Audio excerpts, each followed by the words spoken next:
as we begin.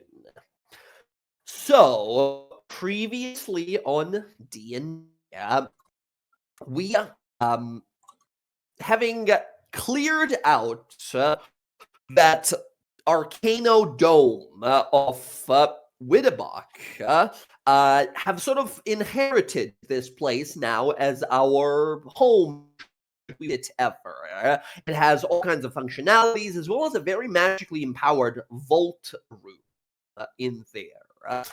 We sort of research and learn some of its abilities and then teleported it above ground.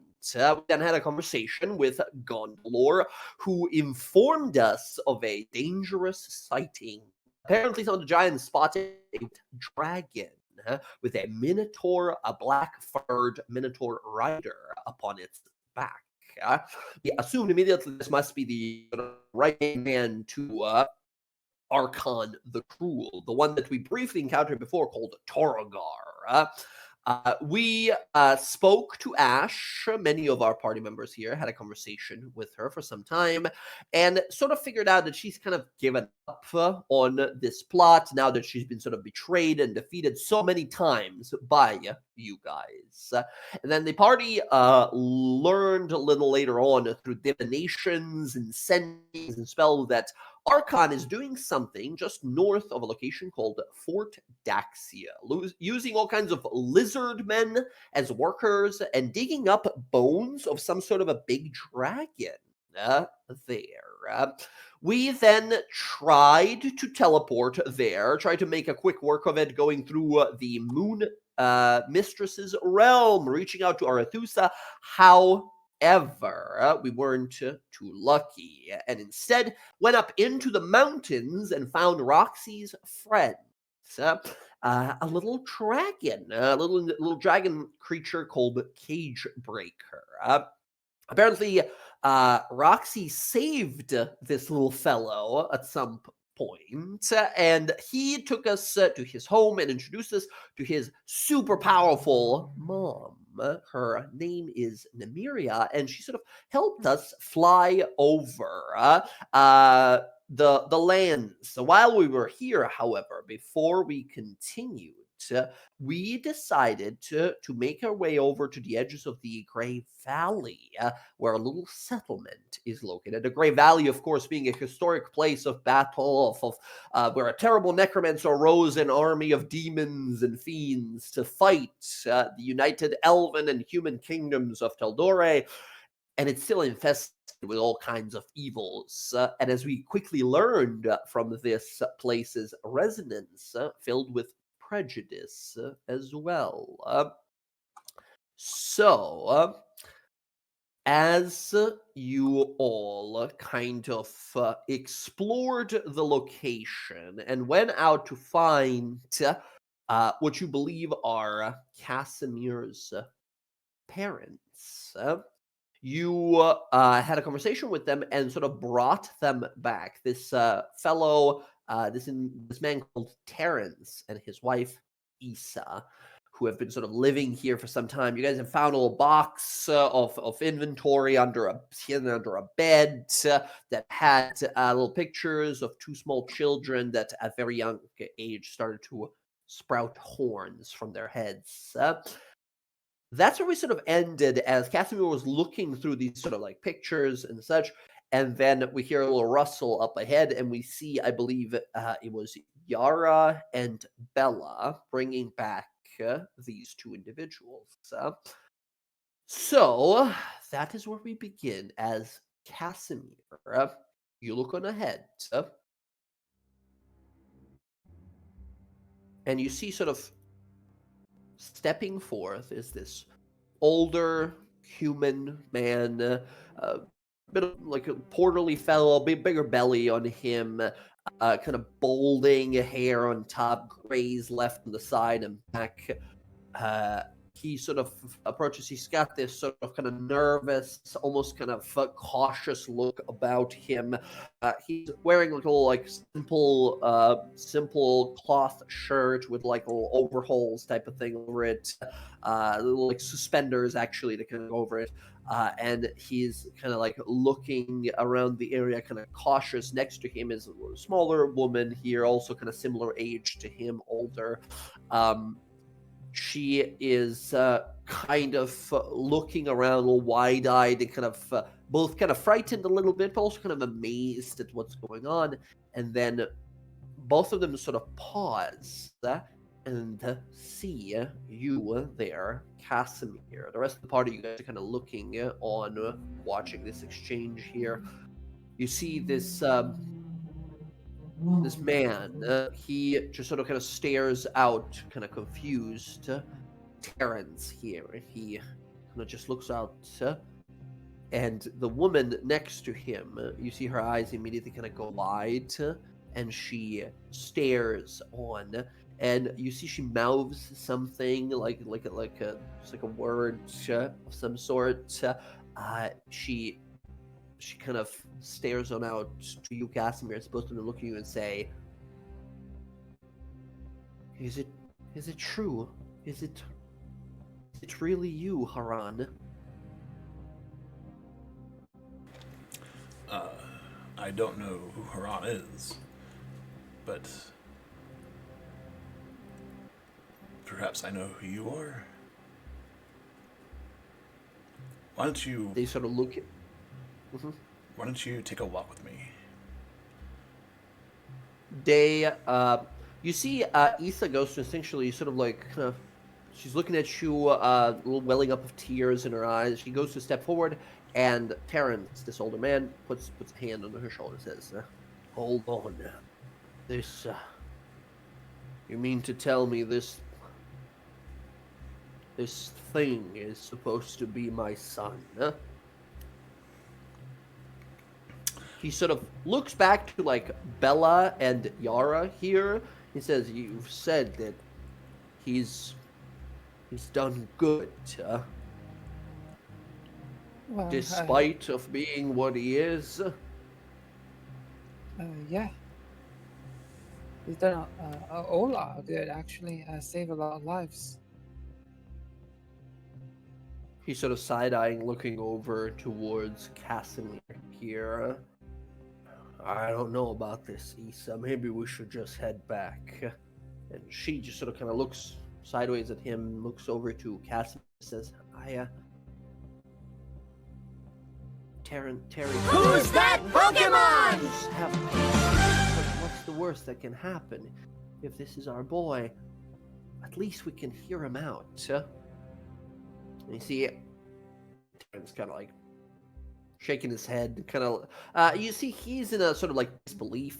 He's having a hard time trusting any of this, believing that any of this is like not some sort of a trick or anything like that. And he sort of sighs and says, "All right, fine. Only for a moment." And she just sort of nods at him, and these two people just sort of step away from the group here with you, Casimir. Casimir, you sort of walk through this little forested area with them for a few moments, sort of quietly. Do you initiate conversation, or do you let them? No, Casimir will talk first. Mm-hmm.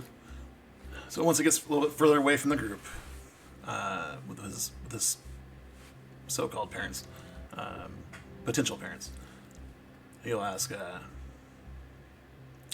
I assume I know why I was given up, why apparently, he looks down at the picture, the drawn picture, I assume I know why I was given up and my sister was given up. But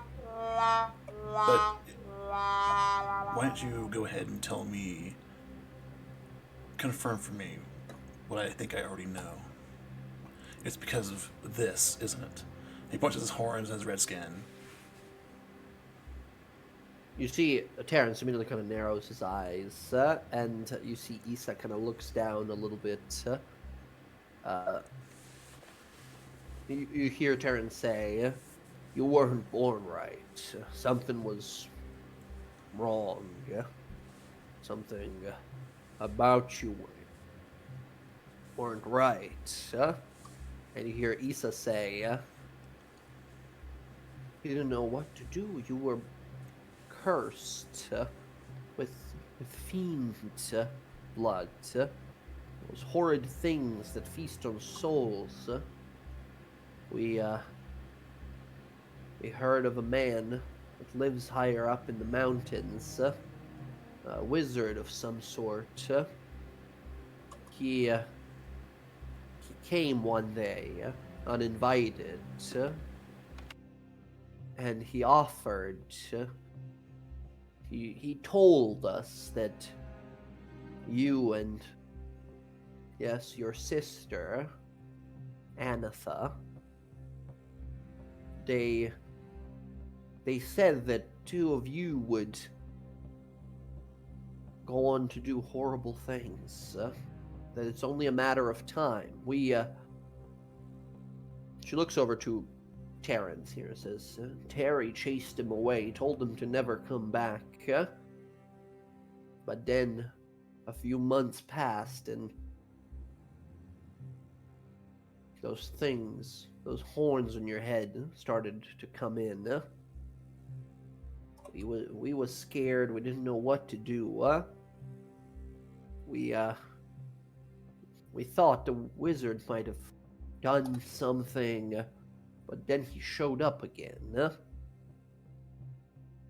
He said that it came to pass as he foreseen, and then it's only a matter of time before two of you beset upon us.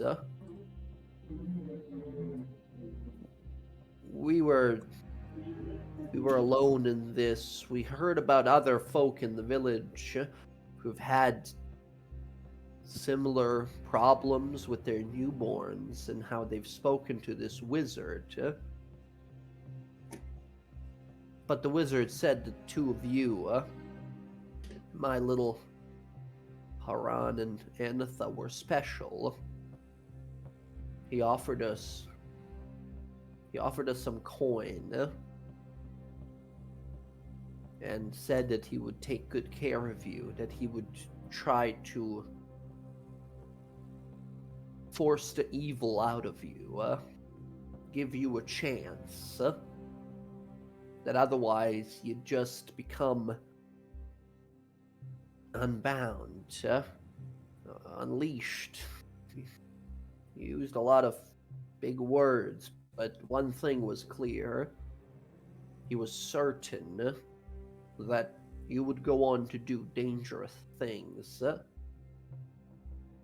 You see, Terrence says, so, it worked then, what he did to you, You managed to change your ways, No. Had I stuck by his side, what he said to you would have come to pass. The future he told you was with him. Unfortunately, apparently, my sister went down that path. I was treated as a servant and managed to escape rather recently. Both of them kind of look kind of like they both look kind of stunned, kind of like confused, look at each other, sort of, I don't understand how, but, well, it wouldn't have mattered. So even so, you've got the fiend blood in you. There was always going to be likely that you turn to that sort of darkness that has beset these lands. He said it looks down south towards the Grey Valley. There you see the remnants of a battlefield, the old rusted swords and demonic skulls left about the place. You see Issa is just sort of kind of like lost in thought. You see her kind of tearing up, says, "Uh, I don't know what to say. I don't. We I- should have known better." And Terrence looked at her like, "We've done what we had to do. There was no other way." And she's just sort of kind of like thinking, like, "Well, maybe I should have, maybe I could have, right?" But sort of like lost in thought.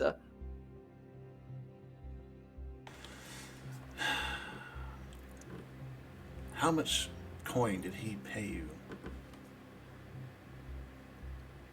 You see, Terrence looks to you and kind of squints. Says, "Why does that matter?" I'd like to know what the cost of my life was. He gets this sort of. He's very much so an individual who like doesn't show his emotions much, other than sort of like distrust and suspicion. His face drops a little bit. Issa, you see her tears now kind of down her face. She says, He gave us 25 gold for each of ya. And We didn't. our names are we didn't- Haran and Anatha. They were, yes. I don't know what to say. My whole life, I thought that you would, the wizard, but he said, I'm so confused. I imagine it could be confusing. Are we twins, my sister and I? Or is she older than I? Kind of look amongst themselves, and Issa says, she was born shortly after you. Well, she was born a second. You are twins, yes. But So you we were are twins. all you were, but you came out first.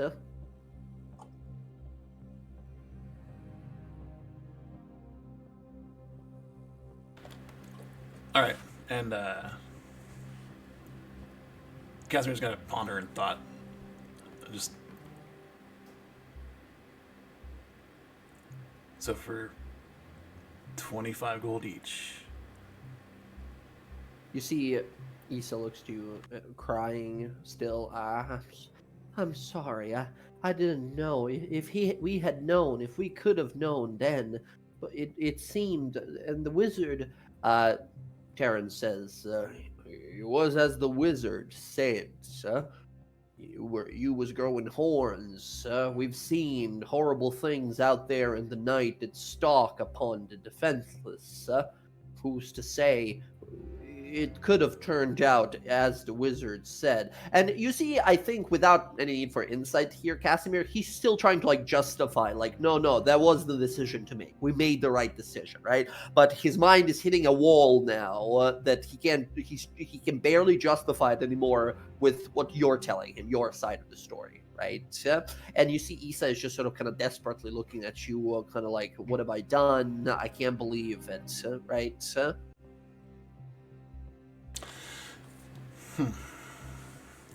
I suppose. Casimir is going to actually. He's got a lot of gold in his pouch. He's gonna separate some of that out. Let's see how much I have actually. We just got paid a bunch of money, didn't we? Have we separated out You yet? guys have hundreds of thousands of gold from the fucking vault place. How much of that would be mine? I don't know if you guys separated it all already. I don't think we you have. did. Just whatever you feel is comfortable. Well, I don't know how much we actually have. Yeah, hold on. Let me see. Is Oh, it it's in the party loot. It Isn't It is. I don't think it was remember if it is. 107,000 total. Should be a ton. Should It's be not a in the lot. party loot. I think it's here in the Arcano home. I think I put it. Yeah, it's at the Yeah. bottom there. But even cast into party loot, we have 5,000 gold. So Yeah, you have a ton of money. bunch of gemstones, some necklaces and shit. So much money. I think we've Yeah. just been group piling money for now. We haven't really split it recently. Yeah. Because, I mean, even on Bella's person, I have a shit ton of money. Yeah, I got quite a bit. Not what I want to do here. Can we mark out that Casimir's going to take like $5,000 worth of gems? From the party loot? Yes. Of gems? Gems or gold doesn't matter. Okay. You guys certainly have more than enough. You take 5,000, you said? Yeah. He's going to hand them. Okay. I mean, mine's... Go ahead. Oh, no, I was going to say Party just... loot. Okay, you got it? Okay, fine. I got it. Cool. You bring out a like life-changing amount of gold, right? These people have rarely seen a platinum in their life, right? So, and you bring out this vast, with a flick of your wrist, a magical chest appears that you easily conjure as a master of the arcana that you have become, filled to the brim with gold and gems and jewelry, all totaling up to about 5,000 gold. Casimir will thrust it into, we'll offer it to Terrence. Put a hand on Issa's shoulder. I will not bring harm to you, but my name's not Haran. My name is Casimir. And all those things you fear are the things I fight against with my friends. So, if you ever hear of the DawnGuard, just know that I am with them,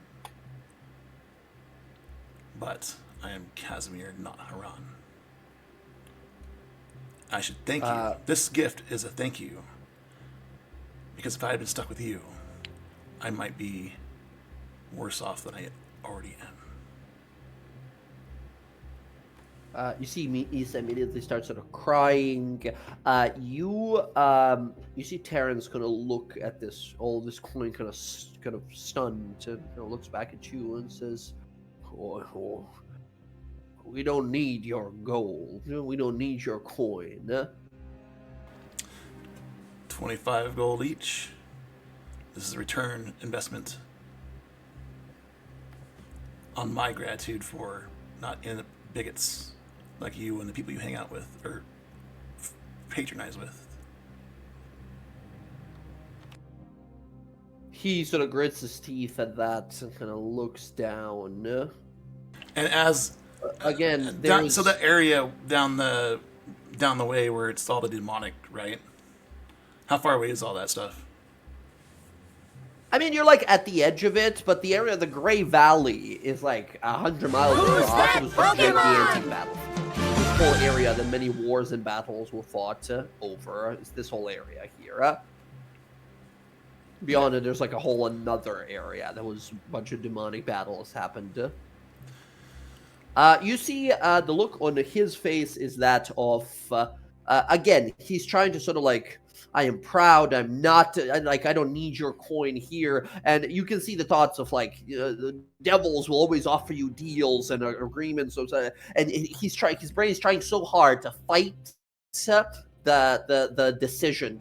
His brain is trying so hard to save him from, like, shame of his deeds by trying to like justify that like you're a devil person, this is not like I did the right thing, and this is I shouldn't his brain is just going in a circle, right? But Issa here is just sort of kind of just weeping, crying at this point, saying,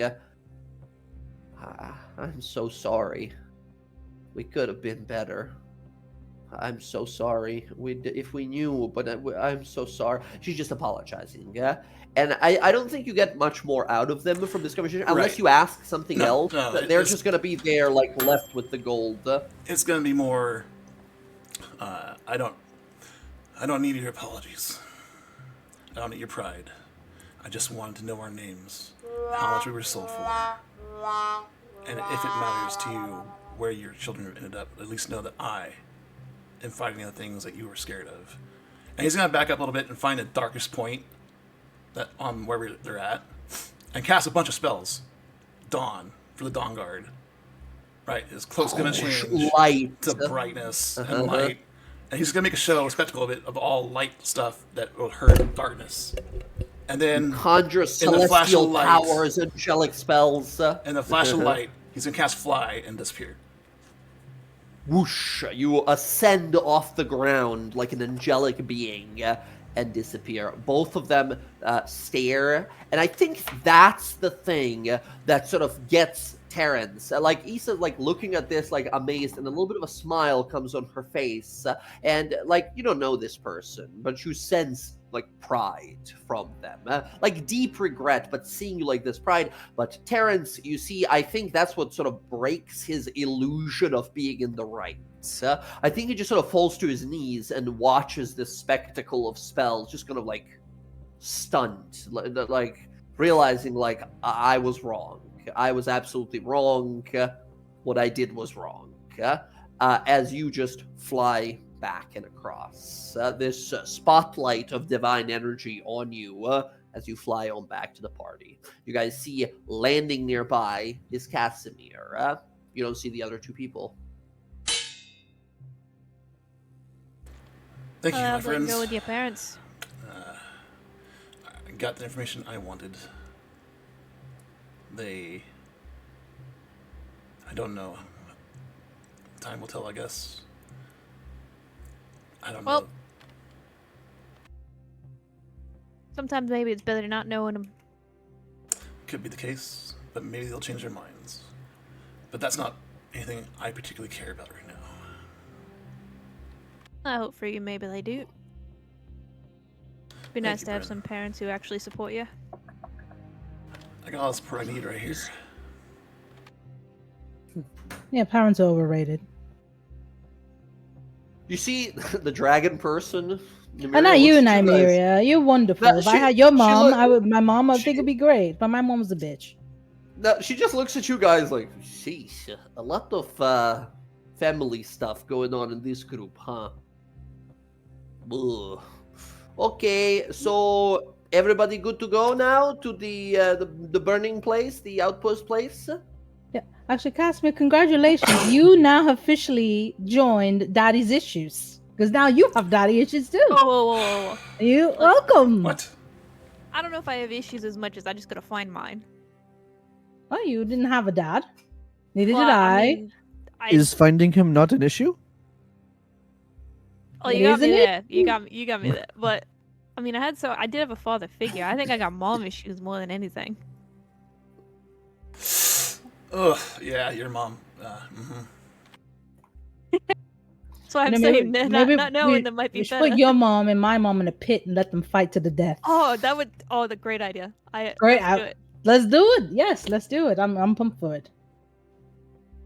Oh man, how many people will come to see this? I bet you people pay a lot to see that, probably. My friends, Yeah, mate. thank you. But we should be moving before they make their way back here. All right. You ready to go, everyone? Let's Yep. do it. Yeah, let's go. All right. Mira looks at you and says, "Okay, let's get it going." She transforms into a gigantic fucking dragon, opens her wings out, you guys hop onto her back, and she ascends into the night sky above. You guys travel on her back. So you guys traveled from the pools of Wittebach. It took you guys 2 days to get up here where you met with her. Then it took you half a day here, and then she can still fly back over here another bunch of miles. And then one more day, and then one more day after. So in 2.5 days, you guys will be arriving. While you guys are flying across on the back of this truly gigantic dragon, you're attacked by random wyverns and a chimera at one point and stuff like that. It's like a singular pack of a tail, right, from this gigantic dragon. They're like, okay, never mind, sorry. They back away immediately, right? Nothing wants to mess with you guys. Dragons are known for how dangerous they can be to just about any kind of an opponent. You guys fly your way across, and you land. We cut to 2 days later. right? And we see as this massive dragon is kind of looking down, scanning the land, and kind of squints for a moment, and you guys hear this reverberating, kind of somewhat deeper voice in comparison to her halfling form. You hear she says, I think I see something down there. We're getting close now, so unless you want to show everyone there is a big dragon in the area, we might want to land here. Okay. She slowly tilts, soars on down, and lands, eventually perches herself on this big kind of hillside. You all kind of get off of the dragon. She turns back into her halfling form. She says, okay, I think this is as close as I can get you here. Burning Outpost is no more than an hour or two that way over there. Something I saw down here that looked a little weird. She points down, and you guys see like this big canyon. This whole area is sort of like dry canyons and stone sort of platforms. She points down, and you guys see that a lot of the canyon's sort of stone and dirt down below has been disturbed, and there's a little bit of movement down below you. You guys sort of peer across to see down, and you see some creatures walking around, sort of two-legged, just kind of moving around. As you guys sort of focus on it, especially those of you guys with passive perception above an 18 here, which I think we have two, right? That's Roxy and Bryn here. You see a bunch of lizard men. And I mean, like, you see more than, like, 3,000 lizard men. Just sort of moving along slowly. You see they have, like, sharpened weapons and different kinds of kind of hide and semi-metallic armors. Big sort of crocodilian-looking faces. Green and orange scales with the long frills in the back. You see some of them are in different states of decomposing. Yeah, you see most of them are kind of like living, strong, powerful, but a lot of them too are like zombies, missing flesh. You can see bone through their sort of scales and skin, as you see a whole army of lizard men here, sort of digging around the dirt here and sort of like excavating this area, like axes and such. It mostly seem to be like the zombified ones and semi-skeletal ones that are doing like menial labor, like digging and searching here. Well, other ones are just sort of like preparing themselves, putting on like shoulder pads and shit. Looking at it here, it's sort of like, imagine it's a bunch of lizard men, but it's that scene from the Lord of the Rings, the Two Towers, when they're gearing up the Uruk-hai, right, for war, like putting on their fucking armor and gear, strapping on their like protections and everything, sharpening their blades and everything. You see a ton of lizard men here. You see Miria kind of squint and says, well, that is good. She looks amongst you all, says, listen, I don't know exactly what it is you guys are doing here. I mean, these guys don't look that tough, perhaps, but I sort of can't risk big fights like this or anything myself. I would love to help you in any way, but I sort of only back home. I have a bunch of dragons that I'm helping not be eaten when they grow up, so putting myself in any danger could be very dangerous for me right now. Don't put risk to yourself. Thank you for getting us here. Are you sure you're going to be okay? Probably not. I mean, you heard of Archon the Cruel. Archon the Cruel? Champion of Tiamat. I have heard that name. Not a big fan. Nope, that's his work right now. Oh, I haven't really heard of him ever, raising the dead. Pretty dangerous. Well, I can't help you defeat. He has a cleric. He has some cleric with him, a dead cleric, turtle guy. Ah, okay.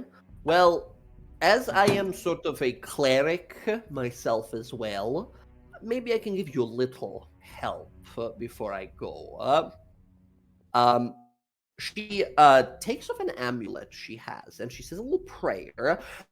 You watch her eyes open, and there's this sort of like dim golden energy in her eyes, and you guys feel this this expelling of incredibly powerful, some sort of like draconic divine magic from her.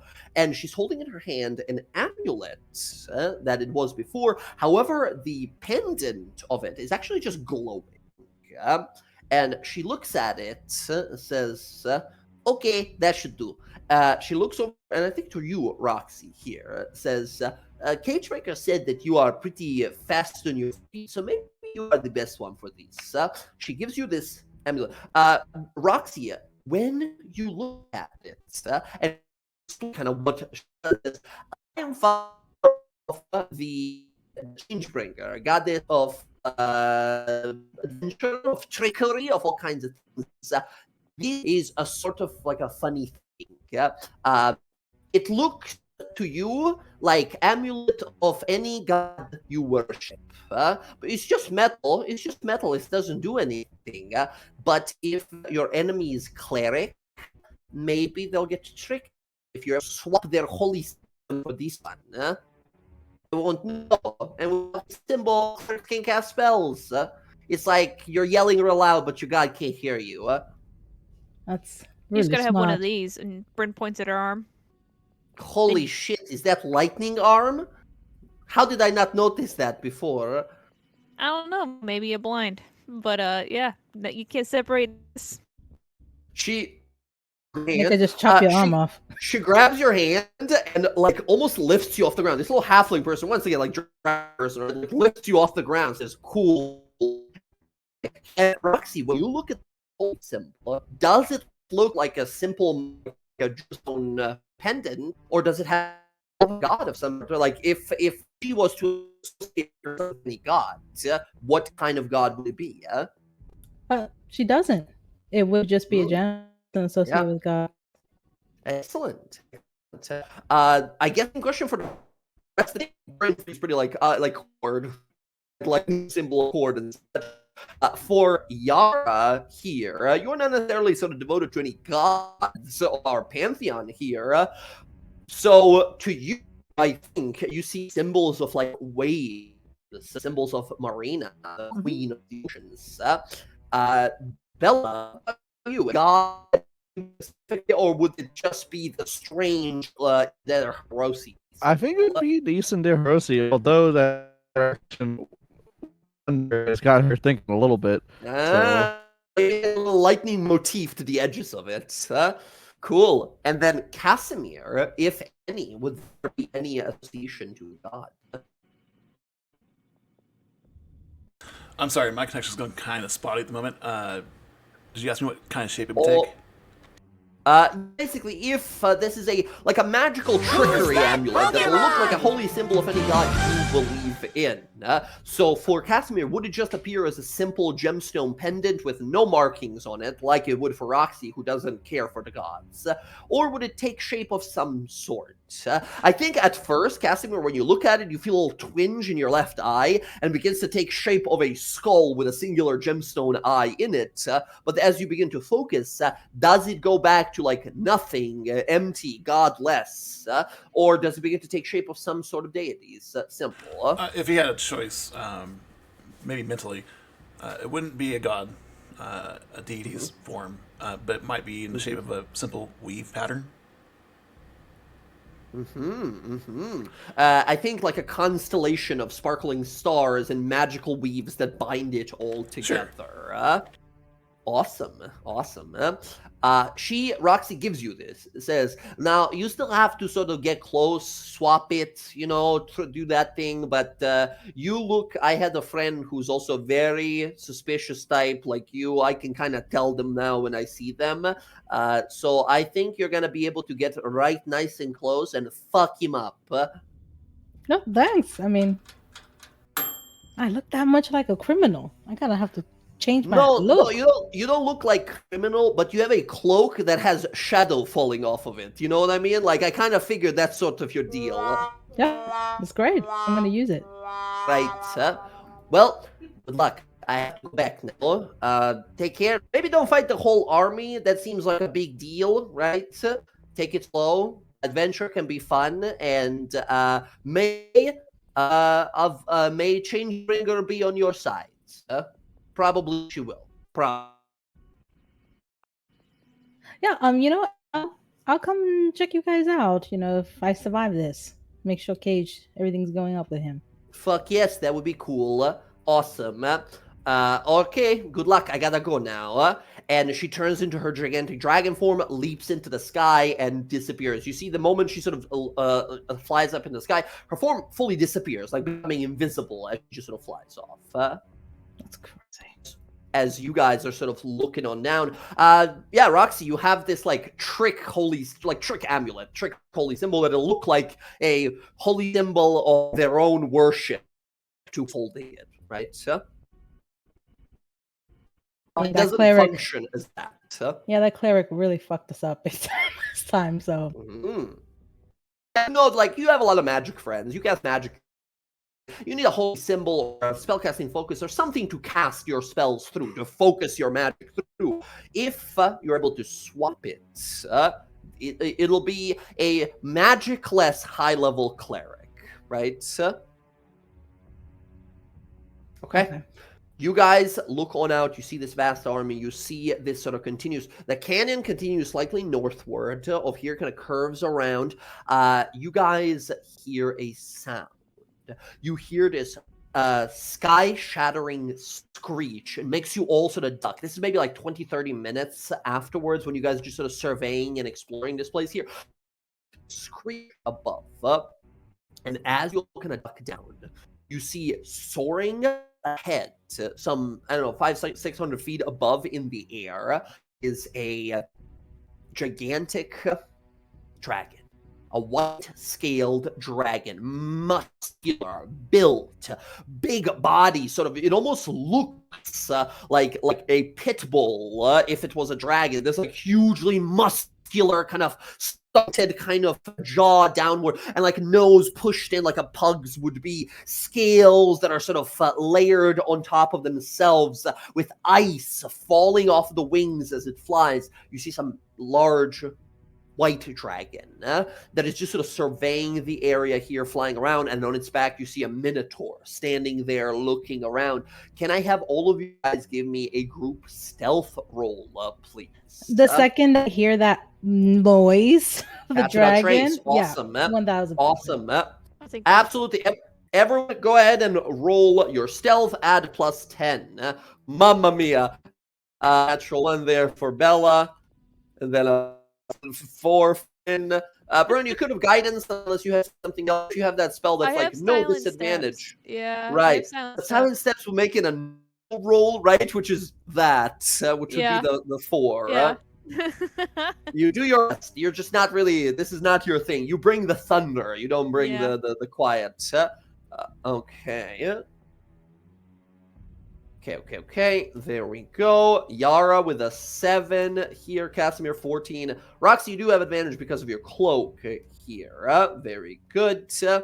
Okay, amongst the 5 of you guys, because of the pass without trace, because of the pass without trace, your guys' stealth is a 20. Pass without trace, absolutely saving it. This would be an average of 10, by the way, if you guys didn't have it. Too many fucking people with armor. I'm just gonna keep pressing this button. You cast the spell instantly. The dragon flies ahead, but does not notice you guys. It passes entirely over the area with its minotaur rider.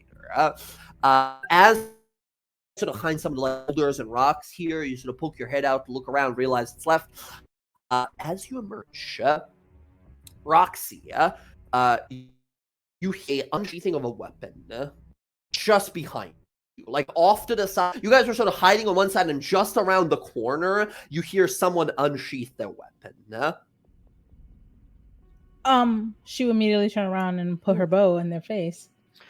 You get a sword pressed against the side, almost pressed against you before you sort of move and aim. And as you do, you see the sword begins to crystallize and begins to have this flame effect on it. And you stop, both of you stop before you attack. each other recognize this person.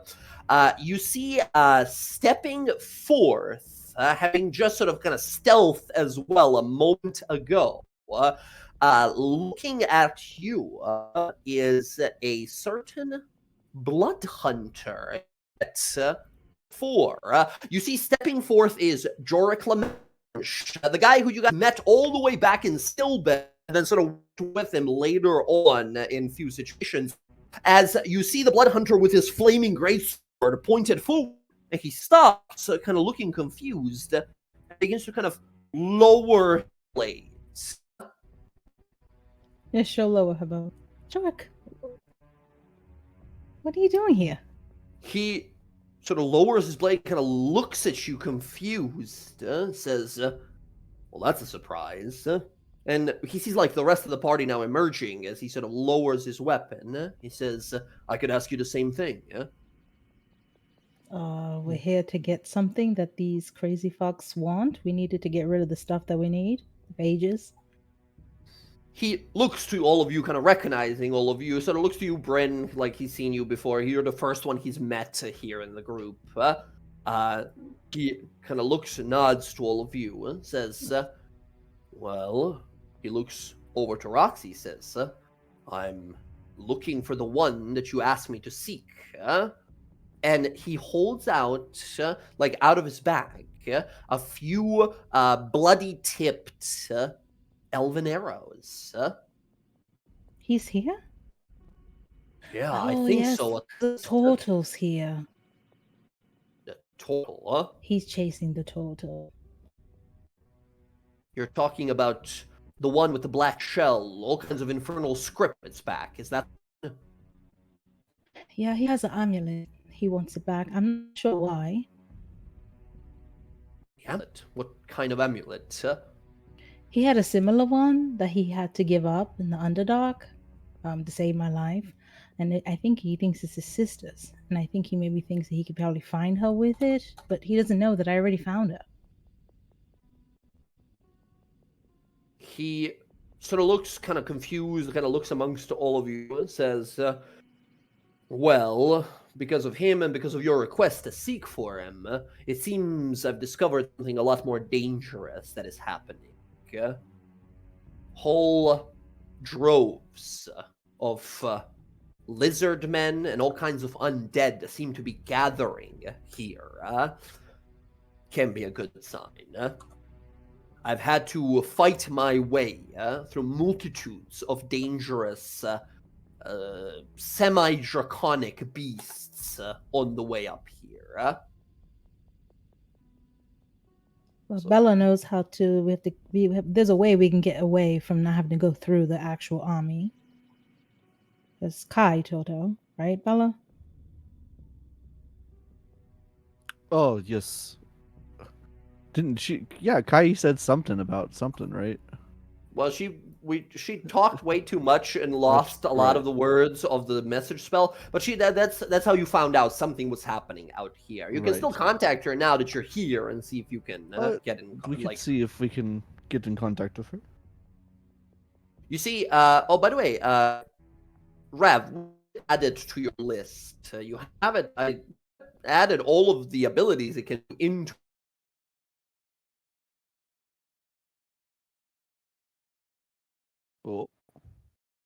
your... Hello? Am I robot-y? Hello? Yeah, sorry. Oh, is that him? Everything paused for me. Might have been Discord, might have been me, I'm not sure. But yeah, Casimir, I saw your ping there. What do you mean added to your sheet? Add it to the journal, the item journal? In the handouts, you mean? Like in the magic items? Yeah. So there's the weapons and armor thing and has everything listed? Yeah. It should be in the artifacts and legendary. That's where it is. The Bahamut touched spell. Artifacts and legendary. Where's that at? That's the one at the very top. That's the first one in the magic items. This is a legendary item. Oh, okay. Got it. I see it. Thank you. Yeah. Everything added on there. You have advantage on it. You just gotta, I guess, like, remember is the ability, like, a reaction. You can give advantage to someone's, like, roll a saving throw, right? Yeah, I believe I've added both of the spells in there. I generally have all my sheets open and the things I have on my screen so I can see what I can Okay. use. Yeah. Thank you. Fair enough, fair enough. Okay. Jorik looks amongst you all, says, things are pretty dire here. I've spotted at least 4 different adult dragons in this area. Oh, fuck What me. is it with you and dragons? Dragons? Oh, I see. That wasn't a dragon. That was a shadowy undead imitation of one. Weren't you with us when we fought the other dragon too under Iman? I guess actually, our encounters have been draconic Yep. in nature. Right. Well, just to clarify, I do other things. I kill horrifying demons and undead creatures. Mostly, I deal with demons and it's just gives a whenever I work skeptical with look. you guys. Yeah, whenever I work with you guys, it seems to be a lot of dragon stuff. Speaking of that, Well. Jorg, how do you think about going to hell? I have Christ. Oh, right. Well, you want to come with us next time we have to go to hell? We have to find Bryn's dad. He looks over to Bryn and says, "Your dad's in hell." Yeah, unfortunately. He's some sort of a fiend. Obviously. No, he's a paladin, but he got stuck there. You know, I hate to ruin it for you, Isn't but that, hope is a luxury in hell, often exploited. He might Yeah. be dead, or perhaps turned already, if he spent long time in hell. Archon's a paladin. Maybe that's your father. Do I look like a fucking dragon? You do not. Well, you also don't look like an elf, so. What do you mean I don't like an elf? I've gotten mistaken as a drow before. Drow aren't really, blue. Jorik looks and says, well, I would love to have this discussion of what kind of racism exists in the world. I think it's better that we devote our time to figuring out what to do next here. So, you're all here looking for what exactly? You're just simply here to investigate, or are you coming here for a certain reason? Well, I was here looking for this Jonas that your friend Roxanne has asked for. I've been on his trail for some time now, and not too long I caught his scent. He is a very elusive individual, it seems. Yeah, it's gonna be hard to find him. But now that you say that he's here,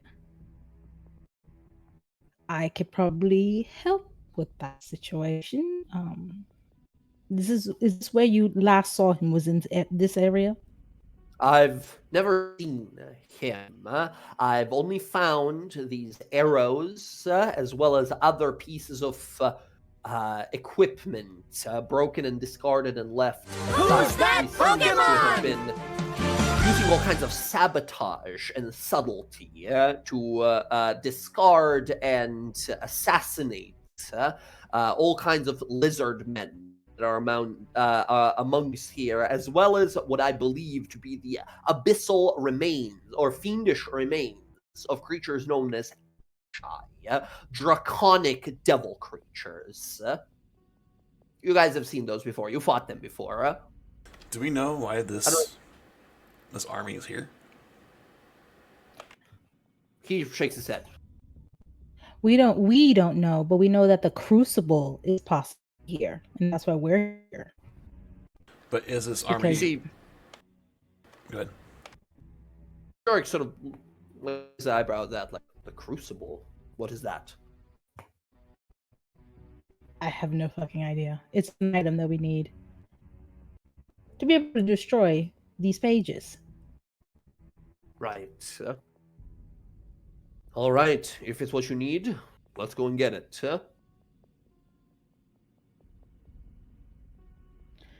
All right, well, I'm gonna. He says he has the scent. I'm gonna follow Jorik, and when he's kind of has an idea of where he might feel like Jonas has been around, I will cast Hunter's Endurance and try to help him find him.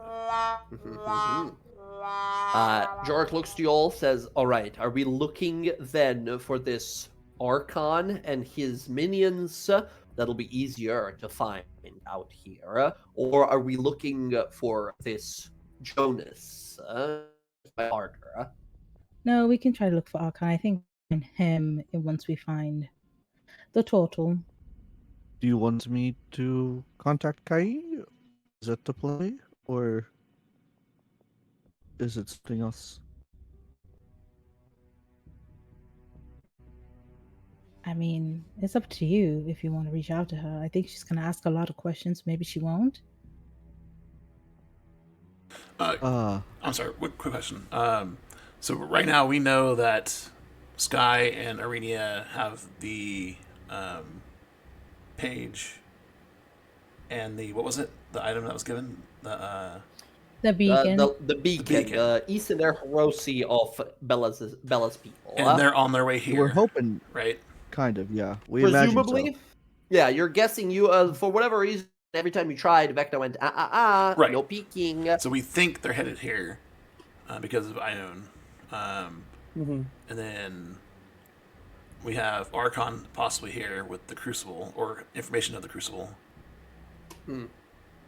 And this army thing, and Jonas. Okay, all right. A lot going on. Things are culminating for certain. You all kind of begin to track on. You see as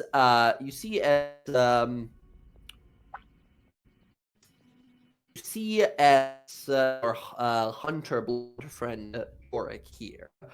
He takes a dagger, slashes his wrists, and he closes his eyes. You watch as he sort of opens his hand, and the blood in his hand begins to sort of coagulate and take shapes. You begin to watch as all these strange sort of shadow magic, blood magic symbols begin to apparate in the air made of his blood. And then grabs through it with his second hand, causing them to sort of become almost these like blood red kind of tattoos and runes up his arm. As he powers himself in some sort of like blood magic way. His eyes open, and instead of his normal eyes, there are these like cat eyes instead. He looks around as, wait, I think I got him. And he begins to move. He immediately starts to parkour, right? Starts like jumping up a side of a cliff and jumps like super constrained. Blood hunters have like superhuman strength. He leaps 20 feet up, leaps another, climbs on a cliff and begins to sprint, and then makes like a 20-foot jump over the cliff, over this like canyon that all of these lizard men are underneath here. As you guys go like, oh shit, follow him, as you begin to track after him. It takes you guys, for some of you, a little less, a little more time, depending, to track after him. But you guys travel for the next like 10 or so minutes with them before you begin to see that white dragon coasting around again as you emerge on a little cliffside here after another, like, I don't know, 30, 40 minutes have passed. And you all kind of together come upon this cliffside and kind of look across here as Jorik gestures, says, oh, good God, I think we found what we're looking for. And as you guys peek over, you see a intimidating sight immediately. As you all, one by one, look ahead, standing before you is a vast excavation. You see mining and digging equipment is splayed about, some left unattended, some of it currently used, as the sounds of impacts, metal on stone, like a battle eternal, continues to chime from below. About 60 feet below you, from this cliffside that you're looking at this from, are numerous zombified lizard men who are digging and shoveling away at what you can now see are these like magically irradiated bones of a dragon of proportions you have never seen before. This thing, while alive, was probably like 70 or 80 foot tall. It is the singular largest dragon that you guys have ever encountered. You see its bones have been shattered and sort of placed here, dug, kind of hidden here, buried underground long time ago. And you can see arcane runes nearby that are like protection, warding spells. One glimpse from those of you guys who are proficient in Arcana, you can tell immediately there were many like concealing spells. There were many like protection, glyphs of warding kind of spells that were placed here. And you see as another one of them is dispelled. A chant of infernal magic, and another one is shattered as you look over and see a turtle. You see a black-scaled, black-shell, spiked-shell turtle holding these like prayer beads, symbols of Tiamat on them. You see Kroll, the sort of advisor and servant to Archon. He casts a spell. You see he kind of wipes some. It's kind of hot here as he looks a little tired here, kind of looking around. You see approaching him from the back as his voice echoes. He's a tall, imposing dragonborn. Red scales, one rotting limb with long, claw-like fingers. A dastardly-looking, sort of like a battle axe in one hand. You see Archon the Cruel. He speaks here to the turtle. Does anyone in the group speak Draconic? Me and Bella. Bella does. Yeah. Yeah. Mm-hmm. Those of you who do Can not understand hear it. him, excellent. Those of you who understand it, you can hear Archon say, "You having trouble? You can rest. We are close now. We should be concealed still." You see, he sort of kind of wipes his face from all the sweat. Says, "We are close. That is why I must push." Khan smiles at that and nods. You hear a screech in the sky, and the two of them turn. All of the zombies kind of turn to look up, and that giant white dragon slams down into the ground and lands. And then immediately kneels his head, like bows its head to Archon. Archon looks to it and says, "Obatala, anything around us?" And the dragon shakes its head and says, "Nothing I've seen, master." And you see, jumping off of its back is the Minotaur. His flaming sort of scimitars, he slams together, the fire goes away, and he sheaths both of his blades. He says, "Archon, how much longer must we stay in this place? I long for the eternal battlefield of Avernus." Archon looks to him, and Draconic says, "Only a little longer. And worry not. Soon, this world too will know war." As he looks on around, you see Cruel kind of step away for a moment to sort of recharge his magical amulets. You see he retrieves a necklace that he has, that he opens. You see on the back of it a symbol of the knowing mentor, the three eyes of Ayun. And he squeezes onto it, draining some magic from it and empowering himself. As he opens his eyes, and you see a third eye appear on his head. As he looks sort of like recharged. You hear Torrigar say, "Where is the little one?" And Archon looks around and looks up to another cliff opposite to you guys.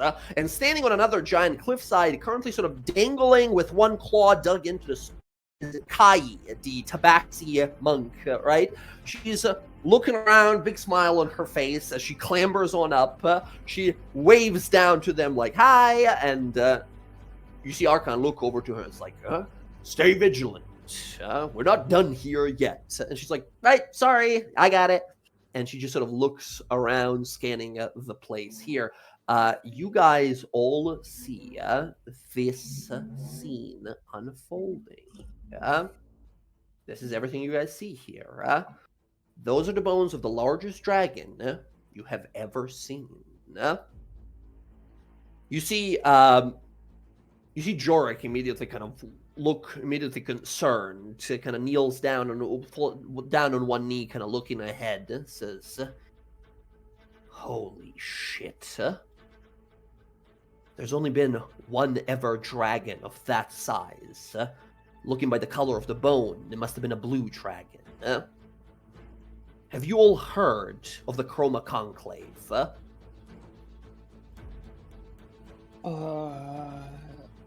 She'll look to Bryn. She'll look at Bryn. Fucking hell. He Yeah. looks on over. Bryn, as a survivor of Iman and the events that happened there, no need for rolls necessary here. You have heard of a singular blue dragon that existed that was of this size and power, similar to the other ancient draconic worms that beset upon Tal'dorai and its peoples. It was the one dragon that was slain before the invasion of the Chroma Conclave, the one that was discovered by some adventuring party and then slain. Who posed as a general for the Iman's king, like advisor to the king at the time, manipulating in the high court. Someone later to be discovered, known as Brimsight, the Iron Storm. A blue dragon that was slain, whose body was hidden away by powerful magics of the Arcana Pensophical, the likes of Allura Vysoren and others. You think this is the body of Brimscythe? Well, yeah, Brennan's gonna relay that to the party. Yeah, I mean, if they're mining it, I imagine they're looking for something, maybe remaining in its skeleton. Looking this at all the something- dead around here, they're probably going to try to bring it out. Is this something we should let the council know about? I know you have friends there, Casimir. I don't know if we're gonna have time. A I simple can. message. I do have the scroll to send Allura a sending spell. But that's if we should probably discover what we're doing here first. What they're doing first. Mm-hmm. This is what you guys see originally here. As you're observing this, Roxy, you kind of scan the area. Bryn, you catch it, of course, as well. To the northern ledge, just above Cruel, over here, you swear you see a hooded individual draped in shadow who disappears. Like, is it the turtle guy or is it someone else? No, they looked human-ish. Humanoid. Bryn's gonna turn to Roxy. I don't know, but I think your boyfriend might be here. Yeah, he's there. I saw him. I told you he would be where the turtle is, and that's exactly where he is. Listen, he said about a war. Who's They're that gonna know what war Pokemon? is, and they're digging up a skeleton, and this fucking man has all these zombies around here. It's kind of obvious what they're gonna do. Yeah, but to raise something that big, it's going to take a long time. Well, that's what he's trying to do with it. He's siphoning life from that stone. They look the zombies, the lizard men look, they're like halfway done with this excavation. So what's the There's play?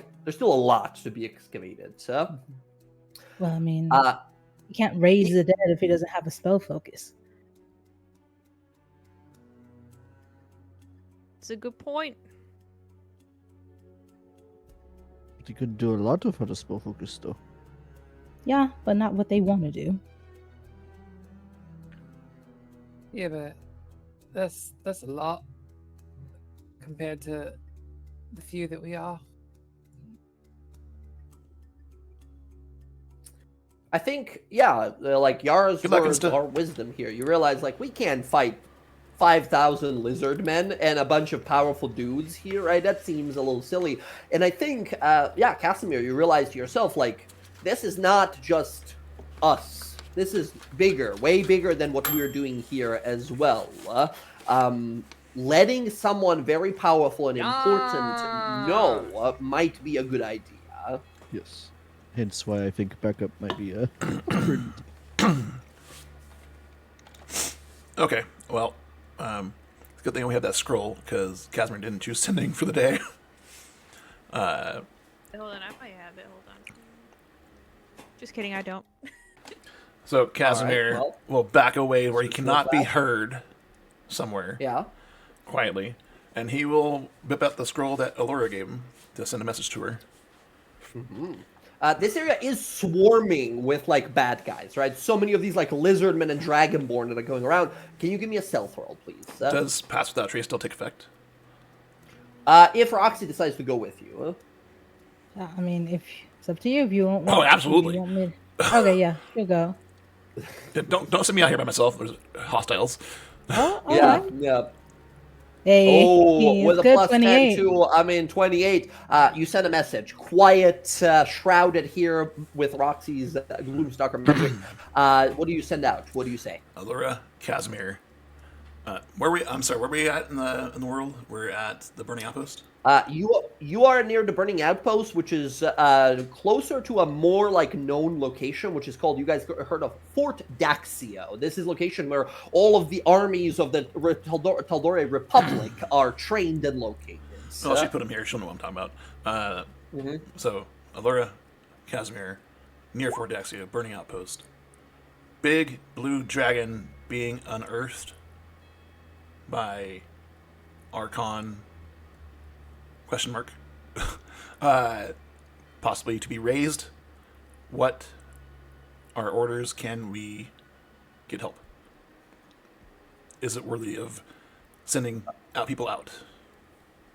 You receive a message almost immediately afterwards. You hear Allura's a concerned voice comes through saying, "Dear gods, someone has found the skeleton. It was hidden through layers upon layers of magic. This is most alarming. I will contact the 4 generals at Fort Daxio and tell them to start preparing their troops for some sort of dangerous assault." The message ends. She sends you a message immediately afterwards, continuing to say, she sends a message immediately after and continuing to say, the individual you speak of, Archon, you've mentioned him before. We have been seeking for him ourselves for a long time. We believe he holds an extremely dangerous artifact in his possession. In fact, 2 possible dangerous artifacts. One, the Hand of Vecna. The second, some sort of a draconic crucible of unimaginable powers. If subtlety is an option, see if you can get your hands on either of these artifacts. You can respond as a part of her message. Well, pretty sure hand is attached. That's probably not subtle. But the crucible we are after as well. Will be subtle, but you may want to get troops moving. It looks like they're nearly done.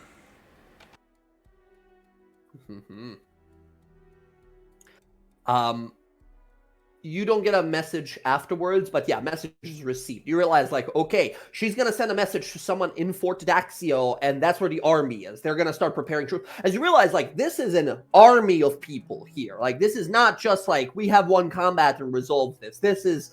There's going to be some sort of an assault. There's some sort of a war that's going to happen here. Right? Casimir would have impressed the largeness of their army down here. Yeah, absolutely. You could have saying like thousands upon thousands of these lizardmen, right? Yeah, you send the message out. Messages are exchanged in here and such. A few minutes later, you hear another message come from her saying, Captain K. Clearsight of Fort Daxio has been alerted. They will prepare their troops for a defense at this moment until more information is available.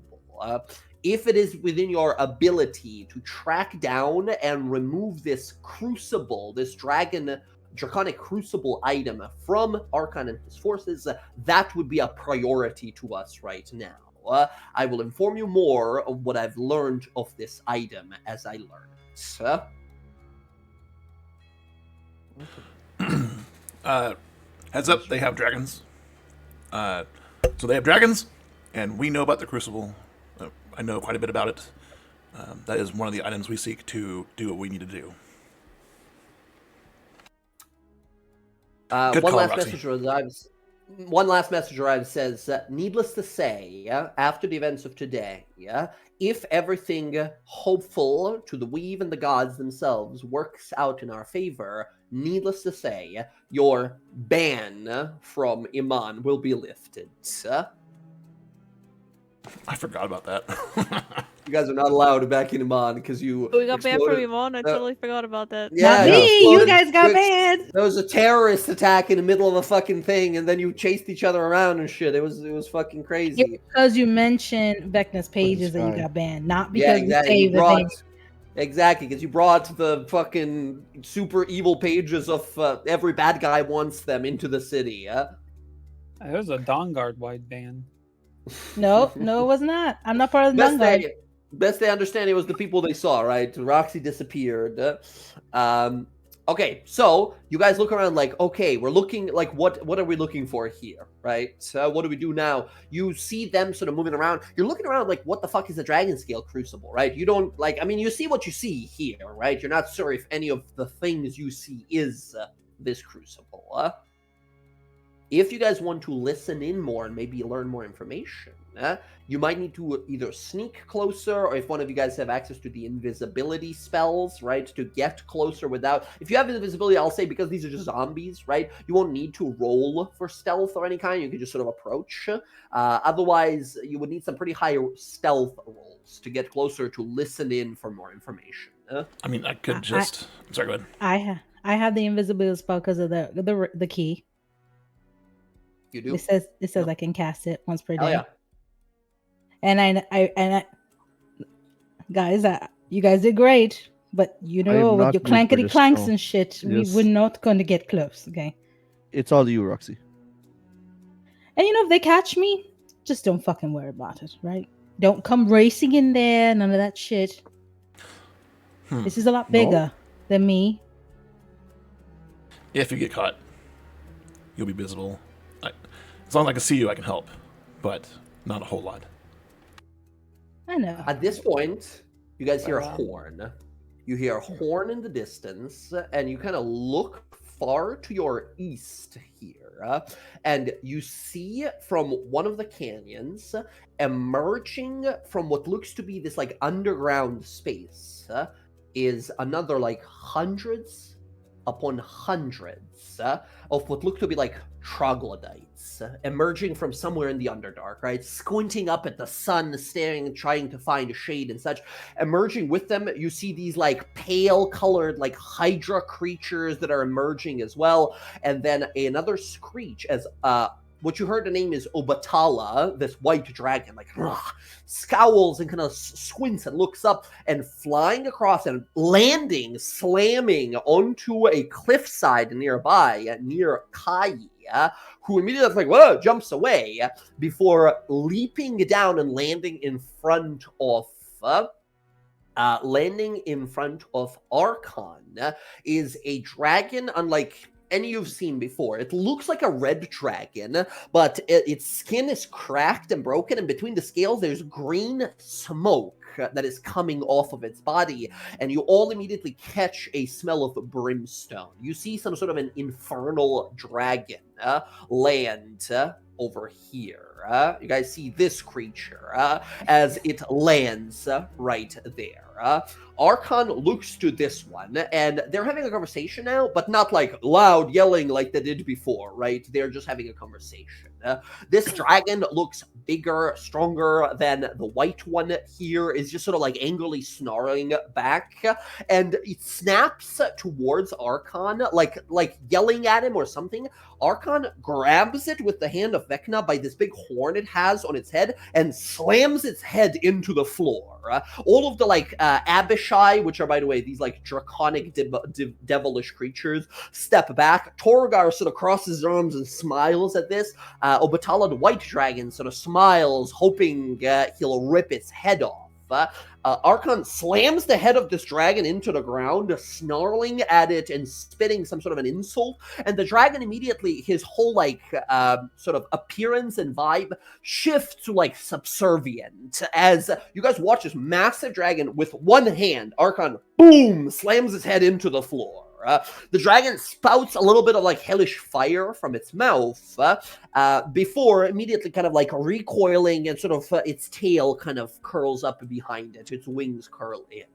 Archon pushes him back. The dragon flies back some 10 feet, lands on its back, and then stands up and kind of snarls but lowers its head.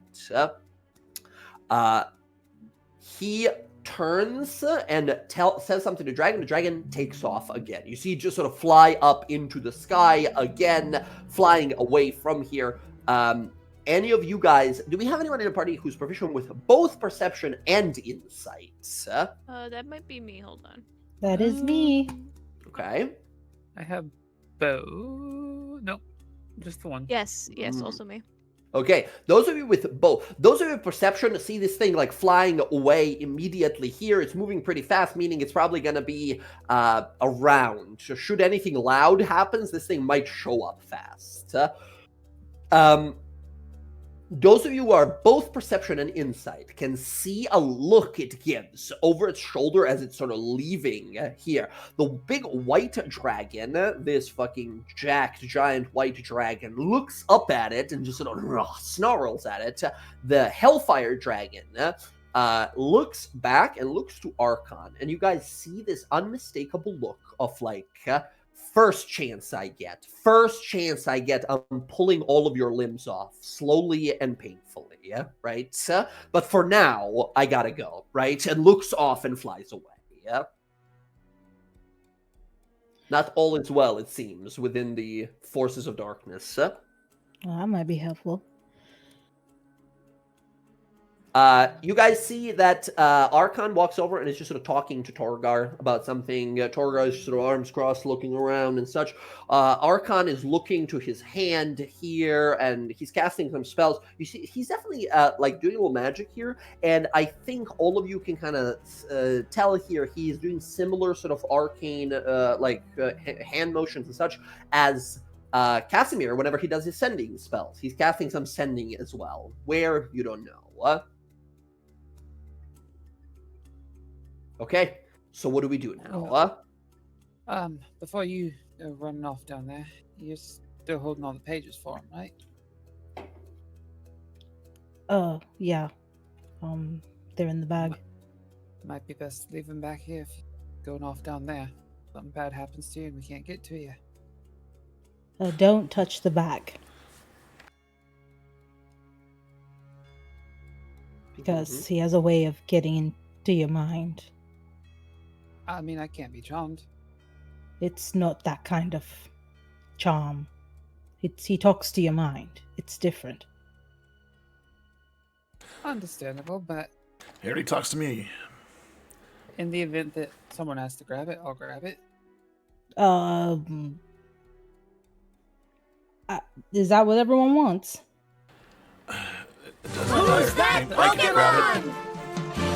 If I'm prepared. Just speaking Not just honestly mechanically, here, I was going to say, not just mechanically, you guys all know in this world of in our canon, Yara might not have like the biggest like wisdom saving throw of all of us, but Yara as a powerful paladin is incorruptible, right? She cannot be charmed. She cannot be forced against her will to do something, right? It would take some tremendous divine intervention to rend her of that ability, right? Yeah. She could be tempted, right? But no one is just going to walk up and say, like, kill your friends, and she's just going to nod. That's just not going to happen. Huh? Also, mechanically, I do have a +10 wisdom save. Yeah, no, also, not. yeah. It's not about that. Is that first off, this is a group choice. I'm not just going to hand you the bag. No, If I'm everyone's not okay saying with hand it that. to me, I'm just saying I'm probably best suited for it. It's okay. Yeah, you probably are the best suited for it. But if you have see, to drop Jorik- it, I can take it. Jorik looks to you, Yara, and says, I don't believe we have met yet. Jorik Lamench, you seem... like he, like, looks up at you a little bit. You're a little taller than him. So, actually, how tall are you again? Yara is. She's like 6'2", just verging on it. 6'3" is what she's at. Okay, you're a little taller than him, especially in your armor here as well. He looks at you and sort of like looks you up and down, sort of like impressed, kind of nods. Well, nice to meet you. Name's Yara. No surname, at least not yet. Haven't earned one, but I have one eventually. You seem very dangerous and very impressive. I appreciate that. Dangerous now. I'm big old teddy bear. Tons of fun. He taps your the shoulder pad on your armor and says, "I can see an unbreakable enemy when I spot one." Yeah, enough. All right then. She'll hand She her the looks- bag. Listen, don't go through my bag, all right? There's lots of things in there that I know. I catalog everything. I know exactly what's in there. How many skulls, how many fingers, how many arms, everything. And do not touch the green book that's in there, because that is not for you to read. I want to touch the Is green it your book now. journal? It has a lot of disgusting, dirty sex things in there that I want to do to my fiance, who's over there on that rock. So be my hand. Go ahead and read it.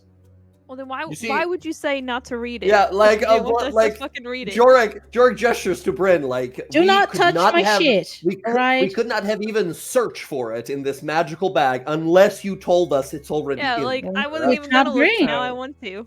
I will just hands up. Look, on my honor, I will not go through your stuff. Okay? All right, she'll hand her the bag.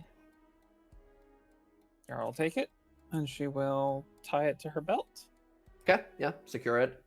Okay, Yeah. Roxy, you slink off. Go ahead and give me a stealth roll with advantage. As you sort of leave, Jorik sort of looks amongst everyone and says, "She was first extremely defensive and then way overly detailed about the sex stuff. That was a ride. She said that not was to read odd." it. Then she told us what was inside of it. So I don't Pretty much, know what's right? going on. Pretty much, just sort of Well, if you self-exposed. turn the bag upside down, everything falls out anyway. You know She's that. still here. She's still here. So- Okay, sorry. I thought you were left. So as Roxy's walking away, Casimir's like, people were right about that. Yeah.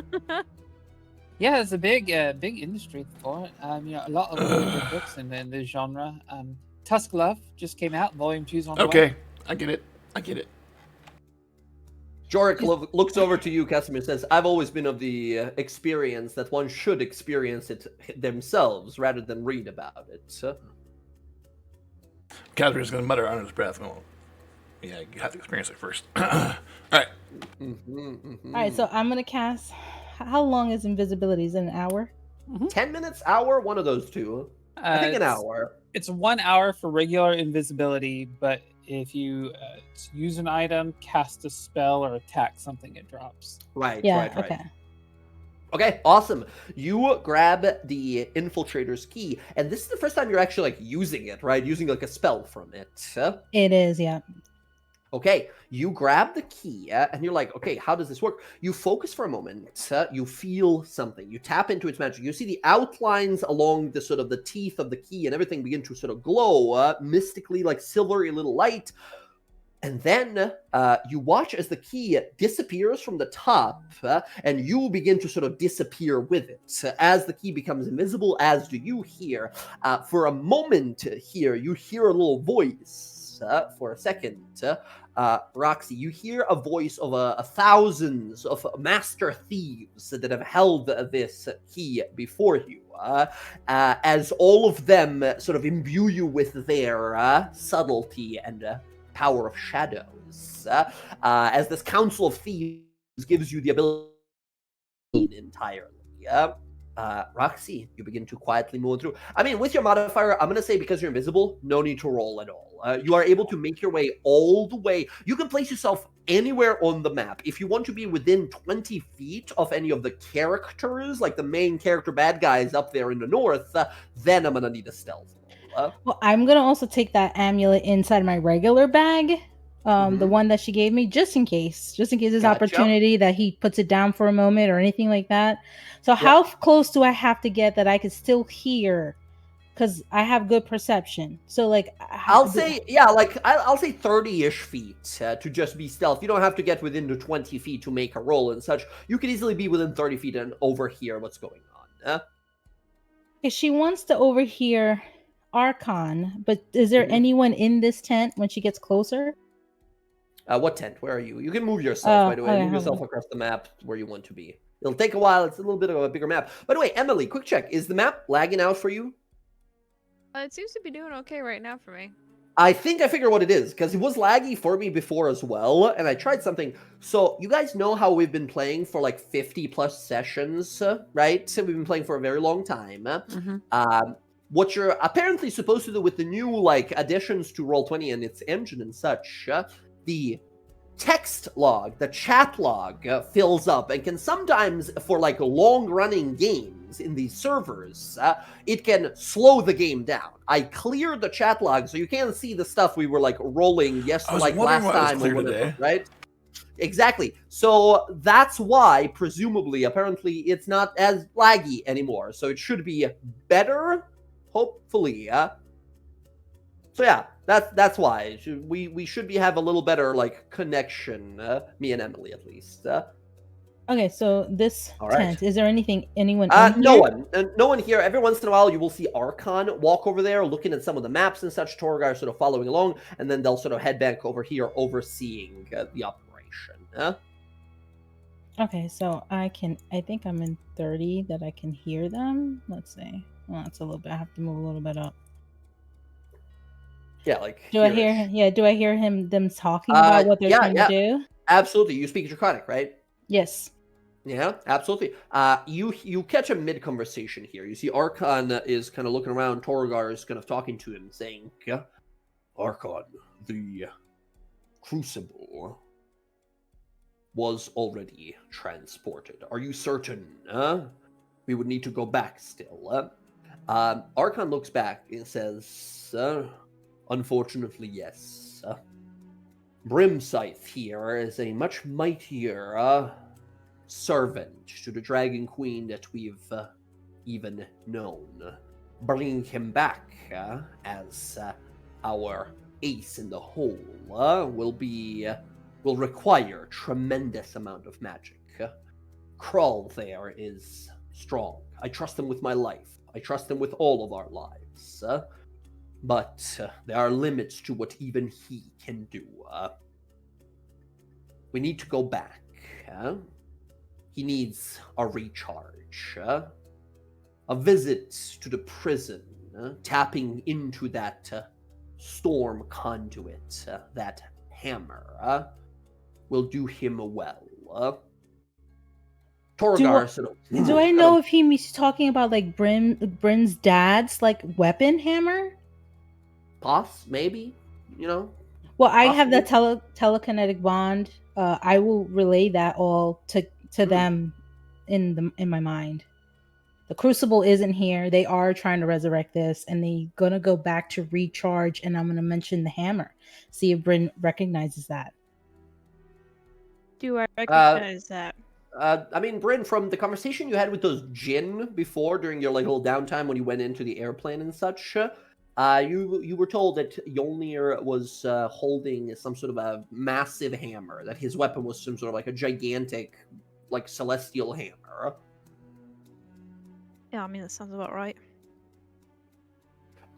Roxy, you hear Torgar say, "This whole idea of using that portal here in the mountains, it seems dangerous. What if someone finds it?" Archon says, "It won't matter. It'll be a short visit. The moment Kroll gets his strength back, the rest of the excavation should be finished. By then, I'm certain that the scouts and soldiers of Fort Daxio will be somewhat alert. After all, we'll be moving more than 12,000 soldiers at our beck and call. Not even mentioning dragons and hellhounds we intend to bring. They'll know soon enough, but our sheer strength will be enough to overrun them. After Fort Daxio burns, the rest of Tal'dorai will soon fall." And you see Torgar sort of smile, says, "And with that much death, It's only a matter of time until the crucible is fed enough of their souls. And the Queen of Dragons roars once more. Archon gives him, it just sort of nods, and then Archon kind of like smiles, just like, not a lot of expressions on this guy, right? He just like a little like quirk of the lip, and then he recoils as I need Casimir and Archon to make a Constitution saving throw. Oh no. Casimir, you feel like piercing pain from the side of your head, and your eye begins to bleed a strange greenish ooze. Do I know what's happening? You're just looking at this from afar, and all of a sudden you hear this like screeching sound, like someone grinding their nails on glass. Can I tell what would happen if I would fail? Could I tell what would happen if I failed this? No, you don't know. You just feel pain, is all you know. All right. You have a +5. Sweet. Oh. Archon rolls a natural 1. Incredible. So, Casimir, you feel this horrible piercing pain. You like fall down onto your ass and sort of grab for your head here. You feel horrible pain. You, Roxy, see as Archon like grabs for the side of his head and falls to one knee. You see the rotting limb he has begins to move. The veins begin to like realign and shift, almost like there's serpents or worms crawling through them. You see the fingers begin to sort of kind of move and twitch on their own, and the hand grabs for his throat.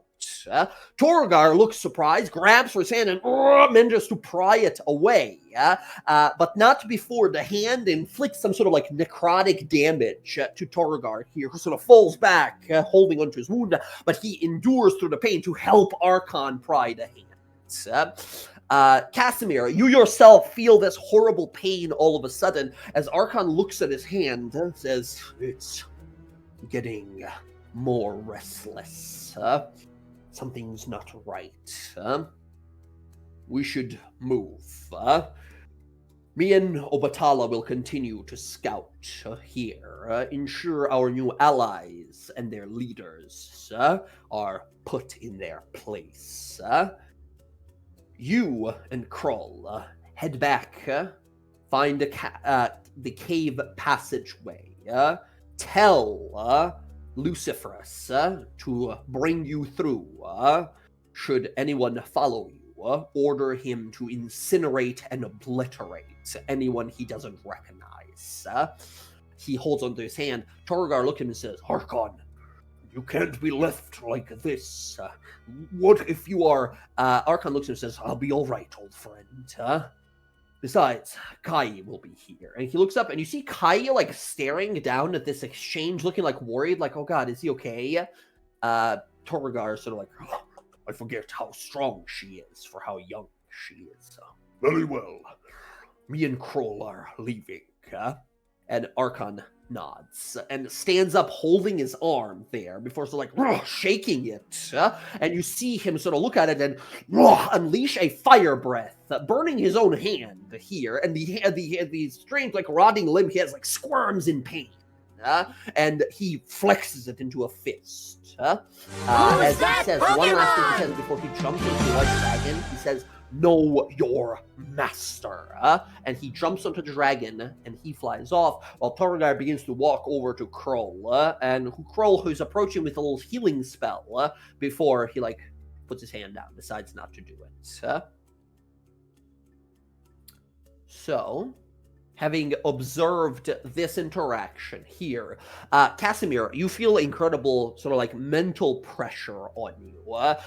You feel like both of your like throat and nose are stuffed and clogged and you cannot breathe, but the pressure rather than from outside is coming from the inside, and you feel at the same time sort of nauseous and sort of dazed and confused.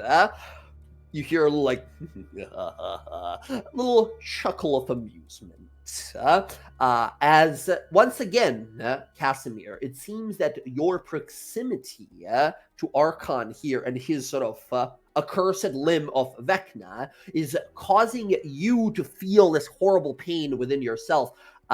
When you guys look on over, you see that the shade of one of Casimir's eyes has changed to this like grayish green.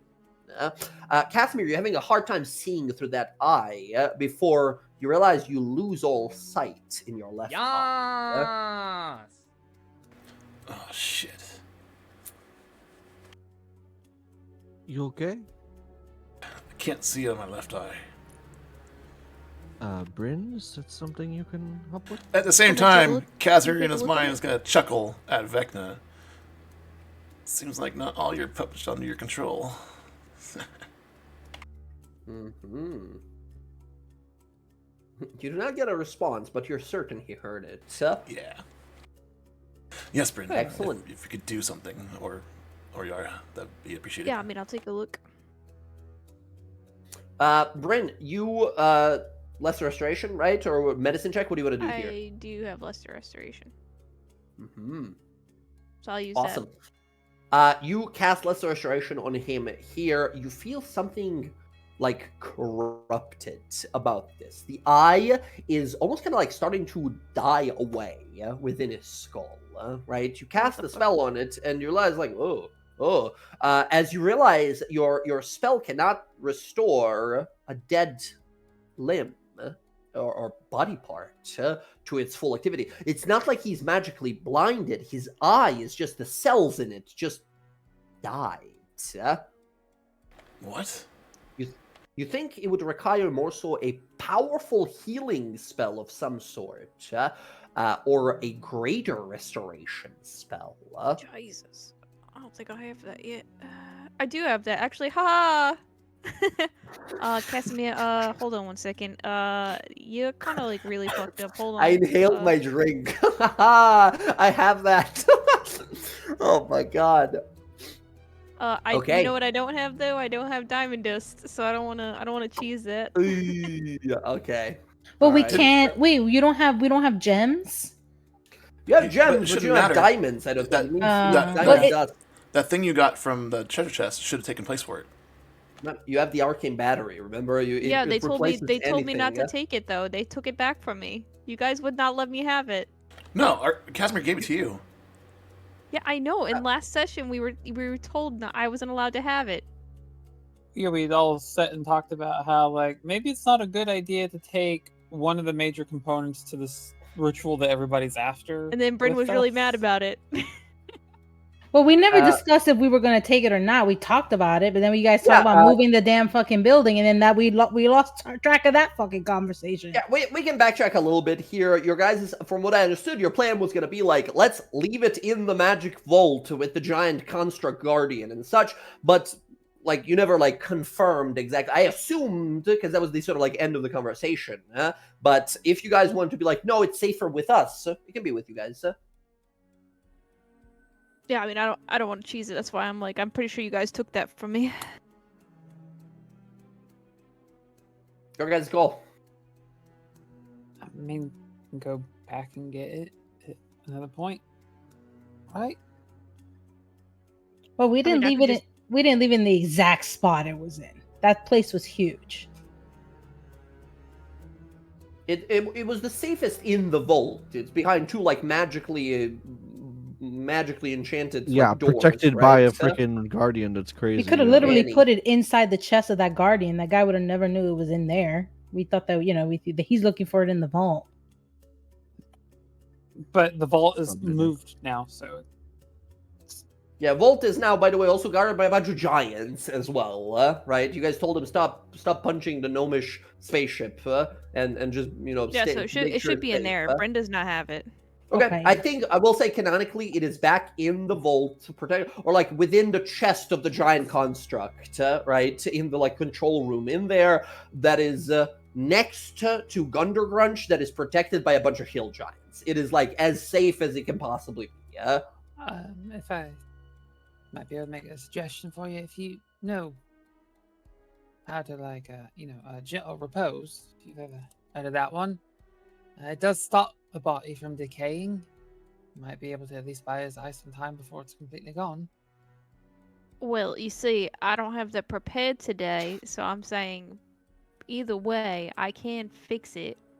But as I was saying, yeah, Cass, your eye's fucked up. It's like dying right now. Brenda does not have any bedside manner.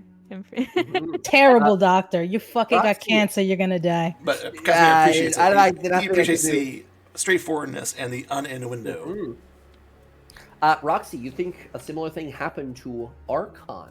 You watch as his body began, like the arm began to rot the rest of his limb. The hand began to rot the arm further downwards. So the arm is rotting more. Yeah. Okay. So it looks like the closer he's with someone else who had, well, which means if what's her name? So knowing that, and knowing that it's possible that Sky could have touched the page and be infected by Vecna, if we start to see Cass start to kind of getting worse, we know that she's closer. Possible. Okay. You said that these guys are gonna walk away and go to like a Yeah, portal. you see, after this, Kroll and Torgar sort of approach each other, and Torgar says, Archon, he said that he will remain to command the organization of troops here. We are to head back to Luciferon through the gate, back to Avernus. Kroll looks back and says, there is no need. I still have strength to do this. Torgar puts his hand on him and says, easy. No one is doubting your might. This is the safer way to do it. I'd rather have you mighty and powerful, commander of our rotting troops, than exhausted when battle comes. Torgar looks to Kroll here. Kroll sort of like scowls, says, very well. Back to Avernus. And the two of them begin to sort of walk up northward and are just sort of heading north. They exchange some like commands and words they give to some of these other like Abishai, these like draconic devils here, and they're gonna start slowly moving somewhere north. She is interested in possibly closing that portal, or even talking to them about possibly closing it, but we would need to know where it is. Oh, so she would follow them, just so we can know where the exact portal is and where these hordes of people could be possibly pouring in from Avernus. Because he said there was going to be hounds and stuff that are going to be coming through that gate. So well, best you understand, only like hellish things here are these like Abishai, which there's maybe like 100 off total, right? Most of their troops here are of this realm. These like lizard men and like troglodytes and all these monsters that they have. But like see a bunch of like manticores around and stuff like that.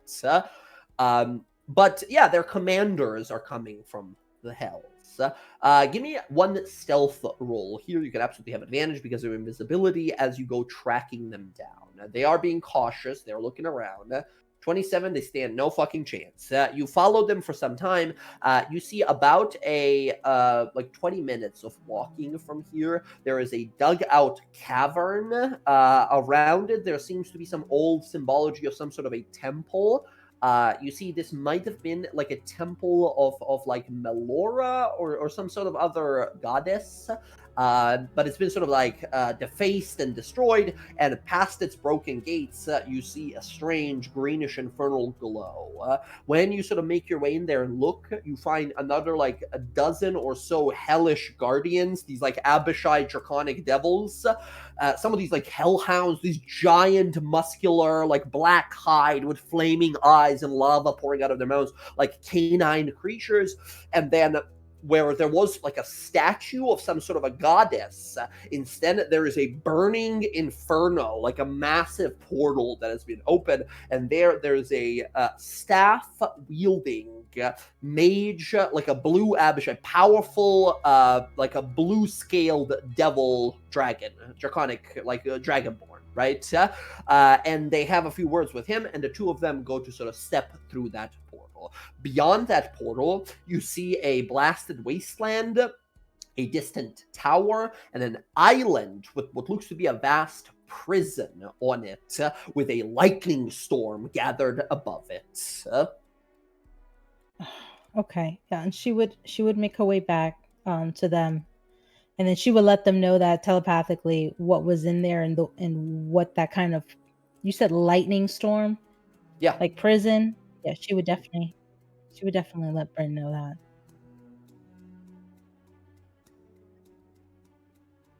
She would make her way back. Okay, you guys are all reunited. On the way following the turtle, when I'm on my way back, do I see anybody on the rocks? Make a perception roll.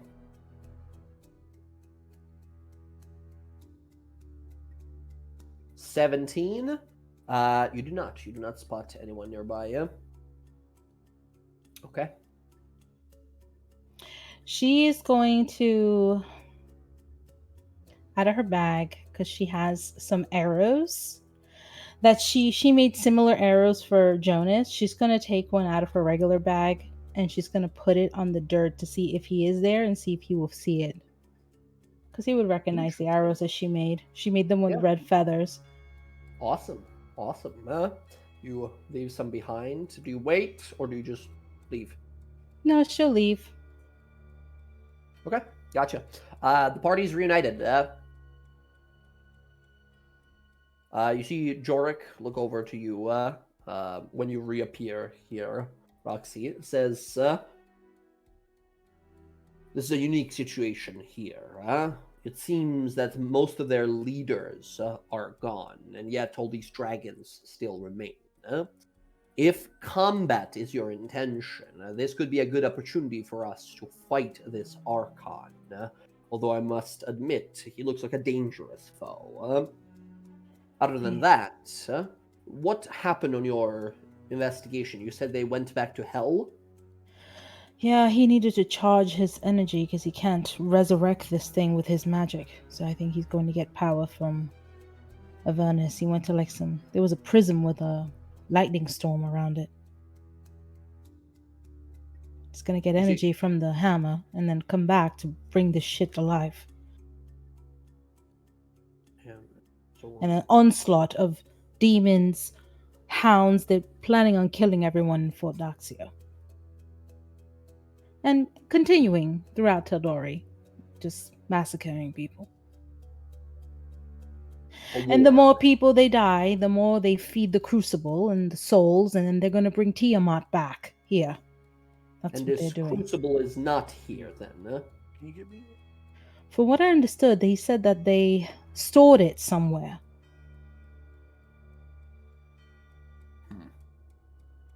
Transported it somewhere, but he didn't say where. He looks to you guys, kind of amongst you all, says, our situation has gotten a lot more complicated. What do you all want to do?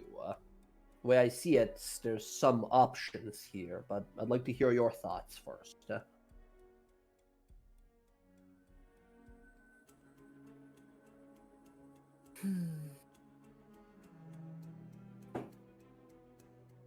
So, just to recap, we have no help because they're defending, unless we are able to get the Crucible.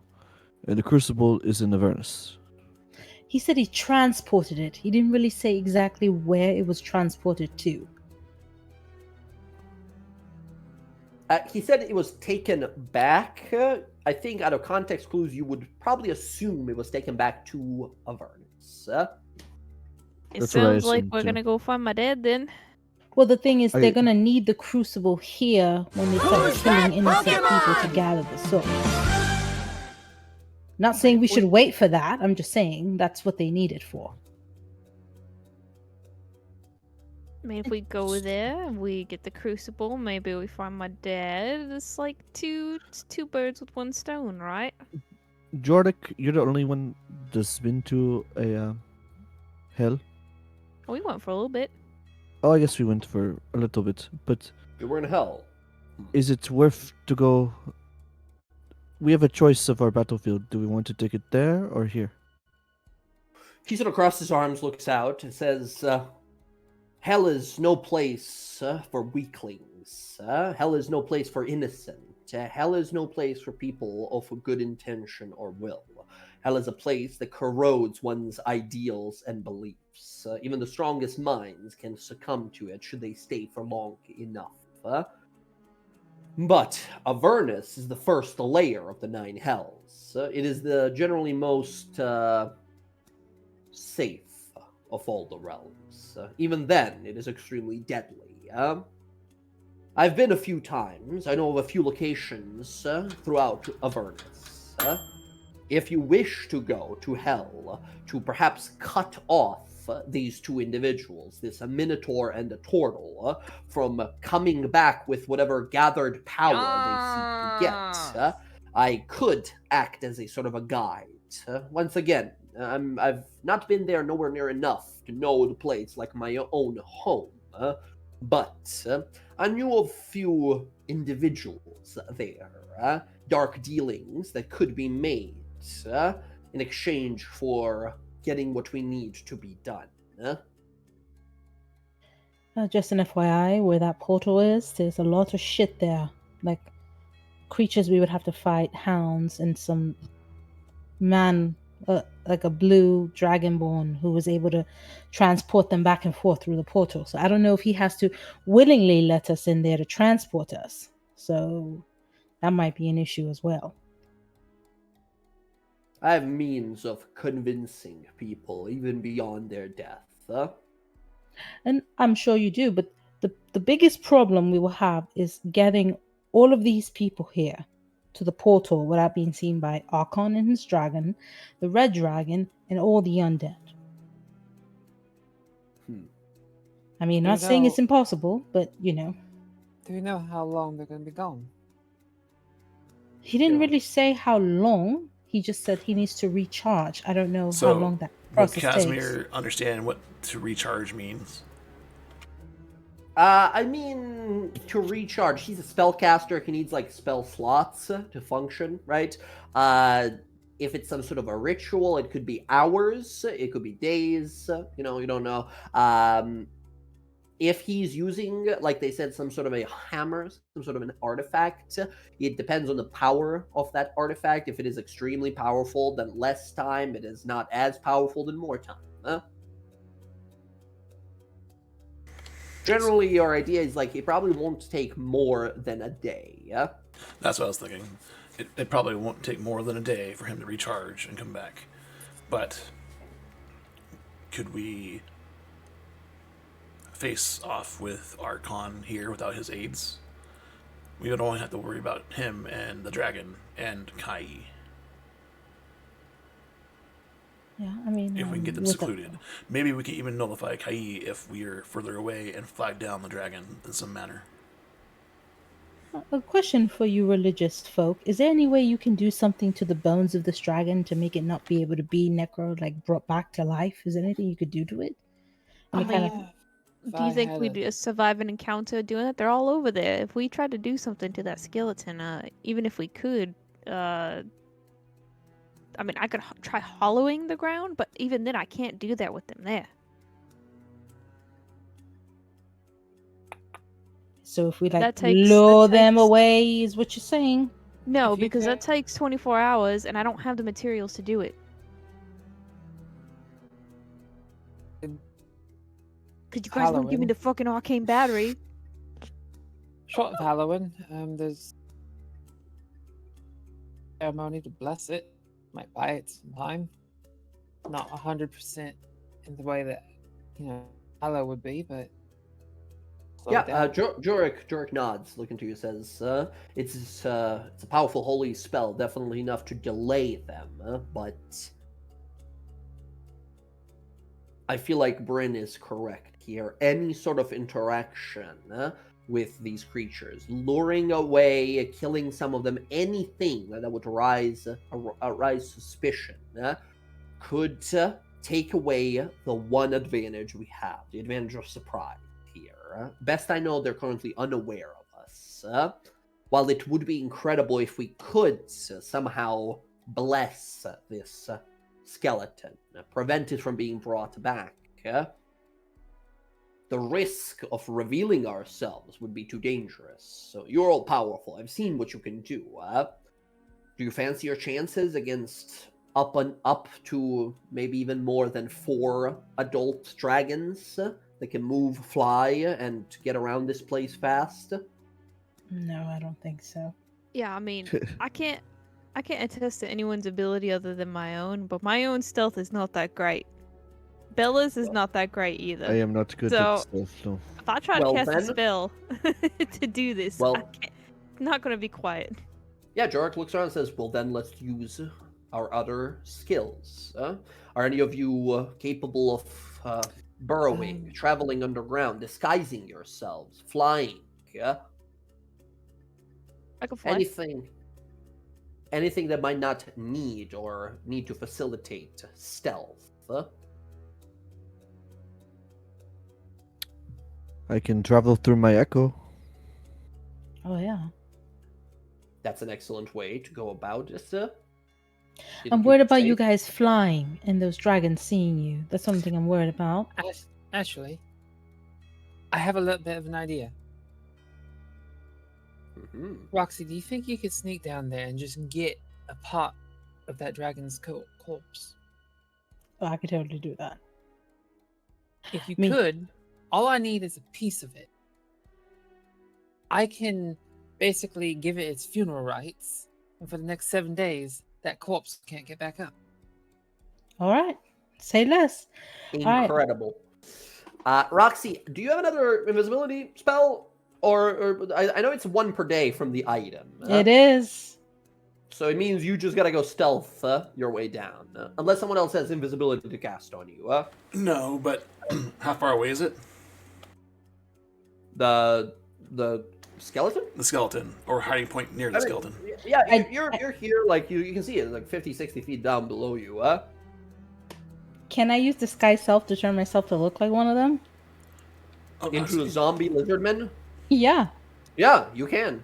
And these are like 0 intelligence creatures. You just walk up, you shamble on up, they just sort of look at you, look back, continue digging. They don't pay attention to you. You pick up a bone, start walking. Can I have you make a performance or stealth roll? Actually, because you're looking like a zombie, you're just sort of trying to be a zombie here. I think it's a performance or deception roll here to walk away, just so one of the Abishai, who's on the other side, wouldn't look over like, why is that fucking zombie going up the mountain? Where's that guy going? Yeah, deception because I get advantage on those. Absolutely, go ahead. 11. Oof, I can okay. see her, right? You can see her, yes. She got 16. She got a 16 plus 4, that's a 20. These guys can't figure you out.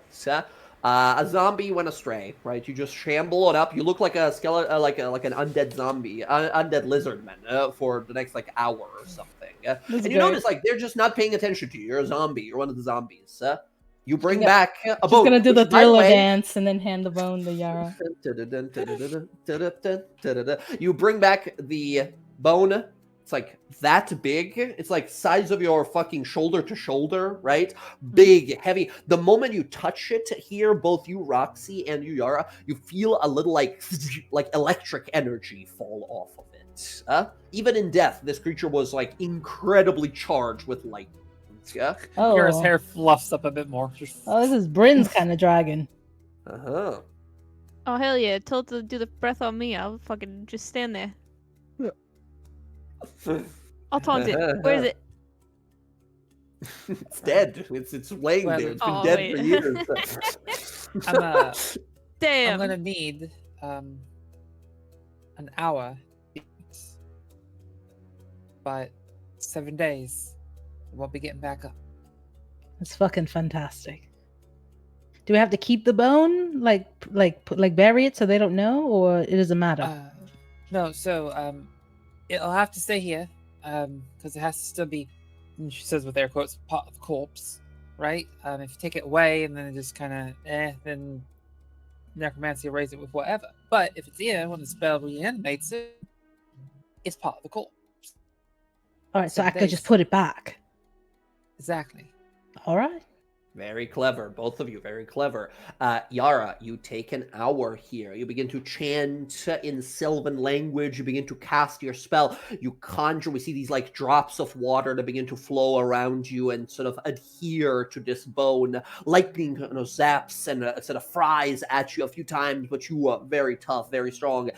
Endure through it, and you enchant this thing. We see Sylvan language written upon this bone now, as previously from this like dark blue coloration, it now has these like green kind of like palish, kind of bluish and green runes on it. Your ceremony spell is cast. This creature will not be able to be resurrected by any magical means or animated, right? It's not resurrected, it's animated, like a zombie. It can't would be turned into undead for 7 days. Awesome. 7 days. You give it back to Roxy here. Roxy, your disguise is gone at this point. It takes an hour to do the ceremony ritual. Do you do another one, or do you want to stealth? No, she'll do another one just to be safe. Do another one. You shamble your way down there. I'll say with the 20 of deception last time, no need to roll this time. You place it where you found it, and you return. Yara, you sort of focus out there, and then with the last remaining part of the ceremony, you sort of unleash that last bit of the spell, and the enchantment that was placed on that one bone transfers to the entirety of the skeleton. Unperceptible to anyone but you. See how much of a strong cleric he is now. Yeah, You see Jorik look over to you and says, "That was fucking awesome." Thank you. He like thinks of asking something. He like looks you up and down like, "That was amazing." Yeah. Question on your mind? Are you single? What? Technically, Nothing. yeah. Oh. What? No, I'm just Oh. saying, yeah. I ain't got anyone. All right. That was awesome. That's all I had to say. Now let's focus for now. And he sort of looks back. Rox is gonna whisper to Bella, "Poor Anzu, she's gonna be fucking devastated." Oh, Unzu, that's funny. She's gonna be so sad. Yeah, well. Sort of looks on out and says, "All right, the way I see it, we got a few options now. We either go after the two that went to hell, stop them before they return, powered up or however, maybe even kill them, and claim this crucible. You claim crucible for yourselves here. We can await here and look for an opportunity to take Archon down. Or, third, we could go to Fort Daxio and perhaps help them with preparations. If there's going to be a war, might as well be prepared for it. A battle, at least. Well, if they're from Avernus, which it sounds like they are, they would have the home field advantage, and that's sort of a terrible thing. No telling how many they actually have waiting on the other side that they could stick against them. Then there is, the whole bit about getting down there in the hole, and she gestures between her and Bella. It were not exactly, quiet. With 7 days, it does give us some time that we could prepare, countermeasures, traps, or rallying allies. My only concern with that plan is, even with the spell here preventing this dragon from any kind of necromancy, it would be a dangerous battle for the people of Daxio here. The sheer number of these servants and soldiers they have here. Certainly, this dragon seems like the mightiest thing in their arsenal, or it would be if their intention is indeed to resurrect it. Who's that Pokemon? Certain. He sort of looks to you and says, besides, also if we go to the Hells, the fiend creatures out there, they have abilities, unique abilities to sense souls. Mine, as befouled as it is by the rituals that turned me into a blood hunter, is still a mortal soul. And devils, they wish, they covet mortal souls more than anything. He stops and sort of corks his eyebrow and goes to reach for his sword to turn around and look, and you guys see above you guys as you hear a voice, another person, that says, that's exactly what you'll need, something to hide you while you're there. You all look up, and standing above you on this little cliff, standing there, bow in hand, a dark cloak over him, covering most of his. You can barely just sort of see the eyes from beneath the hood looking down, is what looks to be some sort of a elven man. You see a sort of muscular, sort of lean built. You see these sort of focus piercing eyes. As Roxy, you see immediately here, having been stealth somewhere nearby, listening to your conversation so far. You see Jonas. He leaps down. As all of you sort of like, whoa, who's this guy? As you guys all see this individual appear amongst you all. This dark sort of arranger, this gloomstalker that appears amongst you. There's no rain right now, but that's what this fellow looks like, right? In the token there. He lands in front of you there, Roxy. He pulls the hood back. You guys see these sort of like short kind of cut hair, slightly kind of cut on one side, few scars over the side of his neck, down his body and such, as he sees you there. Roxy. Roxy, you see Jonas Vasilisa, after all this time, after years at this point. He pauses for one moment and looks at you, and he smiles, and he goes to like approach you and kiss you, but he's sort of looking to see what your reaction is going to be. Last time she was tricked by someone who pretended to be him, and she got stabbed. So she's not like obviously it's him because that's who Jorik said he was hunting. But she just wants to be sure, you know. She doesn't want to get fucking stabbed again or shot. Yeah, absolutely. If you want to, do you say anything, or do you want to make like an insight roll? She will make an insight roll. Absolutely. Go ahead. Incredible.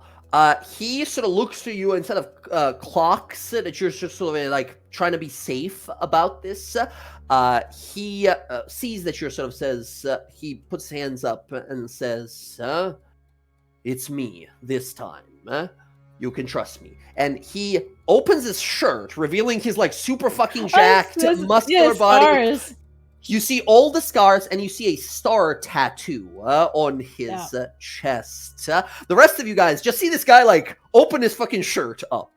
And he's just fucking, he's got, like, a swimmer's body. So not, like, super, like, strength muscles, but, like, swimmer's body, like, dex muscle, like, lean muscle, right? As he, for you guys, like, what the fuck? As he just, like, opens his shirt to show to Roxy here. Yeah, I mean, she will be like jump into his arms, like she'll wrap her legs around his waist and give him a hug because she knows it's him. He kisses you deeply and passionately. There's this sort of fiery kiss here. As the rest of you guys sort of see them sort of embrace each other, he picks her up by the waist, sort of like lifts her up, and the two of them start to like kissing and making out. And you guys at first are like, wow, they're finally reunited. This is so sweet. And then it goes on for like 30 seconds, right? And they're still like making out. And you guys are like, all right, okay, right? As he finally like pulls back from the kiss, says, you look just as beautiful as the last time, huh? I'm so sorry for having to leave you for such a long time, huh? It's all right. He puts you down. I found her, by the way. He looks amongst the rest of you all, says, hello, I'm Jonas. Jonas Vasilisa. Who are you all? Well, this is, she'll go down this Cass and Bryn, and it's Bella and Yara, and that's Abs and Jorik Abs. That's not my name. I'm okay. He looks on back. Jonas looks over to the blood hunter friend to Jorik here. He walks up to him and they sort of like look at each other for a moment. And says, "You're a blood hunter, the one who's been on my trail this whole time. Don't think I haven't noticed you." And Jorik says, "I've heard a lot of stories about a dangerous shadow-wielding gloomstalker. It seems they were all right." And the both of them are sort of looking at each other like very intensely, and they both just sort of like nod once, and they look back to you guys, right? As Jonas kind of looks over to you, Roxanne, here. He says, "Rosalie, I'm so sorry. It's been so long. After..." Sorry, I'm just. The name. As you see him look back and say, "It's been too long, and after I dealt with those villains who harmed you before, so many things happened. I heard a voice from this amulet I had. It was the voice of the knowing mentor, the one whose labyrinth I was trapped in for such a long time.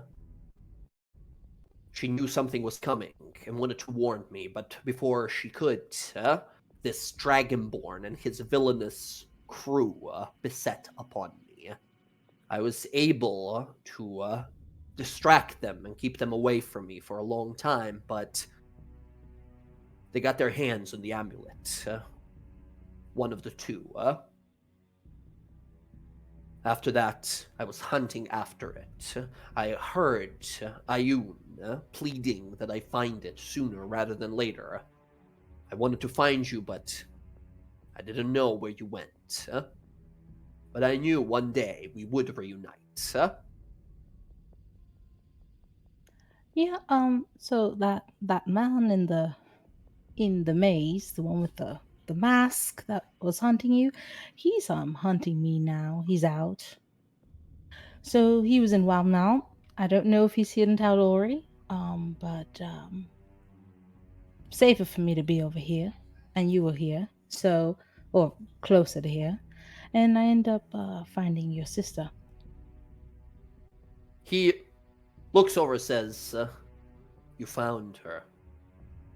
I thought she would be taken by age by this time." Well, she can explain that to you, and I found her in the one place I knew you wouldn't find her, in books, because I know how much you hate books. But she's in Singon, so.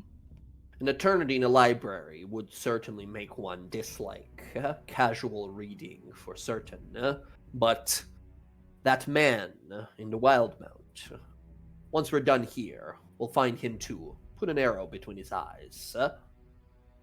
If that is what you wish. He has guns now, so So maybe it'll be a challenge instead. Yeah, I mean, he killed me, almost killed me, and left me for dead. He's kind of really weird. Says something about you did something to him in the maze, and now he wants to take it out on me. Not really sure about it, but we have to deal with this now, which is hell possibly coming to attack everyone here. Yes, I've been tracking these creatures here for such a long time. They stay together most of the time. The Dragonborn, the Turtle, and the Minotaur, as well as the Tabaxi. They are a close-knit group. Unfortunately... So this is opportunity. That certainly it is. I was listening in on their conversation there. I thought I noticed something, but when I saw the arrows you left for me, I knew that destiny has put us together again. So, I'm gonna take my time and chance here to kill that turtle while he's away from his more powerful friends. that should put a halt, if not a permanent stop, to whatever it is they're doing here. They have a device with them, some sort of a churning artifact. It turns very souls of creatures into energy to power something. What, however, I don't know yet. They want to bring Tiamat back here. That's what they want. They want to kill lots of souls to bring her back into the world. He gets a sort of grim look on his eye. Says, well, we better make sure he's dead then before he gets a chance. They may think they're trying to do that, but the Whisperer one has his claws in. He'll be attempting to take usurp that. Yeah. The Whispered one. That could make sense then. It could be why Ayun has asked me to keep an eye on this and take this item back. How recent was that? The amulet that I lost was better part of a year now. Long time. I mean, how recently did Ayun ask you? Oh, shortly after that. Gotcha. I've been hunting for it for a long time now. It's been one of the very few things on my mind. He kind of looks over to Roxy. He says, it was very precious to me, and unbeknownst to me, it seems he was somewhat affected by the goddess Ayun. From what I understand, it has the ability to focus one's mind, allowing them to concentrate upon multiple spells at the same time, as well as allow someone to easily discern magical secrets and control them in any way they wish possible. In any way they wish possible. We might be able to swap it or take it, or while we're fighting. I tried taking it last time, but I kind of fucked that up.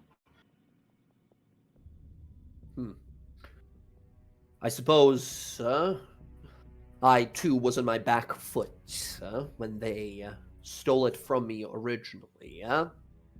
If anyone can do it, it's you. Yeah, we'll steal it and we'll swap his other thing for that other amulet. I am going to hell. You all, I understand, have things to do. If you wish to deal with the problems here, be my guest. But hell awaits me. Wait, they're gonna come back. They have to come through the portal.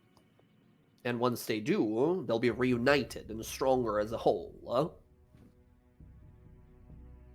What better time to slay them than now? They are not denizens. They're not denizens of hell. They don't get to just go back and revive. No. Are you familiar with Avernus? Have you traveled there? I've not been to Avernus before. I know much of Hells. I've had some time to read on it. But looks over to Jorik, says, this fellow seems to have a understanding his way around, right? Jorik sort of like looks over like, it's somewhat reckless to head in simply for the sake of vengeance or retrieving an item, but could be as good of an opportunity as any. Who's that Pokemon? I'll leave it to you. So without this item, they don't have anything. Jorik says, but it is hell. It's a largely unknown space to all of us. Could be dangerous and will be easily recognized as mortals. And Jonas says, I've read about something, special rings and badges, something that powerful mortal mages would bring into hells when having to make deals with dark figures. These things called Hellsight wards. If we can find a merchant, a peddler of some sort that can provide us with some of these, we would be obscured from hellish sights. Jorik kind of thinks on it, says, I might know someone in Avernus who maybe has access to something like that. And at this point, you guys see that Jonas is deciding of like, I'm gonna go into hell. I don't know about you guys, but I'm gonna go fight demons and devils as long as it fucking takes. I'm gonna kill this turtle man and take this amulet of Ayun from him, right? And Jorik is like basically being like, that's not a bad idea, but also like it's hell and it's hyper fucking dangerous, right? So like, I'll go if you guys decide to go, but it might be a good idea also to, like, stay here and prepare defenses for this war and such. We have bought ourselves a lot of time here with the spell from Yara. I mean, no matter what, the spell from Yara is going to prevent anything being done with this skeleton in the future, right? So that's sort of secured, but they sort of look to you guys as, Jonas looks to you guys, says, so, are you guys coming or what? As Jorik just kind of looks to you guys of like, what's the decision here? I feel like going to hell at this point in time with Archon and Kai behind us might be a unwise decision. It may be better to focus taking him out now up here where he's alone than waiting for Kroll and Torgard to come back. Because then their aid that you're talking of will already be dispatched. And it'll be much easier to get what you want up here than down there. And we eventually have to go that way anyways, and we could all go together without having to worry about our backs. And with Kai here, there's a good chance, from what I understand, that Bella might be able to put a stop to her interfering. She's just manipulated. She doesn't fully understand what she's doing. She doesn't understand the situation. She thinks her dad is a really nice guy and he's not trying to do anything evil. She just add her to the list of daddy issues, you know? Yeah, she could be part of daddy issue crew. Look, my dad's not an issue. Your dad is probably a demon now, and it will be an issue. Don't say that evil. Don't speak that kind of evil, alright? Well, that evil aside, we also saw that Archon is weakening. With what happened to him, Cass's eye is dying, and we should get that fixed. Because he will certainly need that for his own benefit. We could just, you want to cut it out, and then we just get you a glass eye? Oh. I don't have any left. Oh, you gave the other one to Stella. I mean, if we go get the arcane battery, I could do it. We're not going all the way back there, Bryn. We have no way. I was going to say, if Casimir has teleportation circle, you can just teleport. That place teleports. The throne room, you can just teleport into the throne room. Huh? Yeah. I thought you said you couldn't do that because it takes a year. Yeah, it takes a long time, but you can just teleport inside. I remember when I explained it was like at the end of the session at the time, but the throne room has like a teleportation. Has one there. It teleports the whole thing, but you can just teleport in there as well. So it functions as a teleportation circle, so you totally can just teleport back. Oh, gotcha. So, I'm sure Fort Daxio has gems and shit for the kind of stuff. If they're like a battle place, they have to have those kind of like reagents for that kind of stuff. Mm-hmm. I mean, yeah, we probably get some diamond dust, but I mean, you don't have to fucking pay for it if we just go back to get the arcane battery. And then how the fuck we get back? Yeah. Yeah, well, I was looking at the cheapest route, okay? Mm-hmm. But, I mean, for what it's worth, I know I keep saying it a lot, 7 days, Pindon, might be able to get in touch with another mage that could send us back here. Means of air travel, they could get us here pretty quick. Just keeping options open. But I am of the mind that with Archon here and in his state, we might be able to get that hand off of him. I mean, it's decaying really badly. I mean, it was really bad. I mean, like Cass's eye's bad, but his hand is fucking worse. I mean, hell, if you give me and Bella, enough time with him, we don't even have to necessarily defeat him and take on the dragons. If we can just get enough time with him, that we can chop that arm off, grab it, and then if Cass has his teleportation circle ready, somewhere off to the side, we could all just tactically retreat to it. Off we go. Great idea. And I know you weren't there, Yara, and I know Bella wasn't there that day, but we saw him chop someone's head off by accident with his axe. Just by accident. Just chopped, decapitated his friend. Oops. Yep. That's how dangerous that weapon is. Yeah, but, also, You think your mom's gonna be okay if Bella gets her head fucking chopped off? If I Well, can see, fine. that probably won't be a problem. At least the head chopping part. I don't want to see any of you guys get your head chopped off. I'm just saying- I'm saying either way, we're gonna I have to can- face him, right? I'm saying that I can circumvent the head chopping off part of the sword.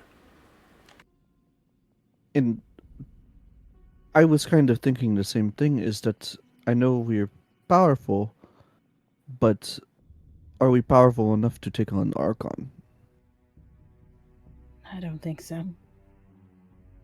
I have no doubt we can take on his subordinates, or maybe even the dragons, but Archon himself? He fucking ripped someone's heart out of their chest. Yeah, but that was before what's currently going on with him.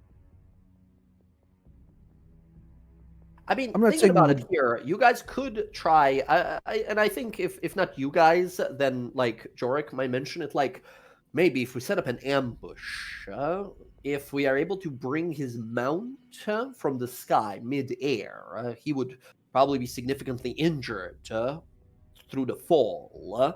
It might be an opportunity, as long as we acknowledge that there is going to be his possible troops or reinforcements nearby. So we'd have to go, if you guys are saying he's that dangerous, we would have to go all out. How can And we stun also- something in the air? Well, that's cool. Maybe we could talk to the Red Dragon. He wants his ass dead anyway.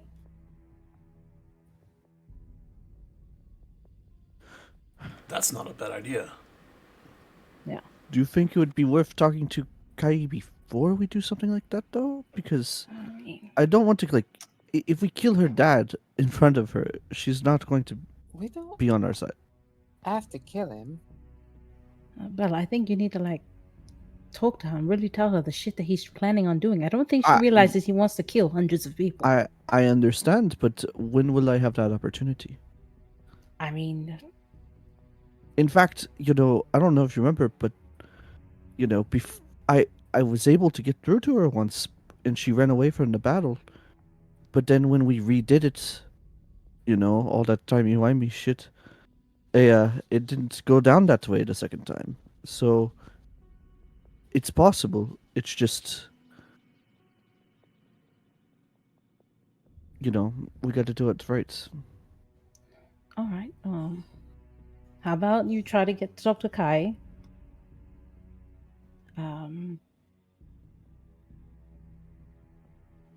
I'll try to talk to the dragon. Everyone turns and looks at Roxy. Jonas kind of looks to you, says, to you all, says, all right, it's a plan, then. I will try to stop them in hells. You all... You're not going to hell. We need to have a conversation. It's just hell. She's gonna pull. You're not going to hell. Do you understand? He has the amulet, and they're separate now. He's going to come back with the amulet where you don't have to go to hell. All right. Very well. I trust you with my life. I will do as you say. And I'm sorry for being away all this time. It's fine, but you want to go to hell. The first thing you see, hi, I miss you. I haven't seen you in 2 years. I'm going to hell. Probably never going to see you again. Absolutely not. It feels a little on brand for us. No, absolutely not. All right. Very well. Can somebody I'll do answer as me you a say. question? Or would Casimir know? What is an oath sworn paladin? Oath? You ask Yara. Oath sworn? Or whatever it is. He's not an oath. He's a oath breaker. Oath breaker. Yeah. It's pretty much what it sounds. I mean, you would know Yara here. Like, Oathbreaker Paladins are people who forsake the oath they once made. As a paladin, you swear upon the holy ideals and commandments that represent sometimes a god, but not necessarily a god, right? Yeah. Your oath could be to protect and serve those weaker than you, or your oath could be to dominate and control by fear all those weaker than you, right? Whatever his oath was before, he is known worldwide as an oath breaker, probably the most powerful one ever. What was that he swore to Casimir at the very last second when Casimir stepped away from him? Well, he swore to kill you. He's going to kill you. Be careful on Baldur's Gate. If you steal someone's candy, you break your oath. I mean, we do have the option of using that as kind of bait because we know that he doesn't like Casimir because Casimir pissed him off royally. I think he hates all of us. Casimir, Yeah, in for different particular, reasons. said, "Remember Once my again, name." You'll be screaming it later. At this point of time, right, there was some confusion in the very last fight at top of the mountain after you guys came back from time. There was some confusion, but at this point of time, you guys are pretty certain he thinks you guys are part of the Red Path and have helped them steal the Crucible, right? Yeah. We could not convince him otherwise, no matter the fact that we were fucking attacking them. He did not care. He was like, oh, they're part of them. You guys are just a bunch of evil bastards betraying each other. He doesn't care. He's going to kill you all, right? There's a good chance I might be able to. I mean, I'm not doubting your abilities. Look, all it takes is one lucky swing and he just takes your head off, so I don't know. It's fucking crazy. Yeah, he did that to his buddy, and I mean, his buddy funny. doesn't like me. I don't know about me, though. I think I might be cool. Casimir coughs. Alright, well, you're gonna talk to Kai. I'm gonna scale this mountain and try to find that red dragon. Mm-hmm. Okay. So, how are we going to approach Kai then? You can climb a mountain and wait to see and, like, flag him down. I think I want to, stealth to an area where that's, like, nearby, but not, like, anywhere near Zach, where anybody you started can see. that sentence with stealth. With I need stealth, you to try I know. again. Yeah. Oh, man, yeah. So, okay, what I want Stealth to as do... your echo. That's what my plan is I want to approach her as the Echo and kind of wave and, like, lead her to me, if that makes sense. Okay. So, let's do that first. You summon your Echo, send it out there. Can I have you make... You're trying to sort of move around unseen and such. Your stealth is not the greatest and such, so you're just trying to sort of... I mean, seeing a ghost around might be freaky for these things, but there's a lot of... Who's that Pokemon? Give me a stealth roll. I'll say DC 15 and no disadvantage. Okay, here we go. Yeah! Wow! Oh my goodness, double 20, what the hell? Double nat 20.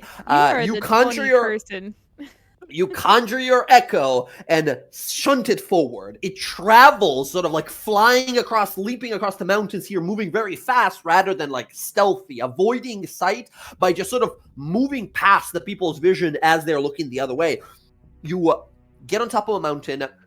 you see currently sitting there cross-legged, sort of like bouncing left and right, kind of looking down across the space, is Kai. You see the cat person here. She kind of hears something, you hear her ears stand up, and she turns around and sort of looks at your echo. You see Kai, she smiles immediately and says, "Hey, best friend, you died and became a ghost. That sucks." Can I like do like a come with me motion? Because I can't speak. I can like see through it. Come You want with me to find your body? You want me to find your body so I can give you final rest? Is that it? It would just oh nod, sure, and then I'll take Okay. off. That sucks. I finally got a best friend too. She moves with you. She moves super fast. She moves and then she stops for a second and looks down and sees you there in front of the echo, right? Meditating as you open your eyes and the echo disappears into you, right? And she looks around and sees the rest of you guys. Here, she says, "Whoa, what is this? What is happening? You guys are here, all of you. JK, I didn't die. You're alive!" And she Just tackles you, gives you a big yes. hug. She Yes. looks at you, grabs your face, and like looks at your face a bunch. Says, "Awesome cloak. You look like a princess or like a queen or something now." Well, guess what? I am a queen now, officially. No way! No way! No way! Yes, you're going to have to come visit my kingdom. So, Okay, queen, cool, absolutely. Well, I don't know if I can. My dad wants to like destroy everything. I don't know if I have time. So, this is. I wanted to talk to you about you and your life and how you've been. Let's start with that like destroying bit. Okay. Is You that guys like? want to join him? He's looking for minions. He said. Do you know like what that means? Yeah.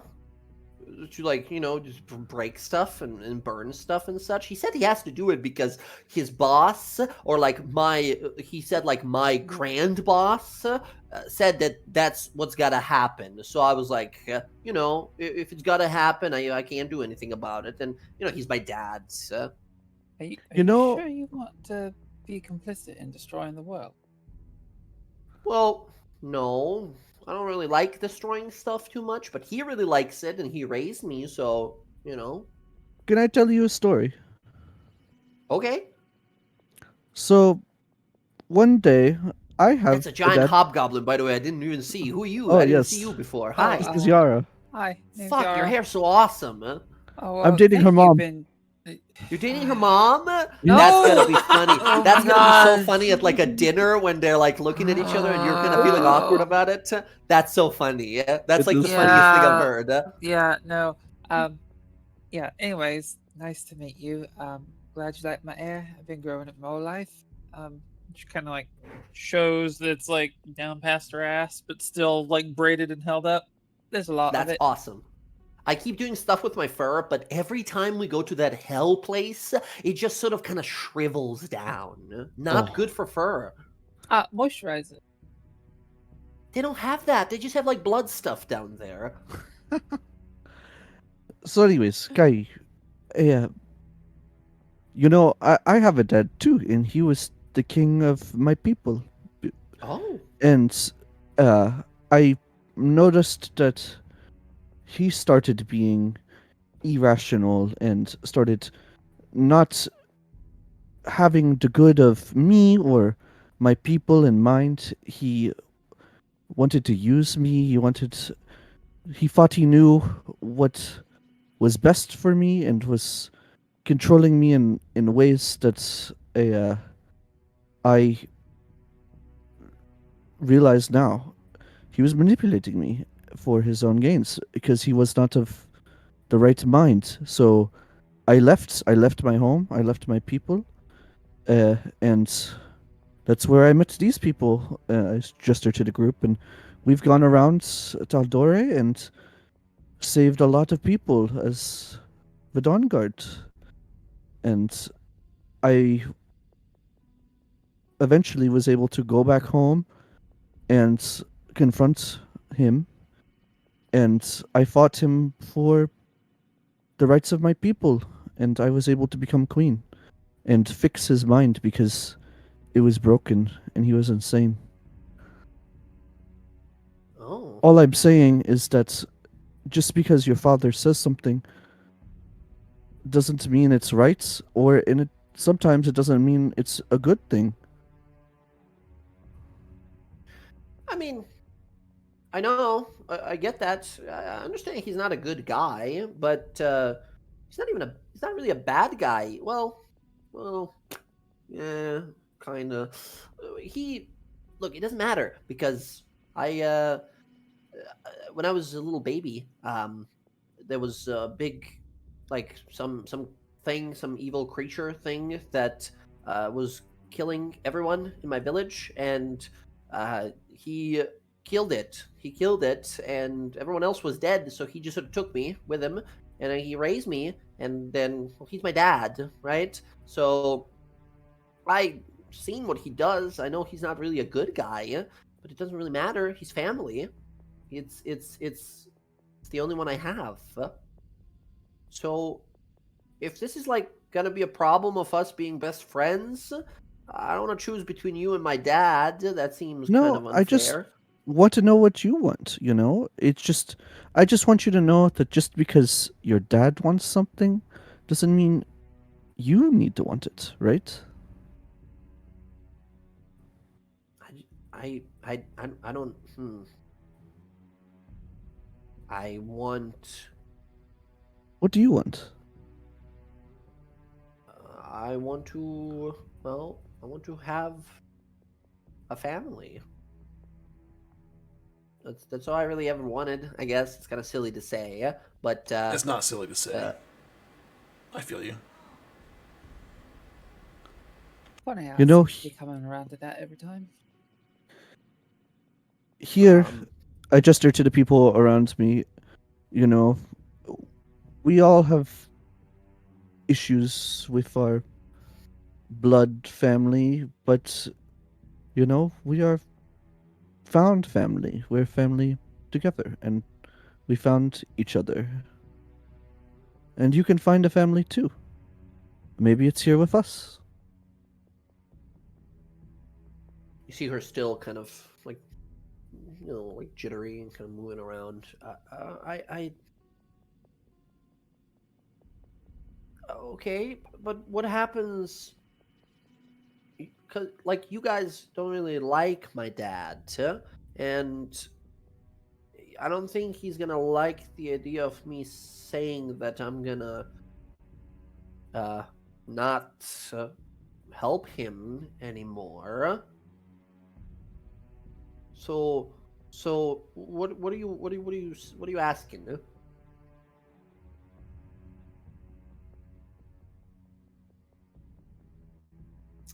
Bella, you can go ahead and give me a persuasion roll at Oh, this gosh. point. Okay. You're gonna have advantage because you're her best friend. Here we go. Oh, that's pretty good. 23. So yeah, when she looks at you, says, "So what are you asking?"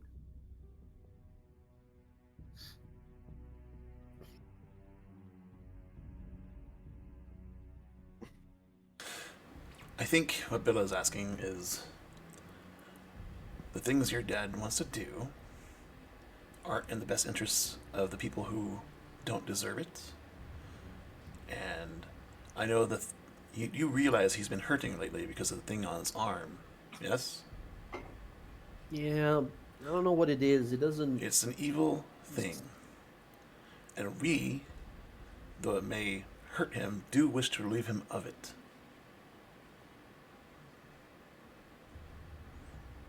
If we could do it without hurting him, we would. But he already does not like us. He doesn't. He doesn't Because of seem that keen thing. on giving that. He doesn't seem keen on giving that thing away. He really likes it. So it hurts him. He said it hurts him, but Do you he want him can to take hurt a lot of forever? pain. Well, that's the thing. I told him we can probably get rid of it. Throw it in a lake or something. Put it in a basement somewhere. But he said no. It's very useful. It lets him do all kinds of crazy things, and he doesn't care that it hurts. He kind of looks over with that 23 persuasion here. she looks amongst you all, says he's got this whole plan where he wants to like gather all these like things that serve his boss, and he wants to bring them all down and start like conquering and stuff like that, which I know is like not the coolest thing to do, but like if you spend a lot of time in hell, it's it's kind of normal thing to do. Anyway, he's got a bunch of these like fire giants under the ground here somewhere. They're like preparing for like a secret attack as well, and then a bunch of these like triobites, Troglodytes? Troglodytes. yeah, those Troglodytes? guys. Yeah, those guys. He's got a bunch of those as well who are just like ready to fight. All these guys really love this boss of his that has it's like a weird Hypra creature with like a bunch of heads. Hydra. What she said. You know, Kai, I have a pet hydra. You do? So Yes. you understand what it's like to work with evil things then? This one's good. Vraska's is good. I've Oh. trained her. Well, listen, she starts kind of like quite literally like twiddling her thumbs and like kind of like rubbing her legs and like nervously like looking around like I know he's not the best guy, but he's the only person who's ever cared for me. So I can't like betray him or anything like that, but I don't really want to go around hurting people. I don't know if you guys noticed. Every time I fight or I fought you guys, I hope You you know don't- I hit you guys, but I never tried to kill any of you Yeah, guys. you're just playing around. Yes. I can make a suggestion. Yeah? I understand you love him, care for him. He's giving you a home and taking care of you. She starts petting your hair. Like this person is like super ADHD. She gets so fast, like distracted so fast, just immediately like petting your hair. It's like, huh? Sorry. Yeah, no, asking him or asking you to go against him, big ask, especially given what he means to you. That's obviously nothing that we can necessarily replace in such short of amount of time after such limited interactions. But if you don't necessarily agree with what it is that he's doing, it's not betraying him to not want to have a part in it. You can still love him for what he is and what he's done for you, but that doesn't mean you have to take the same actions he does. You still support him, but stay in your end and not innocent people. It's also a choice. You I wanna deserve do to live your that. own life, Kai. With your own decisions. And She sort of, this is from me caring about you, is I don't want you to get caught up in this destruction that you don't want, clearly. And you may live to regret that. she sort of nods and kind of, this is tough, but and she looks amongst you all, and yeah, looks to you, kind of Bella here. Once again, that persuasion, kind of looking around, and says, I don't think I want to be here when he does this. Kind of looks over to Yara, says, I think I want to do what the beautiful hair lady said. I think I just want to kind of leave. I would feel bad if something would happen to him, but I think I would feel worse if he does what he set out to do. I don't know. Where guess is you you just- wish to go? I don't know. I always kind of wanted to run 100 miles in a day just to see if I can. You can do that. Well, that's Well, I assumed I could if I just never stop. you should Can you try not do that. that? It's not. Am I not supposed to do that? That's pretty amazing. Okay. Who's that Pokemon? But there's so much that of this world that you can see. I know, but You know, it's my. No, you're right. I should probably step away. Do I tell him that I'm just gonna go away, or do I just go away? I'm not sure. I don't know. I've never What do ran you away think from he would home do before. If you told him, what's your He's pretty. honest He's- thoughts on what you would do? he's always wanted me to be, strong. Yeah, he's never asked me to do anything I didn't like. I don't know. It's just that he gets really stubborn and he doesn't really like not care, but like he doesn't really pay attention to me as much when his boss tells him to do something. Yeah, and that's kind of what's happening right now. After those annoying guys when they came and took that cubicle thing, he like came after it and stuff like that. And then after he like got it back, there was like a hill, like there was that city of fellowship to the south, and then there was like a big hill and there was like a maze, and we went on in there and he like fought some guys. There was some guys that he fought, and he got the Kubrick back, and then when he got it back, he said that like the boss is talking to him and he had to use it, and then like an opportunity of some sort of showed up, and now he has to like go on a war or conquest or something like that. How did his boss talk to him? Huh? How did his boss talk to him? Did you hear him say anything? Did Well, you he's hear? a Did you hear the paladin. boss?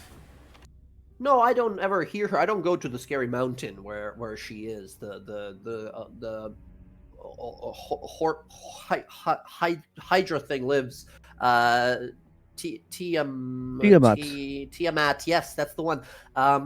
I don't ever go to the scary mountain where she lives, where like 1,000 dragons are. Only he goes there. He's like the only guy who ever goes like in there. She lives in a scary mountain in hell, and he goes and like talks to her and stuff. And sometimes she talks to him like in his mind, he says, because he's like her chosen. Champion? Those words. Well, what do you think's gonna happen when he brings her here and she's here all the time? I don't know. You think he's gonna be able to pay any attention to you or talk to you when he's gonna be dealing with her constantly here? Probably not. Yeah, I know. I get it. He's not the nicest guy, but he's my dad. My dad. What would you do if it was your dad? I told you what I did with my dad. He kind of looks amongst the rest of the party here, kind of acknowledging what Bella said.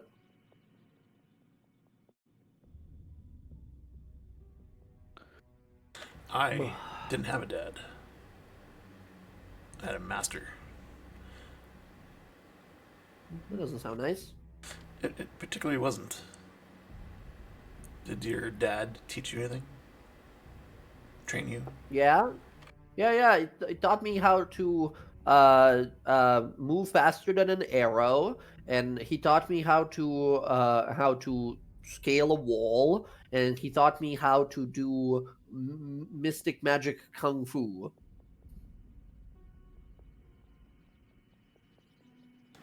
He taught me how to fight and survive and be strong. Did he teach you those things for you to learn because you wanted them, or because he wanted you to want them?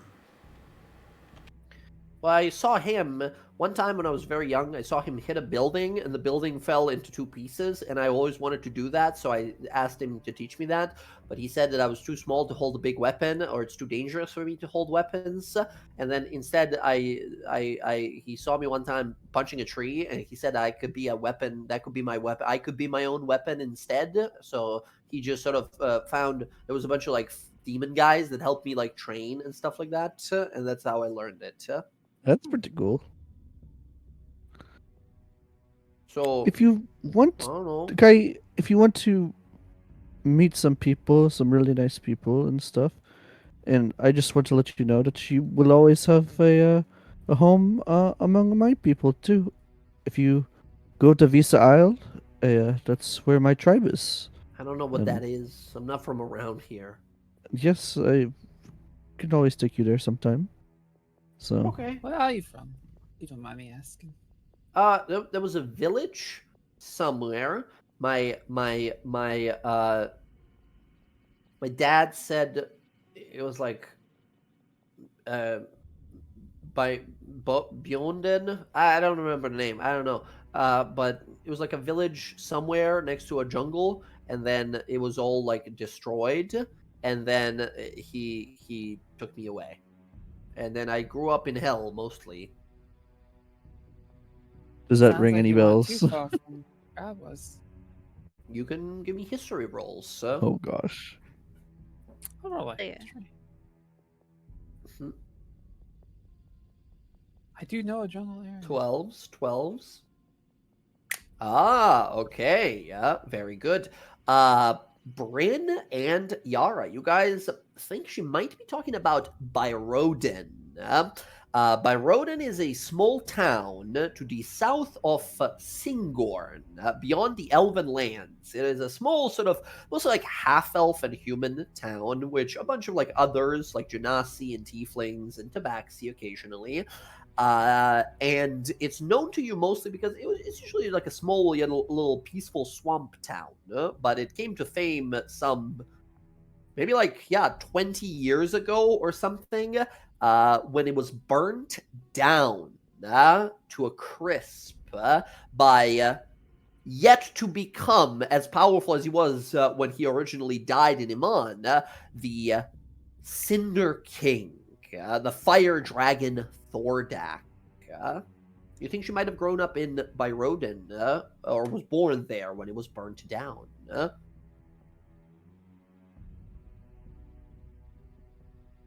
That said, you guys heard her say that she said that, like, yeah, there was a big monster that attacked where I lived, and then my dad, like, killed it and took me away. You guys know that not to be the case. But didn't Thorak die in Amon? She looks at you like, Tordak? Huh? What is that? It was burnt down before he died. No, I know, but she's trying to say that her father killed Thorak because he burned her town down, but he didn't because he died in Amon. Who's Tordak? The fire dragon who burned your village down. Oh, dragon did it? That's a bummer. I know so many dragons. Well, I mean, I don't really remember any of that. I don't really remember anyone from there, so I might as well have just fallen from the sky, you know? I don't know. Well, Okay, but I think you guys are right. I don't want to really see my dad do all of this stuff. I know how he gets when he has to like work for the boss, Tiamat. So I think it's better if I just sort of disappear for some time. With how he's been lately, I don't even know if he'll notice. I don't know. I mean, we have a house in Western if you want to keep lie low there, right? What's a Western? City? It's a place. Gigantic, Okay, beautiful okay. city that you would probably love. In hell? No. They have No, gamblers it's here there. in Maybe you can Tal'dorai. like have people bet how fast you can run. Oh, You would win Make every some time. money. maybe. Not really had to use money ever. I like know what it is. It's those little soul Do you need coins, some? But huh? Here, here, I'll give her 500 gold to get her started. Just sort of stares at this pile of money in her hand. Says, okay, I guess. Thank you. Just be careful because people, if you don't know how currency works, 1 gold is worth a lot of money. A lot of Okay. money. And I gave you 500. Well, go to Western Ah. and is Unzu there? I would say, isn't Where Unzu is at Western? No. You guys could have stationed her at Western just to be there as a guard, but there's a little kid Alfie. that's there. Yeah, I have Alfie Alfie is there. taking care of the house there. Anzu was in Iman before, but that was like before the downtime and such. You guys could have been like, "Hey, Anzu, go like protect our home back at Western." So yeah. And No, I did- mean, if you just tell Unzu we sent you, there's surely no reason to not believe us unless, like, we give you something. Okay, sure. I'll show her That way this you don't money. have to pay for lodging. Oh no, Oh. she'll have rip a page out and she'll write a Oh. note to Alfie. To that way he knows that Mhm. Excellent. You give us the kid there. He'll let you in. Oh, okay, okay. Didn't we have a circle I like- nearby or in the house somewhere? No, you did not have a circle in the house. Western is But one of in the rare Western. places that does not have.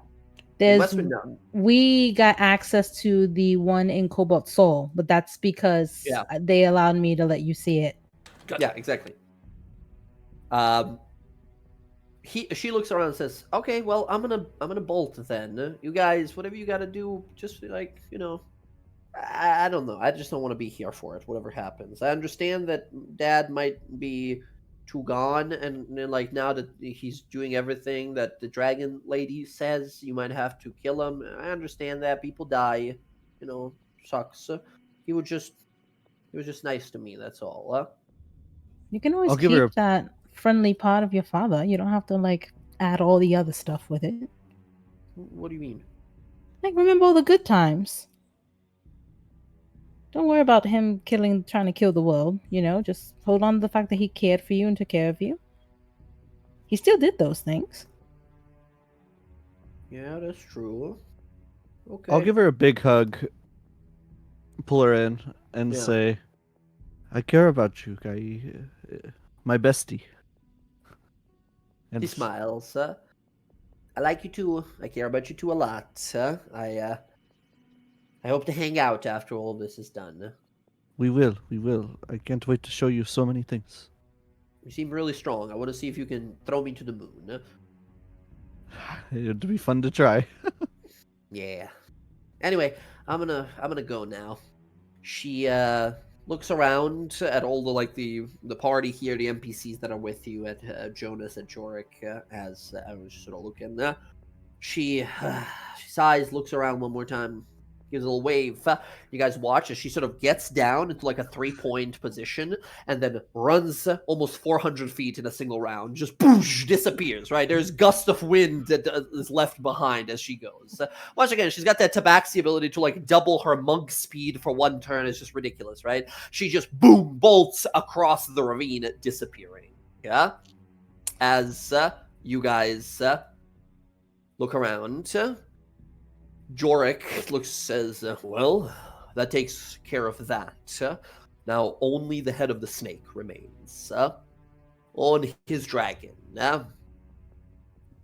Looks over to Roxy, says, you certainly want to do this?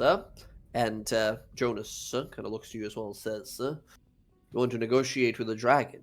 Very dangerous, but I'll be perched somewhere nearby. One wrong move, I'm taking its eyes out. All right. All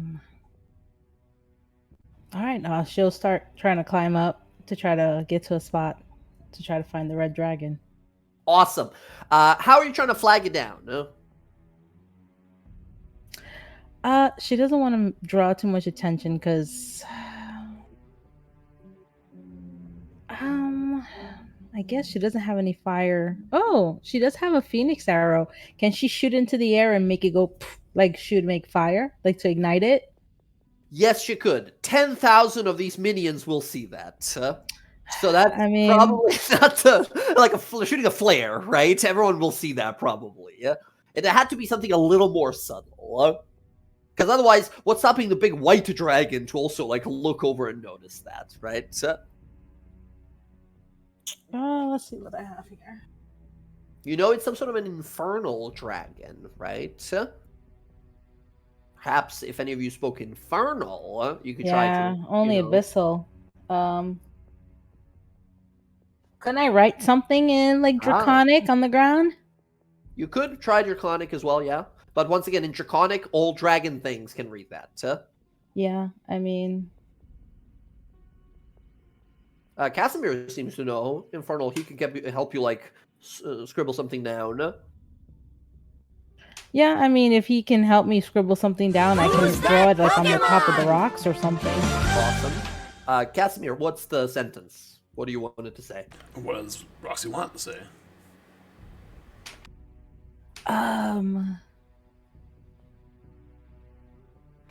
Like Archon Haters Club starts here. Okay, so it's good Casimir anything, will right? Casimir will direct her to scribble out or make words out of whatever, saying "dispose of Archon." Interesting. Info Okay, yeah, you here. put it. Awesome. You put it up high on a hillside, one of these canyon hillsides here, and you wait. So, Roxy, are you like nearby, or are you just standing next to the symbol? She'll on the be ground, or, nearby. like, She'll be nearby. hidden, or just staying there? She will. If she sees the red dragon, she will make herself known. But if she sees the white dragon, she'll stay hidden. Gotcha.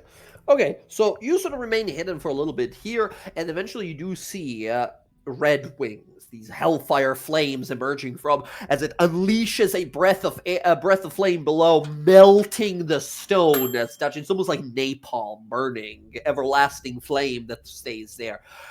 You see this dragon sort of cruising through the air, going around, and it sort of swivels its head and looks and sees something curious. As you do this here, Roxy the dragon flies and then boom, perches atop of the cliff there. It immediately sniffs at the air a few times, looking around of like, what is that? Who is there? As Roxy, you sort of walk around the corner and emerge. This horrifying dragon immediately turns to you, and you watch as it begins to inhale. There are these plates on its neck that begin to expand, and jets of fire begin to sort of emerge as it begins to unclench its jaw, about to just turn you to dust. Wait. We here to fuck Archon up. She'll say in Draconic. It inhales and stops. You see a little glint in its eyes and says, as it sort of relaxes, its neck sort of clicks back together, and says, brave little sheep, you wander so far from the herd. I do enjoy prying off your little limbs, bone by bone. But she looks down at the infernal script, and she looks back at you and says, you seem to have some sort of ploy. You think to have me amused, do you? No, I saw how he treated you, and I know you want to fuck him up, and so do we. We? There are many people who don't like Archon, including yourself. She squints at you. Give me a deception roll as she begins to sort of look around here. Is it really deception, though? Many people don't like Archon. I mean, it's true, but I think you're trying to deflect more from a thing of like, there's no one else here for you to look for. Okay, Could we like pop out like our heads and be like, hello? Just from around the rock, like, hello, we're here. If you want to, like, you guys are hearing this conversation from like 30 feet away or something. If we're 30 feet, yeah, it's like Casimir pokes his head out in an infernal. He must go down. She recoils immediately, staring at all of you here, and looks amongst you all here. As she does, I need Roxy and Casimir to both give me a persuasion roll here.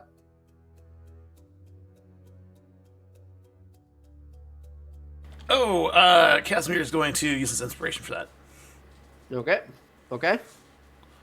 Oy. It's better. 21's good. All right. I'll use mine. Okay. But I have a 0. So Right. Hey, yeah, let's see it. Incredible. Okay. 15 and a 21. The dragon here looks amongst all of you, kind of eyes darting left to right here, before smiling, and says, well.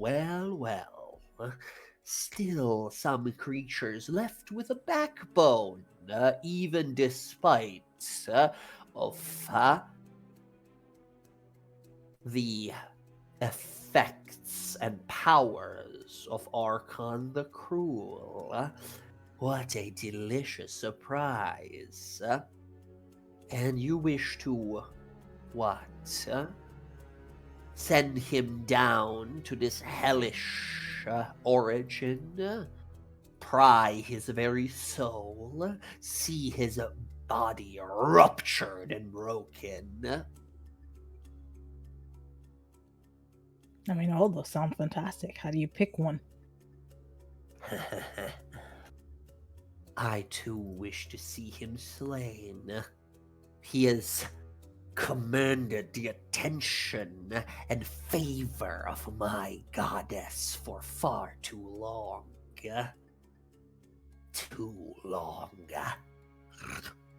She looks back, says, I am Anorlath, the Hellgust. That's the name of this dragon. I am the very blazing winds of Avernus, sent forth by Tiamat to scorch this world with hellfire. Archon is not to be the leader of our forces. I will happily work with you all to take that place from him. What say you all, little mortals?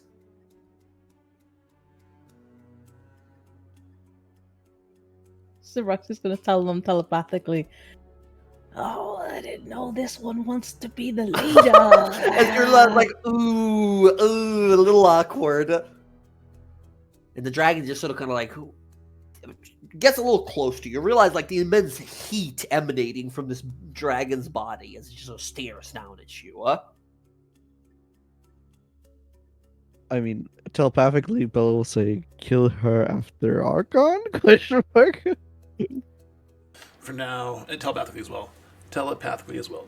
For now, Archon is our goal. The hand, we have to get off of him. This one, even though it might be the new leader of Tiamat's forces, Tiamat wasn't ever really on our radar.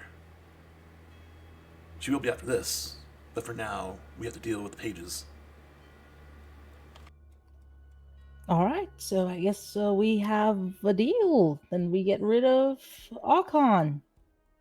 She slams her claw into the ground, making you sort of jump for a second back, and she twists and churns the stone until it forms a pentagram. It ignites with infernal magic, says, your words mean nothing. Sign it in blood. As you see, apparating in front of you in the center of this hellish circle is a piece of parchment, a scroll. An infernal script appears on it, waiting to be signed at the bottom. You look through it, you see it's written in common for all to understand. The terms of agreement are basically, you will aid each other, destroy Archon. You will not backstab each other until Archon is destroyed. Okay. I mean, I can fuck with that.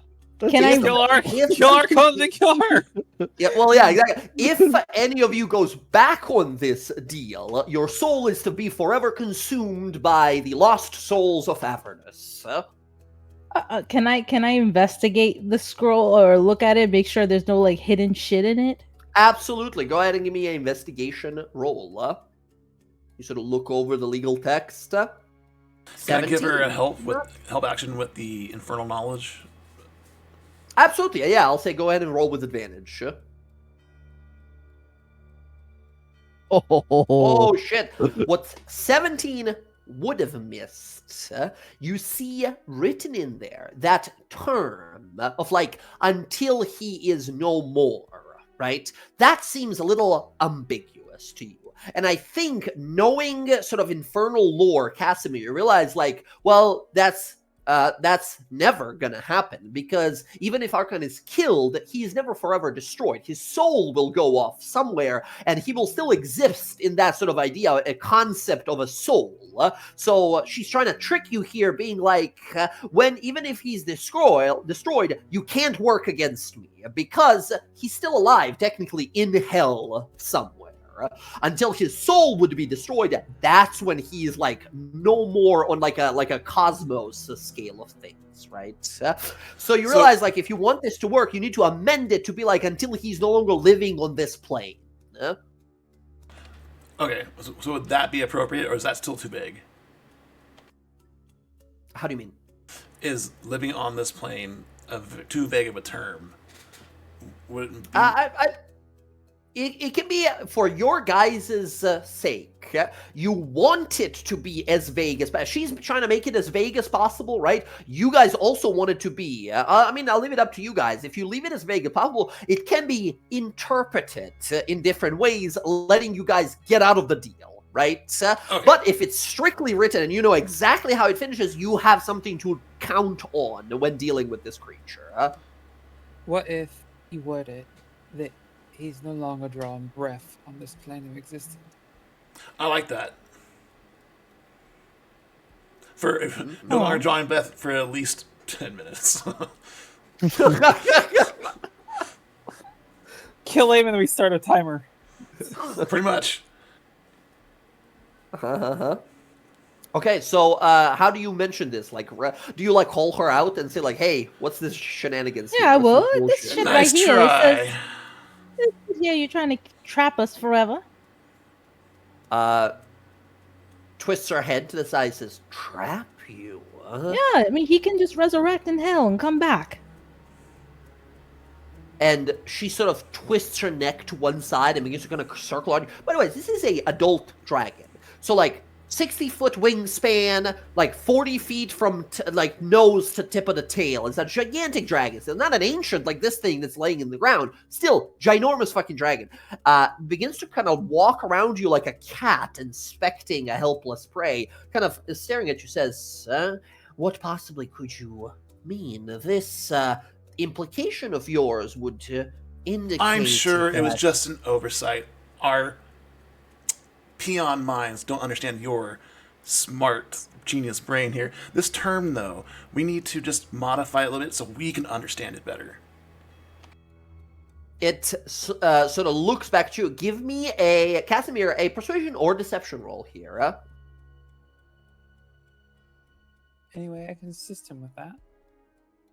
How would you? Eloquently wording it. Yeah, what he said. You absolutely, yeah. Mm-hmm. Cool. So, do you want me to roll or? No. This is you helping, like giving a help action here. I think with a 15, she just sort of squints, narrows her eyes, says, well, I'm a little confused then. The only time that would be an issue for either of our parties involved is if we had intentions to be on opposite sides after Archon is no more in this Well, world. you see this clause right here, we say with no backstabbing until after they're done. You already have that intention in there, so we have to take it the same way, right? Just playing it. Same way you are. Playing it safe. We have no intention of backstabbing, but, you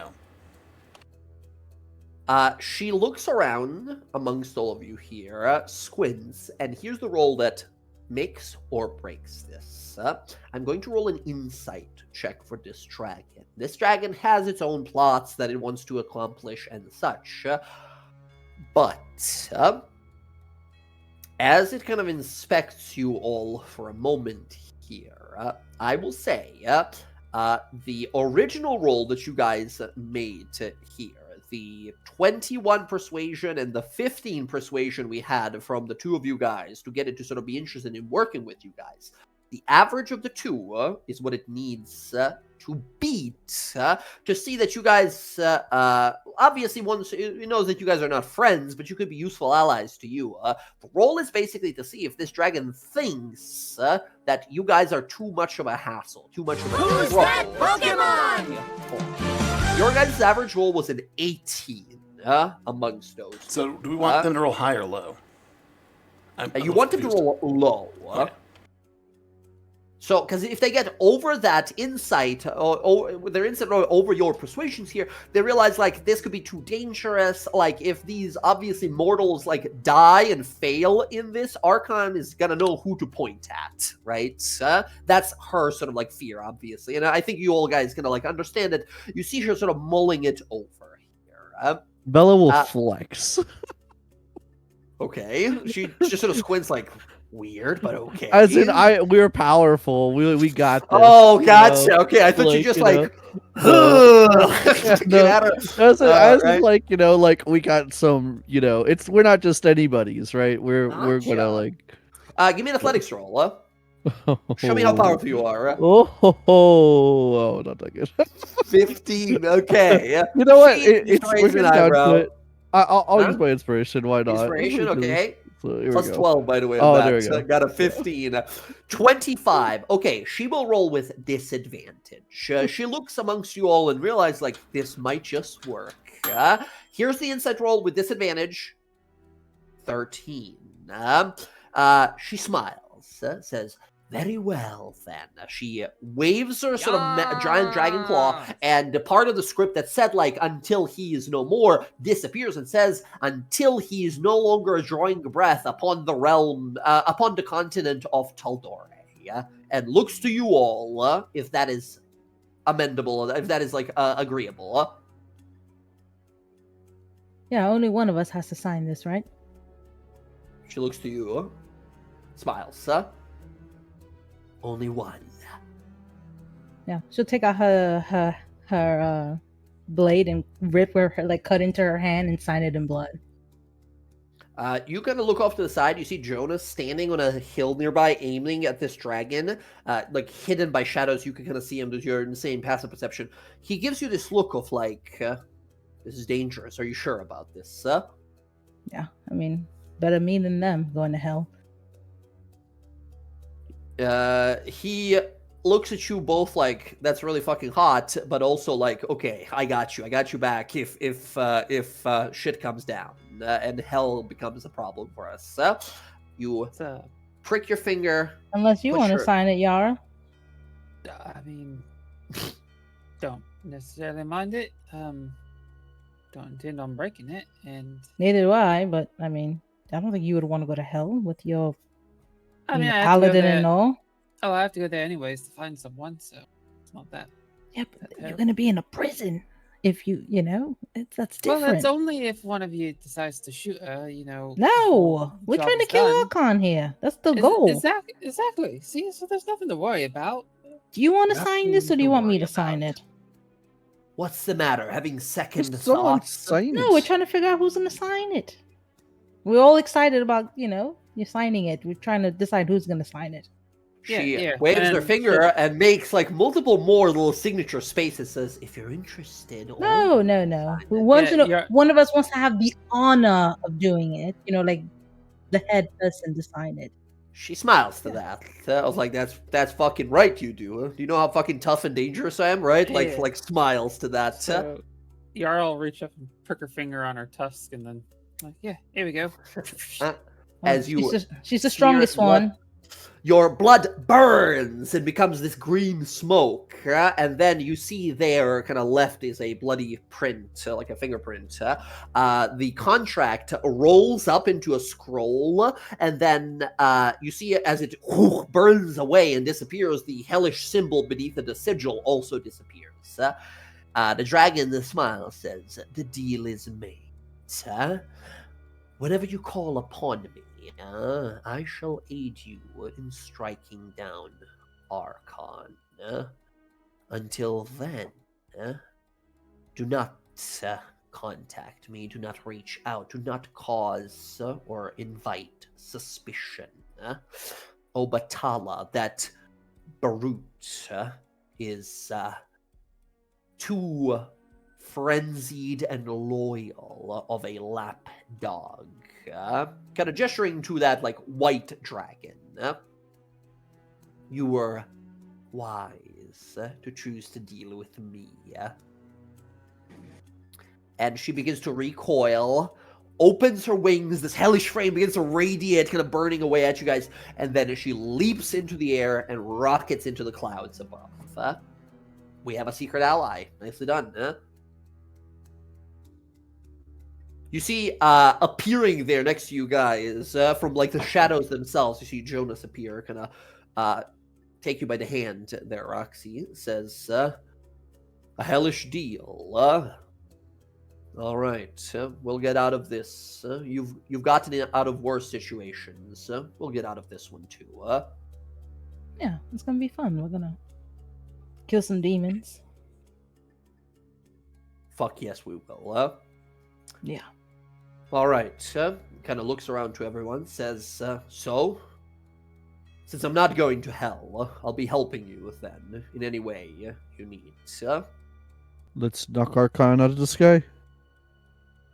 I can notch an arrow, aim for the heart, but I don't know if my arrows, they're powerful. I don't know if they're powerful enough to bring a dragon down in one swoop. We need something that'll hit it hard enough to Maybe our new lose, friend can dismount him in the sky, distract the white dragon while we take care of Archon. It's not a bad plan, that's for certain. Bryn, you can't fly up there and then shoot him with your lightning. I mean, I could. It's not gonna take him down in one strike. And then I gotta deal with the dragon. That's true. I mean, I can't ground him. I could hit him with lightning, and it doesn't mean he's gonna fall. Jonas removes an arrow, holds it up. You see these like arcane runes that go up this arrow. He says, this is a transposition arrow.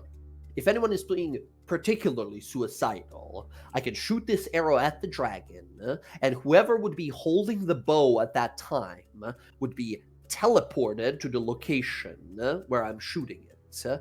If any of you feel like leaping onto the dragon and tackling him off of his dragon mount, once again, if you're feeling particularly adventurous, he waves the arrow, puts it back. Sounds Raise like my That hand. Bella's. sounds pretty fun, I got to be honest.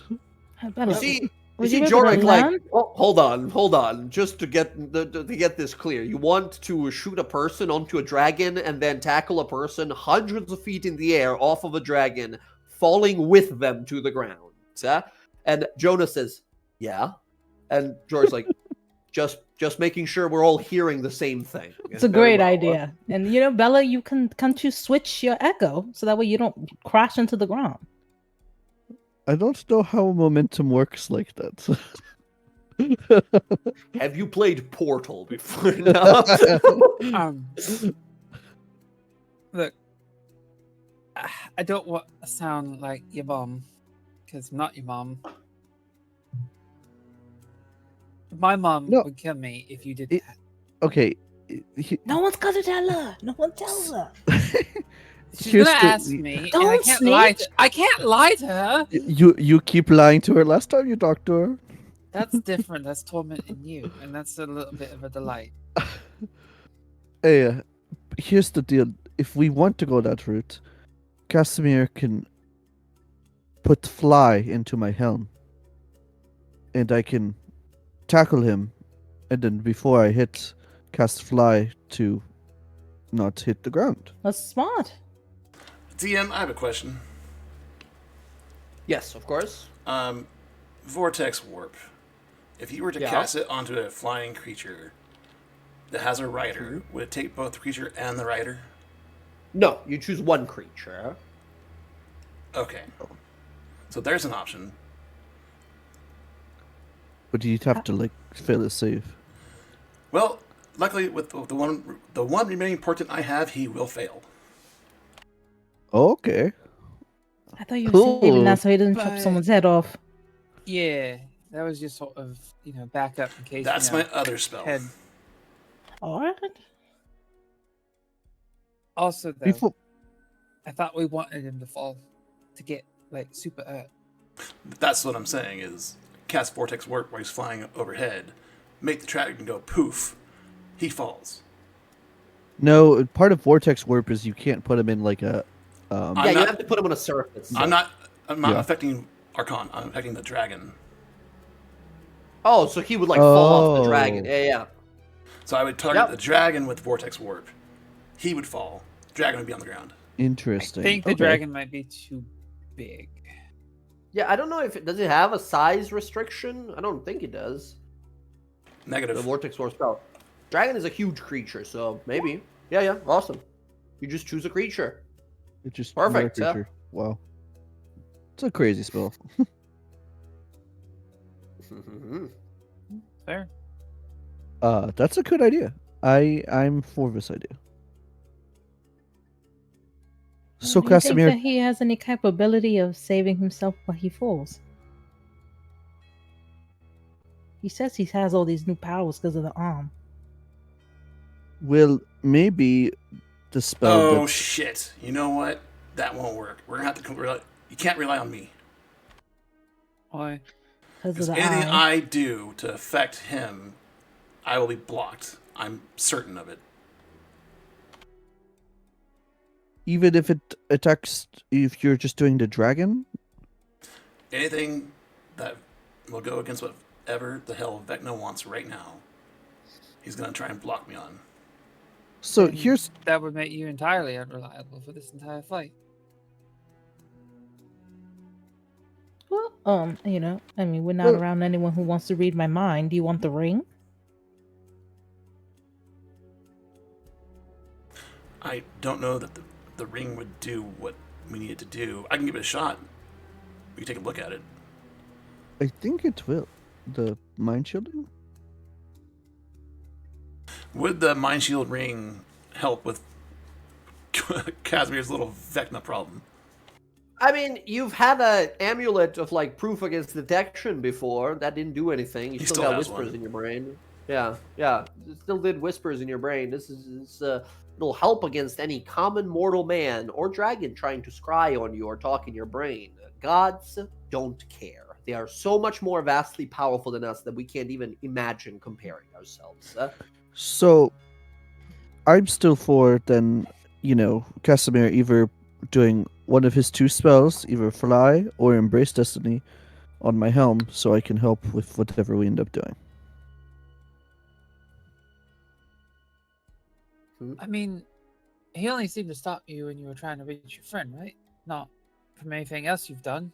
You've done some spell work here, That's true. interfering with.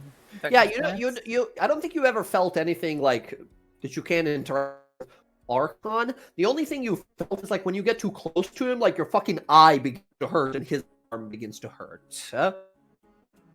Only thing the Vecna's preventing you from doing, you've realized sort of is like looking in on the sky right now in Narenia. All right. Well, then the Vortex Warp might still be a viable plan. Yeah. Okay. So, next up then, where are we gonna do this? Are we gonna try and just find like an isolated area and wait for him to just be like flying over and then do it? Or are we gonna, cause like, there's a lot of lizard dudes around here, like troglodytes and lizard dudes, like he's got some like ogres and trolls with like the symbols of Tiamat painted on their chests and shit like that. You heard from Kai another part of this secret plan, right? Apparently there's gonna be some like fire giants emerging from under the ground when they start attacking that fort place and such, but they're not here yet. So are we gonna try and like move a little further away and try to do some sort of like you said, like the Phoenix arrow to do like a flare, maybe have him come and check it out, hopefully, and then shoot him down away from the army? That's not as likely to happen. Or do we just want to do it somewhere here and then risk possible reinforcements coming in while we're trying to deal with him? Is there like a mountain area nearby, or I don't know where we're at entirely? You're in gigantic mountains, basically mountain canyon. That's the kind of terrain you're in. I kind of like the idea of poofing him off the side of a mountain as he's flying nearby, so he falls further. Mm-hmm. So maybe some of us post up on the top of the mountain near a sheer cliffside, so when they fly over, dragon goes poof. We hold that somehow, and Archon falls to another group down below.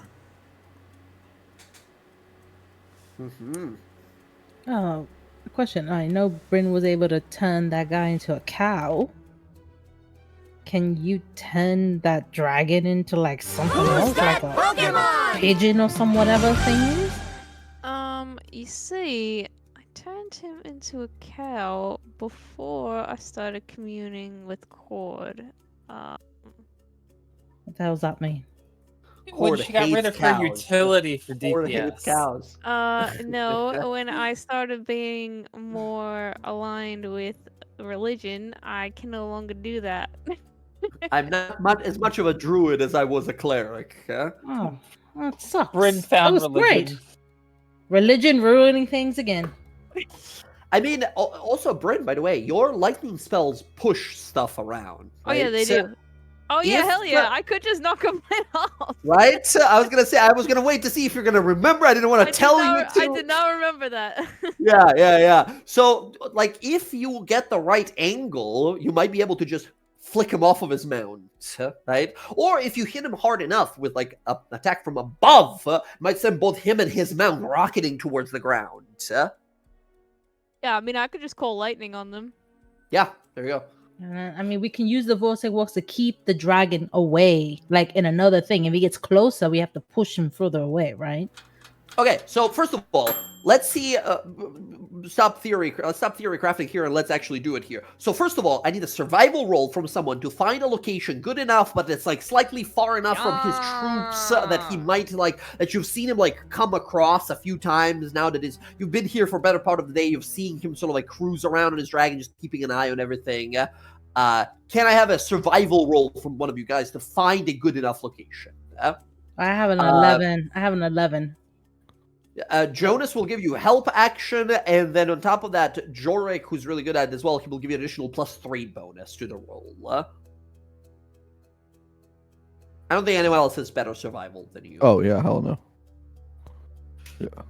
Nice. +3 to 31. You find a perfect little spot. Between two of these sort of hillsides, these mountain sides, there's a canyon down below. There's a river at the bottom of it, some 70 or 60 feet down below. There's like an old wooden bridge that's located there. As you kind of look around and realize, like, this is probably the best spot we're going to find. We're not just going to find like a canyon that goes all the way down, because all those are like filled with a bunch of like zombies and lizard men camping. This area, we just have to, it's like a good enough area. We just have to make sure to aim so he doesn't hit the water. He hits the side of a cliff or something like that, right? But you find a good enough spot that you've seen him circling around a few times. Okay. How big is the dragon he's riding? It is a huge creature. It is an adult dragon. Is there a way we can, if the vortex warp happens, like put it on top of the mountain somewhere between, I don't know, a couple other valleys or whatever, and make a trap to have Rebel land on top of it so it's pinned for a little bit at least? Maybe, right? For example, if you were to knock it out of the sky, you would have to like injure it to a point where like it can't fly, right? So you would have to deliver a pretty strong attack to like a wing or something like that, where it would like just like corkscrew out of the air. Well, no, my thought was vortex warp it away from Archon. But if they don't get hurt by lightning or whatever. I get that, but vortex warp teleports for like 90 feet, right? I can make 210. Or like 210 feet. Dragons move like 120 feet in a round without a dash, right? They're extremely fast. It's going to be hard to keep it away that way, but like burying it or like putting some rubble on it or something like that, that might, slow it down if a vortex warp works. Right. I was thinking vortex will warp it into a location that it can fit so it's not squeezed, but have things above it that we can trigger to fall on top of it. Like a bunch of weight to pin it down. I don't think you find like a cave nearby that can fit a dragon, but I think you find a few locations where the cliff is just sort of sheer and vertical enough that if it's destroyed, it might just fall directly down onto the dragon if you're able to teleport it right at the bottom of the cliff. Okay, that might be more viable. Okay. Is there any other preparations, or do we just wait for Archon to show up, Sounds like a solid plan. Yeah. I mean, I'll sit up on where we agreed, and I'll be ready to zap them. Awesome. Okay. You guys prepare. One last very important roll. We've been doing it a lot today. I need one more. Group stealth check. And this is not Archon. Archon is perceptive enough to notice, some dangerous things and such, but it's the dragon. The dragon is a white dragon. It's a hunter dragon. They scan the ground with every glance, right? It's going to be really hard to not be noticed by this dragon. I'm going to tell you guys right ahead of time here. Wait, are we like preparing to do this? Like we're preparing to like set things up? This is it. We got the spells. We know what we're going to Okay. do when they show up. We're just waiting to send it. If we're preparing to do shit, we're gonna be out in the open. I will cast Pass Without Trace. Pass without trace. Okay, plus 10s to everyone. And in that case, so- to Oh make wow, sure, Bryn. Casimir's going to Surprise. cast Embrace Destiny level 3. Embrace Destiny level 3. There we go. Keep in mind, this lasts a minute. So it might, depending on how things go. Check, right? This is for the stealth check, right? Don't worry, Bryn. I rolled a 41. You're good. Mhm. My God. Very good. Very good. 21. So stealth. 21 is good. All right, Kaz is 19. Use a 19 plus your bonus off. Nothing. 0. Okay, gotcha. 19. Yara got a 11 plus the 10 there. There we go. Bella got a 13 plus her 23, 10 yeah. there. There we go. Here are the stealth What's rolls Bryn for the at? two. Bryn rolled the 1. Bryn So rolled what, a 11? 1. Where's Roll Bryn? a 2 minus 1. Guidance or no guidance? It's above your spell there. Casimir. Bryn rolled 19. 19 for Bryn as well. Bryn minus 1, right? Yeah. So 18 total. Gotcha. And then we'll add the 10. Here are the stealth rolls for the two fellas with you here. Here's Jorik. He is not proficient in stealth. He's just decent. 20. He's pretty good. And here is Jonas. Jonas gets advantage on a stealth roll here. Oh God, where's stealth? Yeah, he gets advantage on this roll here. He's an extremely proficient Gloom Stalker as well. Here's his roll. Oh, I rolled in secret. Hold on. Fix that. He gets a 30. Yeah. All right. There we go. 20 and a 30. And there's 5 of you guys and 2 NPCs. That's 7 people with Pass Without Trace. The passive perception of this dragon, this adult, powerful white dragon, is 27. You guys need a 27 total, 27 average stealth roll. 27 or above, 27 or lower, it looks over, notices you. Archon and Obatala descend on the party. Here's the roll. 30.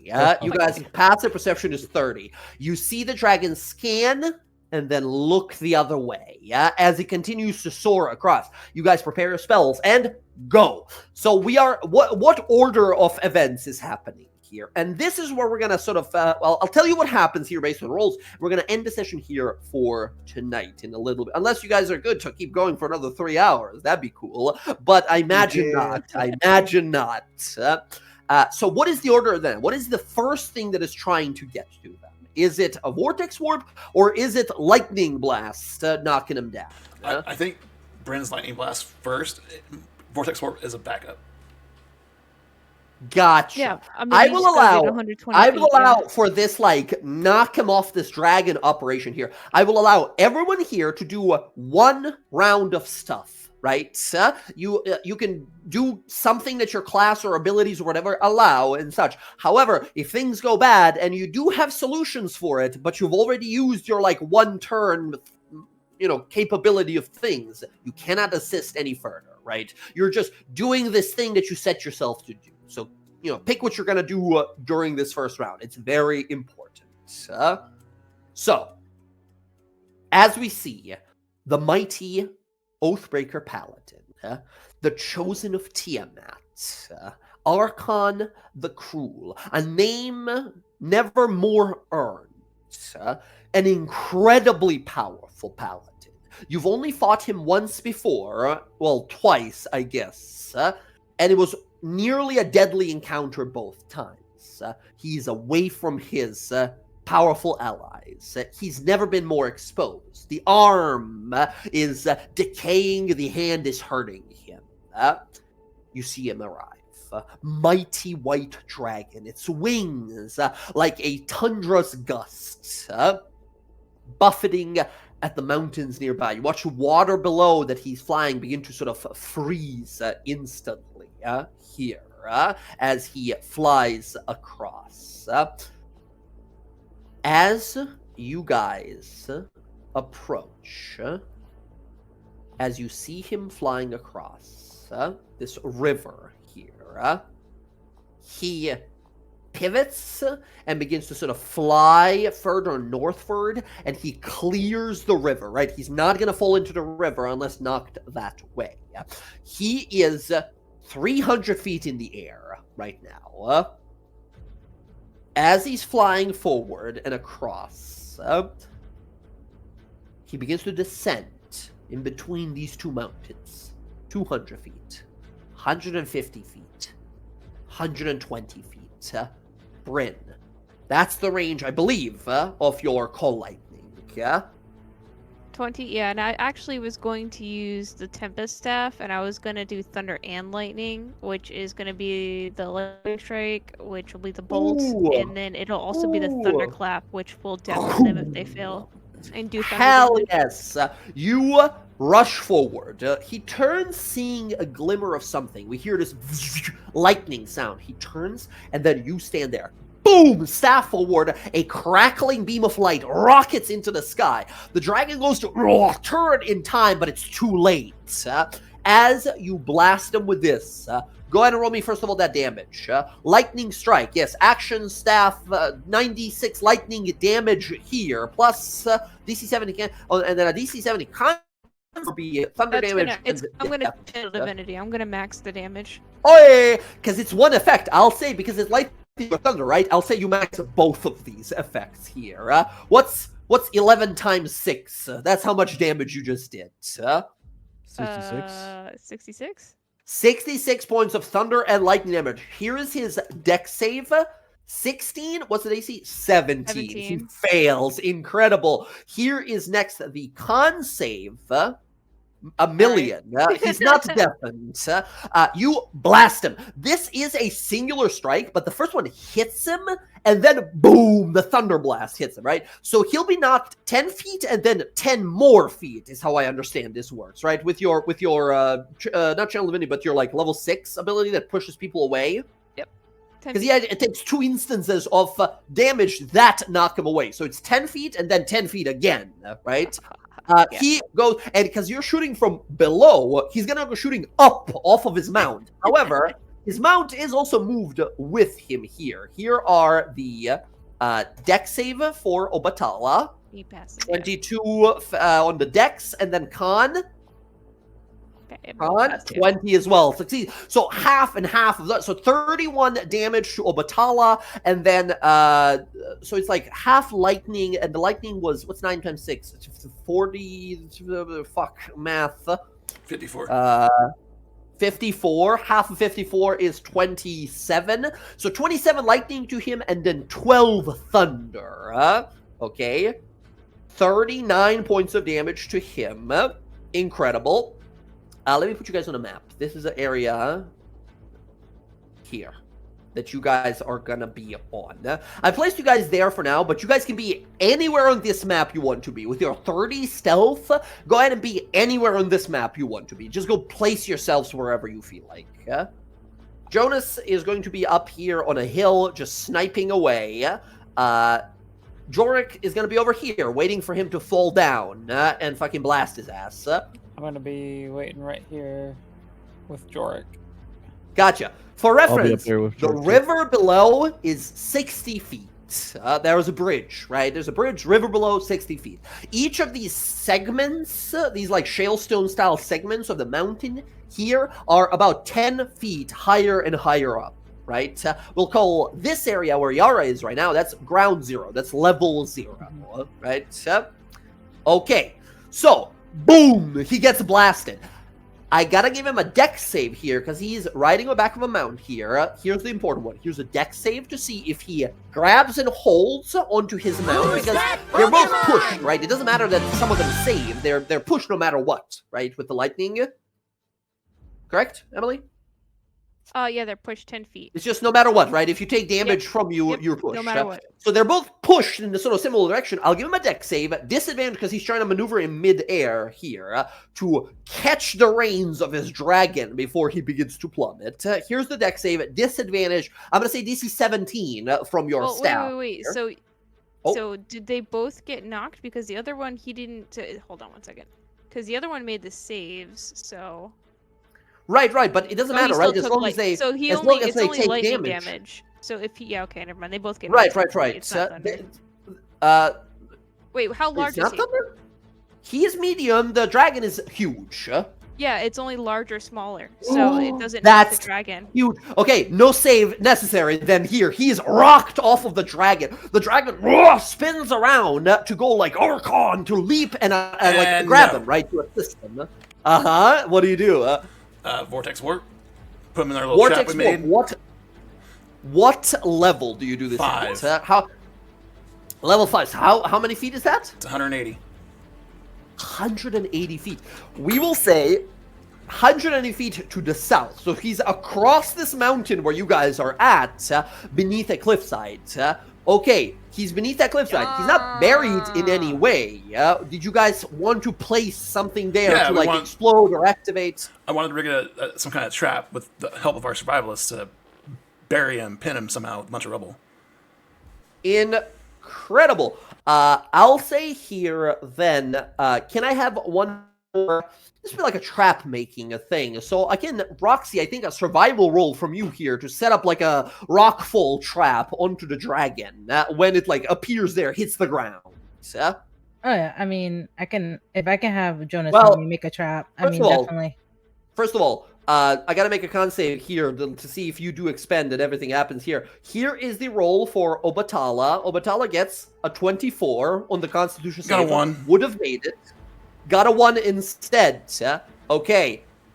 Oh, Obatala is going to use a legendary resistance here. As it roars as you watch all the colors of Tiamat burst around him, and he fights through the spell here. When Obatala does this, he cannot use his breath weapon for 1 round. However, he's going to say no to your spell here. Unfortunately, you send out the spell, and it's like, oh shit, it's not going to work. Archon begins to fall off the mount. Obatala's going to try and reach for him. Obatala's going to be able to reach, because he's falling 120 feet down. Obatala's going to be able to catch him before he hits the ground. What do we do now? I'm looking. I want to read How many hit points do you think a big-ass dragon has? 1 million, as best you know. Could be 1 million, right? A lot.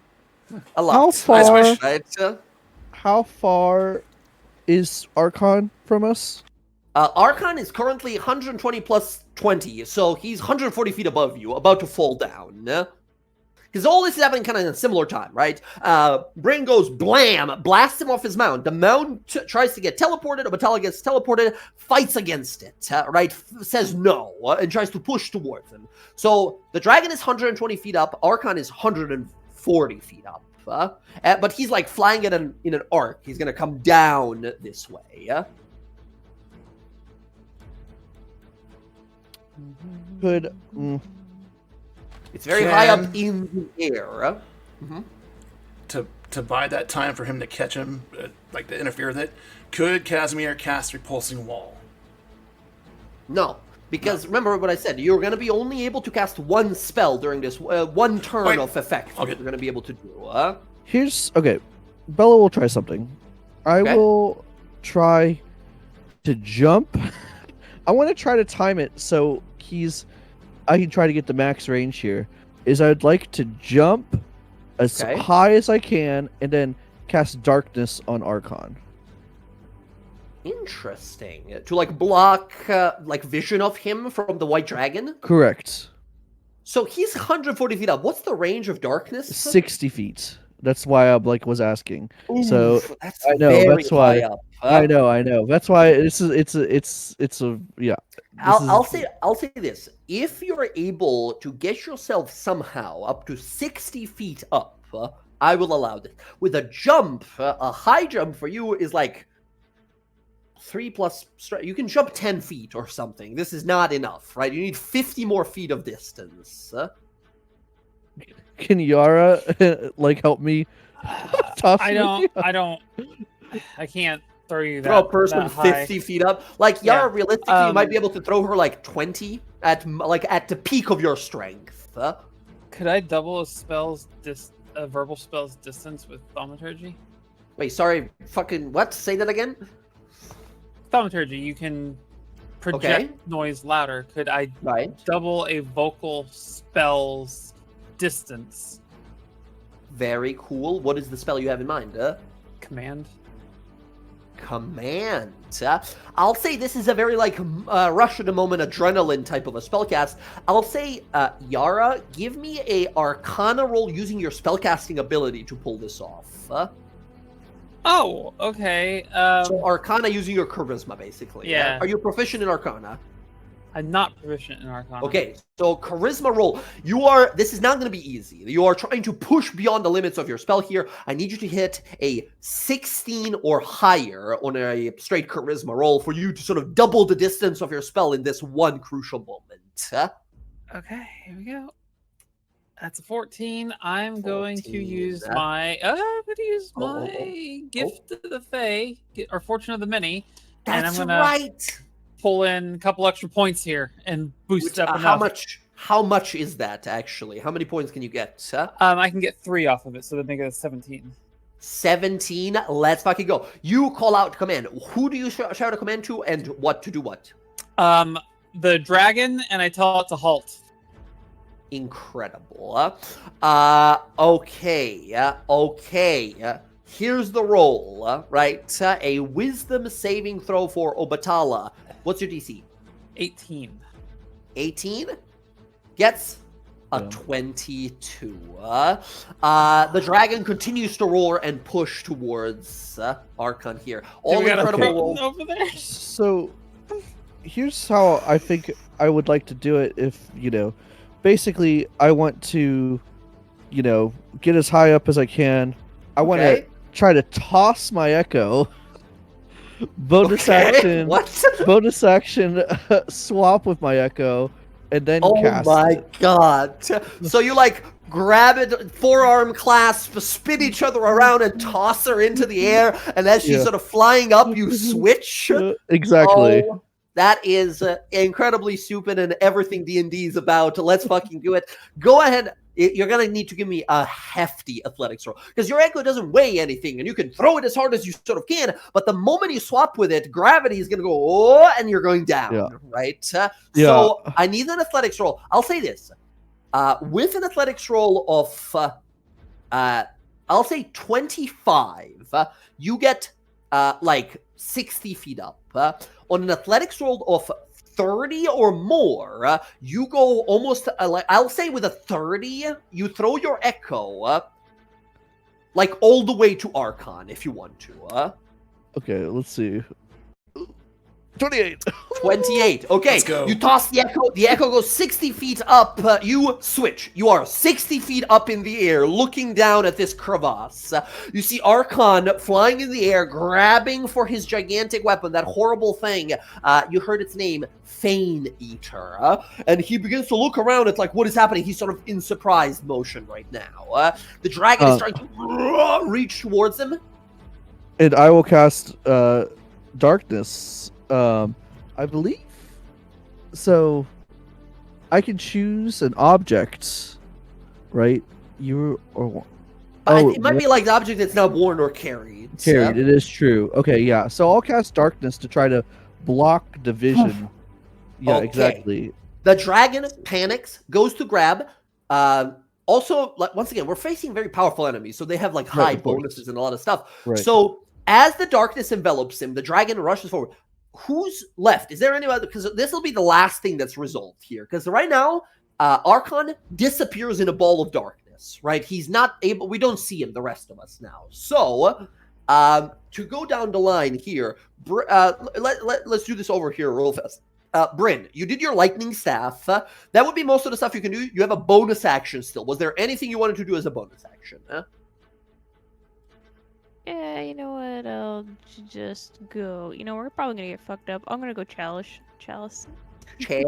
Okay, you are Chalice form right now. Empowering yourself, the constellation of energy appears as lightning begins to crackle around you and such. Very good. Yara, other than the command spell, was there any bonus action you wanted to do? Oh, a bonus action? I don't know how many of those you have. Also, do you have your mount around right now? My mount, it could be useful. So yeah. Your call. Also, So let me bring up the minions over here. give me my. Where the fuck is Roxy? Oh, she's in a bush. I see. There she is. All right. Roxy, here's Quip real fast. Bryn, did you want time for you and Jonas to be making out? No, because we have to kill this fucking guy. Bryn, did you want Bebo around? Nah, no Bebo. No Bebo. Okay, and then your otherworldly steed. There you go. Look at that beauty. Hell yes. Look at my giant cat. Yeah, gigantic cat mount. It's fucking awesome. It's rad. There you go. You can move it around where you want it to be when the combat starts. So I don't imagine you have any other bonus action then, huh? I do. I can cast Hex. Oh, well, you cast the command spell this yeah, turn. that's Yeah. fair. So I don't think you have anything non-magical. Like, yeah. You... Okay, gotcha. Bella, bonus action.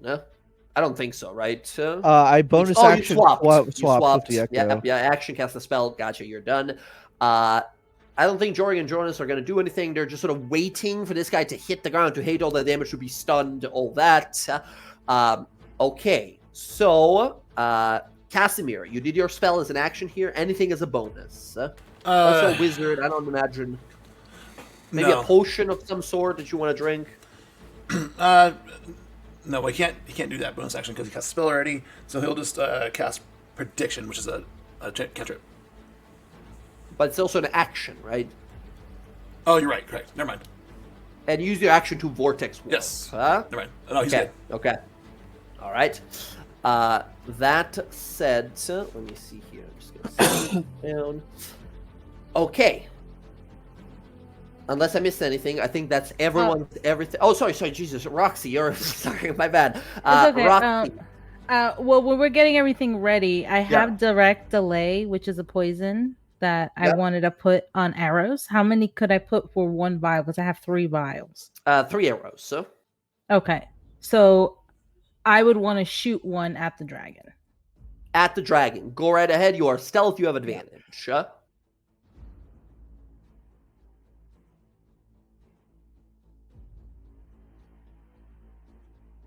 15 misses. Yeah. That's one. 15 fires off, shatters against the icy hide of this dragon. Obatala roars, goes for the grab. Roxy, bonus. Cast Zephyr Strike and just have it active so you can move faster, right? You could do that. You don't have to fire it up, like use the power right away, right? You can just have the free disengage for now. Is using the haste on the boots a bonus action? I don't believe so. I think it's a bonus action to do it. Let me check. Is it a bonus action to put that on? Because if it is, then I'll do that instead. Let me check. In miscellaneous boots. The fuck did those boots go? Boots of haste. There it is. Bam, these bad boys. Click the heels together as a bonus action. There we go. Yeah, bonus action. then I'll do that. I'll do you have that. a hasted action. You can shoot one more time. I'm probably gonna miss, but I want to shoot one more of those arrows at the dragon. One more poison arrow. Let's go. No more advantage. 20 hits the dragon. Roll that damage. And tell me what the effects of your poison are. He has I don't know why that's on Dreaded Strikes is on there. That's no, I'm not using no that. Dreaded Strike. Okay, guys. So 15 damage. You have to make a 15 wisdom save or he's under the slow spell. That could be brutal here. That might just seal the deal with the darkness here already. The bad part is it's a con save. Big dragon here. No, The it's a DC wisdom. It says DC 15 Oh, it's a wisdom wisdom. save. Okay, here's the wisdom save. 15. Who's that Pokemon? He fails. He's going to use his second legendary resistance and fight off the effect of the poison. If I'm not lying to you and that ability says what it says there, he's only got 1 left before the fight has even started here. Yeah, and the it says arrow on a hits the successful side- save, the target's movement speed is reduced by 5 feet, but 3 turns, but it doesn't fucking matter. 5 feet is, yeah, I'll remember it's -5, gotcha. The arrow hits into the side of the neck here, you click the heels together, the arrow strikes and it begins to poison, begins to spread, the wings begin to slow down, and then it shakes it off and continues to move. Okay, Archon in darkness, the dragon goes to leap, grab him, here's the roll here. As Archon begins to descend, as does Bella. Bella, you're falling 60 feet on the next round. Cool. As this happens, I'm going to make a perception roll for Obatala. Obatala, even though the darkness does appear there, Obatala does not have any issues seeing through darkness due to the dragon's blind sight. As it closes its eyes and rushes into the darkness here, I'm going to give it a perception roll here. If it is successful, I'll say, because of everything you guys have done, I'll say DC 30 perception roll for the dragon to be quick enough to grab him and come down rocketing with him and stabilize before the fight starts. Anything 29 or below, dragon misses, Archon falls, hits the ground. DC is 30. 13. The dragon rushes, misses. Archon falls. The dragon swoops down after him, tries to grab him. Archon falls through his claws, and boom, hits the ground here. Bella, dex save from you and Archon as both of you fucking explode as meteors into the side of the mountain. Okay. Oh, yeah. 20. Bella, you will take half damage. He will take full damage. He falls from 140 feet up. Bryn, can I have you roll 14d6 falling damage, please? 14d6 falling damage. It's d6 for 10 feet. 14. You yourself, Bella, take 24 damage. He takes 46 points of damage on the fall. So, recap. Flying on a dragon, you emerge, lightning zap, blast him, he flies off of it, Bella goes flying, vortex warp, attempt, dragon fights it off, poison arrow fights it off, command spell fights it off, tries to grab him, fails. He rocket, boom, impact, a craterous detonation of stone goes flying from all directions. Here's the last roll that needs to be made here. He's going to fall in an arc. Bella, you just jumped up and are going to fall directly down. You're going to fall right there where you jumped. He rolls a d8 going clockwise here. He's going to be 20 feet from the dragon in that direction. So we want like 1, 2, 3, and then 7, 8. We don't want anything else because he might go falling into the river instead, which still he will take this damage, but he's going to be like out of our reach in the river. Well, actually, no, that wouldn't happen, right? Because your lightning just blasts him away from you, right? Bryn? It's not in a random direction. It's just away from you. Yeah, it just says 10 even feet, fucking better.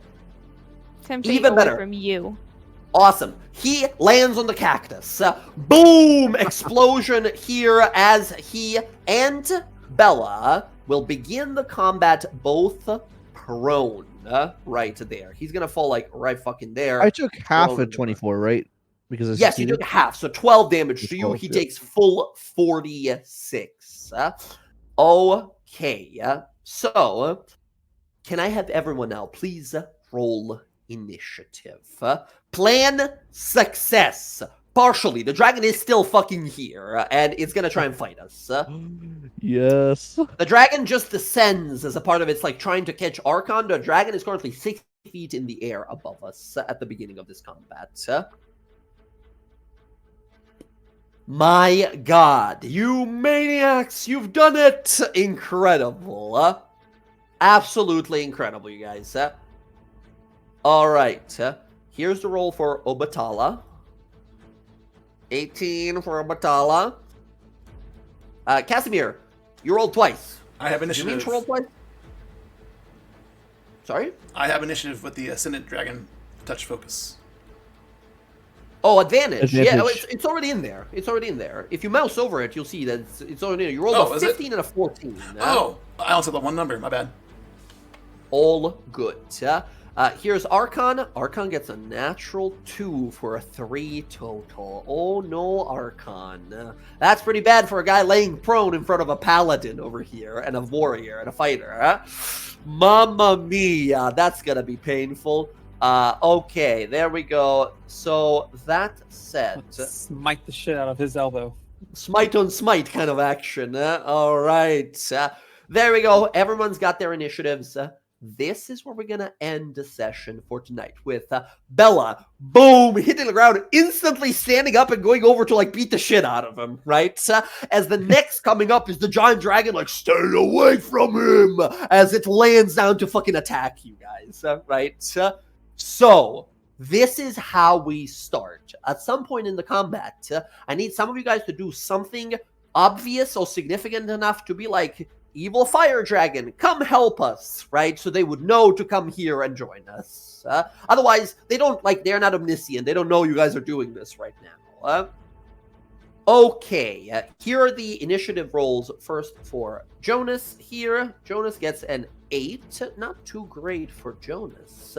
And then Jorik over here gets also an 8. They both look at each other again and just nod slowly. It's the ab twins. The ab twins. Yeah, absolutely. He's like slightly more jacked, but this guy's more like lean and like worked out and shit. Yeah. Two very like. Although it seems that Jonas is a little more sort of like, let's fucking do this, jump into the hell's very own mouth and fuck all these demons up. And Jorik is like, these are demons. Let's relax. Let's kill them, but let's do it carefully, right?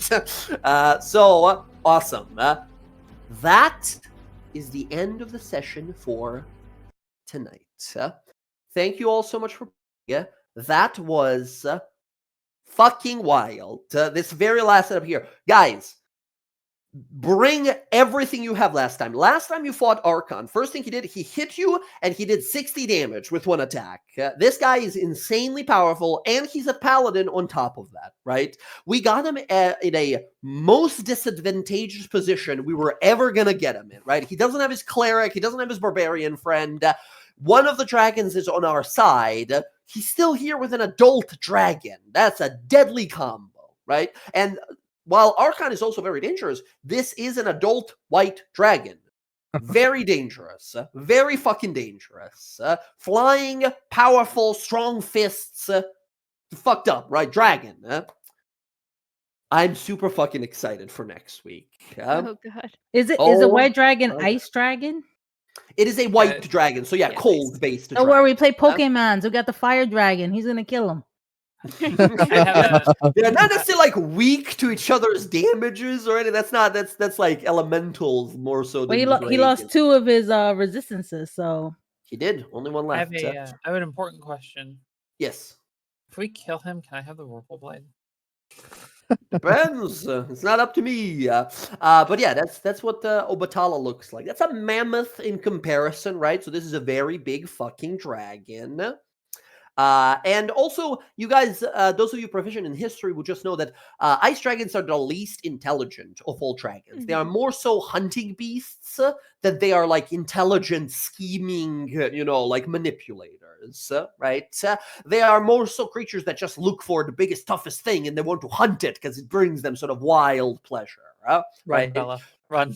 So the dragon is seemingly focused on helping Archon first, but it's likely he's just going to look for like, who's the toughest motherfucker in here? I'm going to fuck them up, right? Oh, no. So yeah. Absolutely looks over and says, "Quip, you motherfucker, I'm coming for you." So yeah, no, we'll deal with all that. Now keep in mind, I told you guys, be wherever you want to be on the map. this is kind of a big crevasse in the middle here. There's a big fucking river, and those of you who are spellcasters, that's awesome. You get to just stay away and be safe. But that also means if things start going bad for us and some of our characters on the top side get dropped, I don't know your guys' range of all of your healing abilities and such, but you're fighting a experienced paladin, right? He's had many fights against many other characters with classes and spells and abilities. He might know that Healing Word has a 60-foot range, and if he drops someone or grabs them, he might just carry them away from your healers, right? That's So, messed up. I mean, he's an intelligent enemy, right? He's like, and also he's fought you twice before, so he's seen what your abilities are, right? Don't worry, I can do healing on this side if push comes to shove. Exactly. Yep. All right. Awesome. I'm gonna hop off a video here, and thank you guys so much for playing. Are we back on normal weekly schedule on Sundays? Don't jinx it. What a blasphemy! That's why fucking Thursdays have been absolutely catastrophic. We haven't been able to play a game in a while, which once again I apologize. Schedule's been a little weird. Should be all good from the next week, which, by the way, Jess, you said you're good for Wednesday reschedule, but not Thursday. Yeah, that's why I was asking if we could play on Wednesday. I didn't know if we wanted to do a reschedule from missing last week or not. I was just asking if we could. No, it was a good call. Wednesday. It was a great call. It was a great call. We'll do I Wednesday, won't be there Thursday. Potentially. Yeah. I say potentially now because now my boss is like, there's like a 75% chance that I'll need.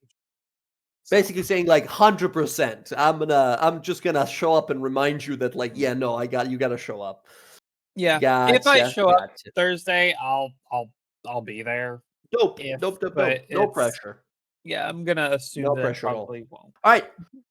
Awesome. Everyone, GG's good night from me, and I am genuinely impressed with what you guys were able to pull off. Once again, this is the best part of playing sandbox games where I'm like, I have these 3 different paths figured out for you guys what you might do, and then you guys go like, what if we kill the president of evil? I was like, oh fuck, all right, let's fucking do this. Absolutely, well fucking done.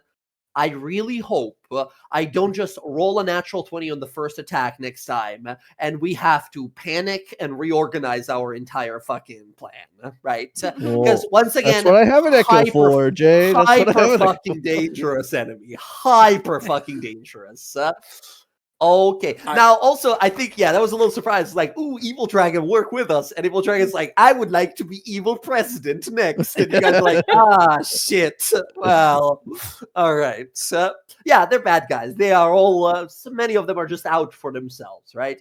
You removed Kai from the entire possible encounter. As you guys remember, she hits you automatically and automatically reduces your speed and makes you advantage on attacks against you and shit. She's just difficult to deal with, and she's sort of not a bad guy, right? I'm super scared of her. This is just her evil dad that's doing this stuff, right? Family seems to be coming up a lot. Question for Cass: what? So we know going in, what spell are we putting into Helm ahead of time? What spell would you want? Keep in mind, whatever it is, if it's something you would have put today, you won't have that spell slot. Yeah, it would have been the day before when I did the forecasting for Fireball. Okay, so it would have been Fireball then. Oh, no. What you were forecasting. Yes. So what would have been... So it's a little meta to think about, but without knowing this is all happening here and we were going to do this, what would be the default We were working on spell? Sending and Flying and Embrace Destiny before, I think... So I feel like those are the 2, that I think are the most utilitarian, right? Embrace Destiny or Fly. I'll say pick one of those 2, and that's the one going in there. I think Fly... might be the better. I think Fly's good too, because if I'm fighting a dragon, then flying is important. Yeah, very. Okay, I think then let's just say it's Fly. You have Fly in the Okay, helmet. great. Just want to make sure. Dope. Okay, awesome. Everyone, good night. I will see you all next week. Take care of yourselves and your loved ones. We went a little overboard. Oh God, we went like an hour overboard. I just realized that. Nice. Sorry, Brad. Good night, everybody. Sorry, Emily. Good night and peace out, everyone. GG's. GG's.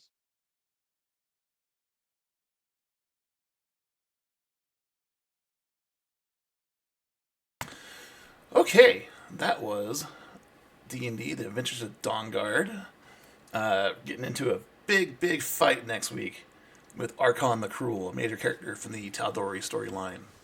Who's that Pokemon? An audition chat.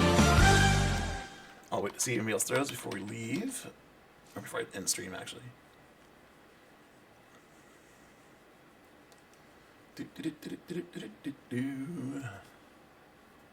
Hope everyone has a great week. It's Thursday, we're doing, or actually Wednesday and or Thursday, we're doing the Wild Mount campaign. Sunday will be the next DawnGuard campaign. This week, if I have time after work and I'm not exhausted, I'm going to try to do some more Marvel Rivals on stream. I think that'd be a lot of fun. Hopefully I can get my friend Ghost Owl or some of the other viewers in here to play. That'd be a lot of fun. But yeah, no one else is throwing, so we're going to end stream here. There's only a couple of us. I thank you for hanging out, and we'll see you next time. Much love.